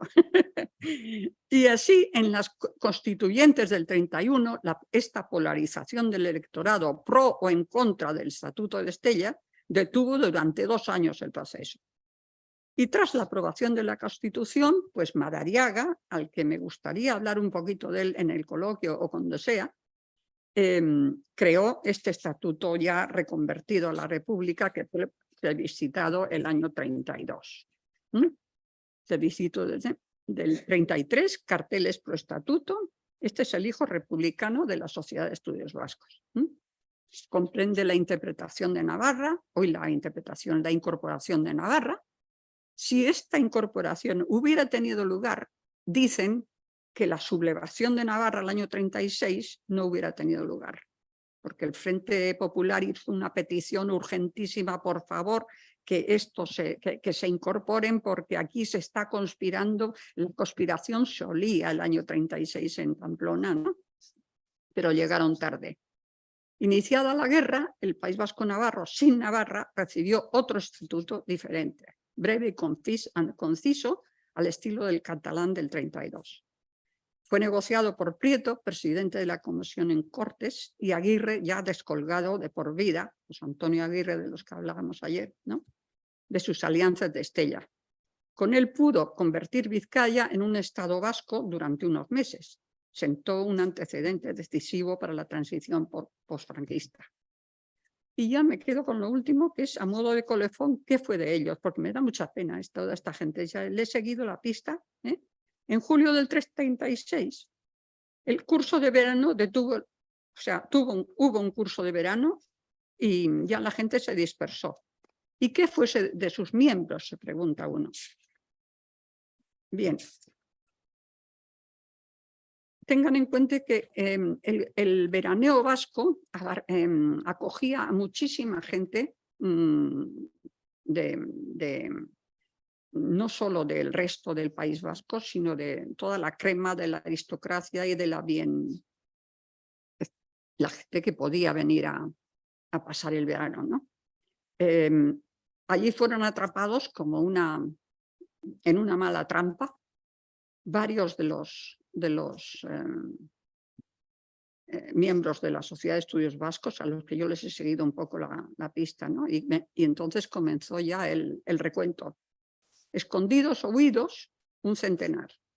Encarcelados, 50. Fusilados, más de 12. Algo después, desterrados, otro centenar. Confiscados, forzados a trabajar, expedientados, depurados, multados, eso. Pero, concretamente, entre los fusilados en Guipúzcoa por los milicianos, estaba Joaquín Beunza, que fue uno de los redactores del Estatuto de la Sociedad de Estudios Vascos, que no tenía ni idea que la conspiración estaba teniendo lugar, y él era una persona muy importante que había sido diputado y tal. No les dieron el dato y lo fusilaron en Guadalupe, en el fuerte de Guadalupe. En los asaltos a las cárceles de Bilbao cayeron otros. Uno de los más importantes fue Urquijo, del que os he hablado antes, el erudito Julio de Urquijo, su hermano cayó en una de las cárceles de Bilbao, fue masacrado, como mucha gente, ¿no? Y tuvo en su propia familia 6 bajas. O sea, y eso explica qué pasó cuando se intentó luego reestructurar la sociedad de estudios vascos. El Orza, el presidente, que lo hemos visto antes, sobrevivió porque un nacionalista vasco lo escondió. Y Urquijo pasó un buen tiempo sin saber nada de su hermano ni nada, también escondido, pero nunca se ha sabido dónde. Y yo es que me muero de ganas de saberlo. Pues he preguntado, bueno, me figuro que también en casa de algún nacionalista.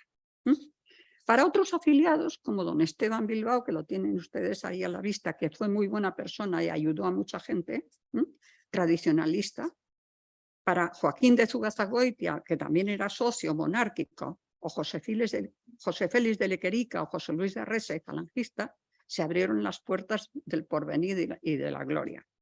Baroja se escapó, Unamuno se murió, o sea que nos quedamos como esto. Esta guerra, a continuación la mundial, desalojaron en gran medida a las instituciones europeas el interés por la cultura vasca. Y el balance ya se los he leído antes, con antelación. Hubo demasiada crispación sobre todas las cuestiones, demasiado marcha de Cádiz versus marcha de San Ignacio en Euskadi. Esto lo decía Prieto, que es una frase divina para mí.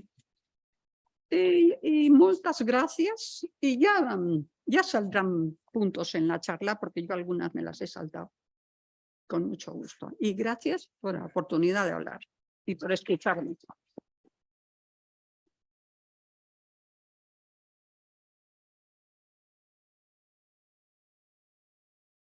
¿Me he pasado de la hora?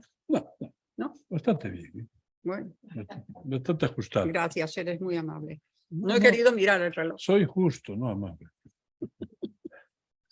Amable también, pero no es el caso. Se abre un brevísimo turno de... ¿A qué hora tenemos que salir, José Manuel? 2:30. ¿Ah? Bueno, pues entonces ahora son las 2:15, ¿no? En fin, ¿alguna pregunta? Borja. Venga, Borja, ilumínanos.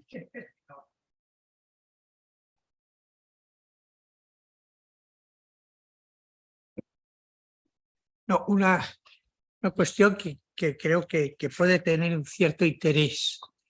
En el año 1904, Sí. Pompeu Fabra está de catedrático de la Escuela de Ingenieros en Bilbao y le escriben desde Barcelona preguntando, bueno, infórmanos sobre los nacionalistas vascos, sobre la euskera, cómo está todo, porque también interesa estar al día y porque sabemos muy poco. Y en la respuesta de Pompeu Fabra, que son 2 cartas que yo las publiqué hace años, es muy interesante porque dice, no se parece en nada al catalanismo. No. Claro, el nacionalismo vasco de Sabino no se parece en nada. Son ultracatólicos, Exacto. sectarios, el que no es vasco no cuenta, no es ciudadano, y después te encuentras que la mayoría de ellos no saben hablar euskera, pero son más nacionalistas que nosotros, cuando nosotros estamos proponiendo lo contrario, que el emigrante se integre a la catalanidad. Y él cita un famoso artículo de Sabino Arana, que se llama Errores catalanistas, en las que Arana ataca al catalanismo por querer que los maquetos, los emigrantes, hablen catalán. Para los catalanistas, que un emigrante hable catalán es una victoria. Eso de ninguna manera tenemos que tolerarlo los vascos.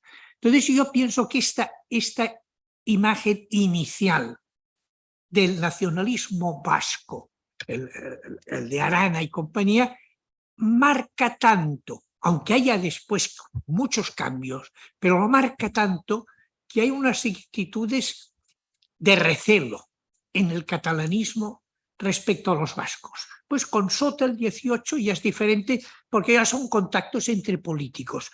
Pero por abajo, a nivel de las instituciones culturales, muy poca relación. Hay entre personas, pero muy poco institucionalistas porque piensan es que esto es otro tipo de nacionalismo. Sí, completamente de acuerdo. Sí, sí. Sí, sí. Sí, sí. Es así. Y no solo eso, sino que de Cambó, sobre Cambó, hay un atronador silencio en el nacionalismo vasco. Entonces y ahora. Es que ahora se comprende por el asunto franquista y todo esto, pero entonces los periódicos, si coges el Euskadi o el que sea, sí aparecen noticias, ¿no? Pero Cambó echaba atrás y yo creo que es porque no era un católico confesional, yo no sé qué clase de religioso era. Sí era religioso. A Cambó le invita más la Liga Foral, Sí. que son los foralistas, Sí. que los nacionalistas. Después, Sota es otra cosa. Pero Sí. al principio, por ejemplo, el año 1907 hay una delegación catalana Sí. que va a Guernica, Sí. invitada por la Liga Foral de Guipúzcoa. Yo me lo he De saltado, Guipúzcoa, me no lo de he saltado, Vizcaya, de que Guipúzcoa. prefería que lo Y dijeras van a tú. Guernica. Sí, sí, sí. No, hay un bus. Va de retro Satanás. Ahí. Sí. Ahí está Deusto, está la diócesis, las dos diócesis. Si no hay universidad, es que ya me dirán. Es que. Sí, para qué no necesitaba universidad. ¿Eh? Tenían escuelas técnicas. Ya. ¿No? Pompeu estaba de catedrático allí, Pompeu fue. Sí. Pero bueno, es una broma. José Manuel. Bueno, es que ricasco Idoia por esta presentación y mira, una pregunta, has mencionado que en la Sociedad de Estudios Vascos había vascos de muchos lugares, de la diáspora o las colonias, lo que quieras. Mi pregunta es, ¿cuán importante era la participación vasco-francesa? Bueno. ¿Y hasta qué punto, Sí. digamos, los participantes de Iparralde tenían visiones diferentes sobre la cultura, sobre el idioma y, por supuesto, también sobre la descentralización, etcétera, sobre la nacionalidad? Si tú te has encontrado en tu trabajo que ahí había tensiones, malentendidos, etcétera. Sí, no eran tensiones políticas, eran manías. De que, o sea, a la hora de unificar un idioma mínimamente, el de mi pueblo tiene que ser. O sea, hay pueblenirismo, hoy yo no sé cómo decirlo.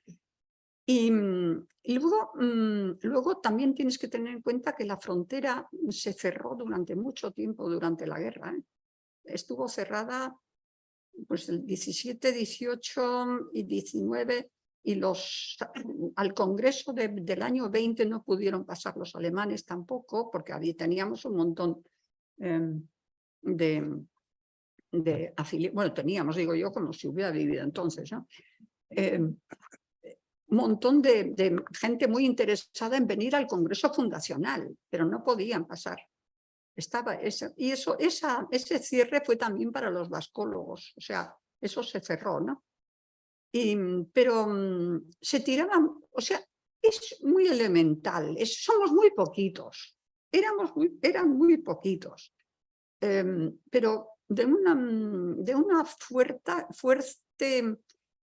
muy pegados al terruño y a cómo se habla en mi pueblo, o sea, y nadie intentaba averiguar cómo se había hecho la unificación lingüística en otros, porque en Cataluña se llegó a un nivel en que todo el mundo se podía entender, pero en el País Vasco, un señor vasco-francés de la Sul, por ejemplo, que es lo más esto, yo no le entiendo una rosca. Pero sin embargo, los chavalitos que van a la Icastola ahora, a esos ya les entiendo. ¿Por qué? Porque es que y luego está la tele, ¿no? Pero en ese momento hay mucha carta en el archivo de la Sociedad de Estudios Vascos con estos de estos vascólogos. Luego eso están en la Academia de la Lengua Vasca, lo epistolar, y hay un chico que está haciendo mucho trabajo sobre este tipo de cosas que igual te interesaría contactar con él. Yo tengo sus datos. ¿Y qué más entraba en la cuestión? También me interesaba saber por qué hay tan poca correspondencia de papel con catalanes y gallegos. Con catalanes está claro, Apraiz estaba allí y se llevaba muy bien con todos y entonces era él el que decidía las cosas y las transmitía. Pero con los gallegos no encuentro apenas cartas. Y Cambó era miembro de la Sociedad de Estudios Vascos, ¿eh? Se hizo miembro, eso sí, pero yo creo que se hizo miembro de todo, ¿no? O sea, o sea, de todas las sociedades que pilló de una España regenerativa o regeneradora o como sea, ¿no? Pero le salió mal, como explicaste ayer. Bueno. Sí, bueno, un apunte sobre eso. Sí. El nacionalista gallego que tenía más relación con los vascos se murió pronto, que era Losada Diéguez. Había estudiado en Deusto, era también de filiación carlista familiar, muy influyente luego en el ámbito en el que se movía Castelao y todo el grupo de Pontevedra. Incluso ideó un posible seminario llamado Xuntanza de Estudos Galegos en Pontevedra, pero no fue adelante. Y eso no sé si en su epistolario, lo que se conserve, existen relaciones con los vascos. Él lo tenía bastante presente, Losada Diéguez. Sí. Y en cambio he leído pues de bastante epistolario, pongamos, de Filgueira. Filgueira era como discípulo, en cierto modo, o nació en el entorno de Losada Diéguez en Pontevedra, y tampoco no he encontrado cartas significativas de vascos. Los hay con Cataluña, los hay con Escocia, los hay con Irlanda, alguno. Sí, sí, porque además Filgueira dedicó su primer libro publicado a los niños irlandeses que se quedaron sin padre en virtud por causa de la guerra y todo esto. Se titulaba Os Nenos, el libro. Sí, qué bonito. Pero no me suena, o he leído, o he saltado una carpeta, pero no me suena que hubiera relaciones con los vascos. En cambio, pues con los catalanes, no mucha, pero sí tiene alguna correspondencia, con Narcís de Carreras, que es de la Unión Catalanista, me parece. Narcís, sí, creo que era de la Unión Catalanista. Del año 30. Año 30. Pero otro, pues sí, yo creo que eran Carreras, sí. Me suena Carreras, pero en fin, era del año 30 más o menos. Porque él había viajado a Cataluña, algo, en Filgueira, y estuvo allí un tiempo, poco, pero en un congreso y eso. Porque Castelao, con el que tiene relación con los vascos, es Jan Lesilio, con Aguirre. Y luego, y con Irú. Sí, con los,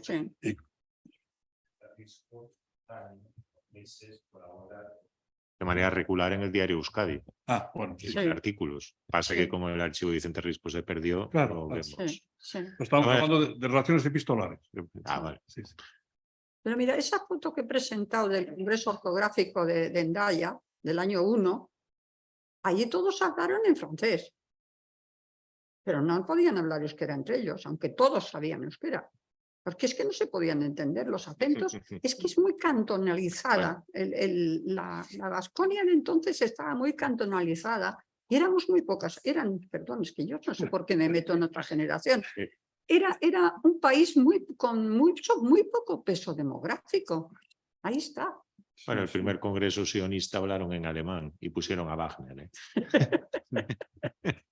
Y el primer congreso paneslavo, al final decidieron hablar en alemán, que era más democrático, ¿ves? Por no hablar en ruso. Y alguien dijo, además es el idioma eslavo más antiguo. O sea que, bueno, sí, mira, se entiende, por ahí también entonces, pasaban ¿no? esas cosas. Se entiende, sí. Me hace gracia lo que comentabas de Apraiz, porque de hecho cuando Estelric, 1927-28, empieza a contactar con vascos a ver quién puede ir al Congreso de Nacionalidades Europeas, y primero no quieren ir porque están divididos, contacta con Manuel de Aranzadi, que ya estaba bastante, que había sido diputado por Navarra, 18, y luego a quien encuentra es a Apraiz. Y es Apraiz el que luego organiza, digamos, la delegación vasca en el año 30. Sí. Un poco ese papel de mediador, pues que lo llevaba hasta pasó sus mal, últimas ¿no? consecuencias. 36 a Price, ¿eh? Le quitaron la cátedra, estuvo en el otro lado bastante tiempo y costó meterlo dentro otra vez, ¿eh? Y este señor fue uno de los que le ayudó, Iturmendi. Es Bilbao. Esteban Bilbao, Esteban Es Bilbao. entre las Cortes, ¿no? Sí, sí, Mucho, en el principio, Sí. el primer franquismo, creo. Sí. ¿no? Cuando hubo Cortes. sí. Sí, era un señor muy simpático y su familia también. Yo ¿Sí? le conocí a la hija. Sí, sí. No, es que hablé con mucha gente, porque yo veía que eran gentes mayores y que se me iban a ir sin poder hablar, ¿no? Yo esto Ya. lo hice en los años 80, todavía vivían algunos, ¿no? Y entonces, no lo tengo en magnetofón, pero lo tengo todo en notas, ¿no? Muy bien. Bueno, pues, ¿más preguntas? Entonces cancelamos aquí temporalmente esta sesión y a las 4:30 volvemos con Borja Ricardo. ¡Ay, qué bien! ¿Eh? Yo le voy a preguntar a ver cuándo va a ser Camboy y Vascoña. Ah, bueno. Sí. Bueno, yo te lo dejo material lo ahora, puede ¿no? hacer, Tienes ahí ¿Quieres dedicar? Sí, Ya que lo he traído para mostrar, ¿eh? Para hacerte publicidad, ya ves. gracias, gracias. ¿Eh? A la chica de los 60. Sí.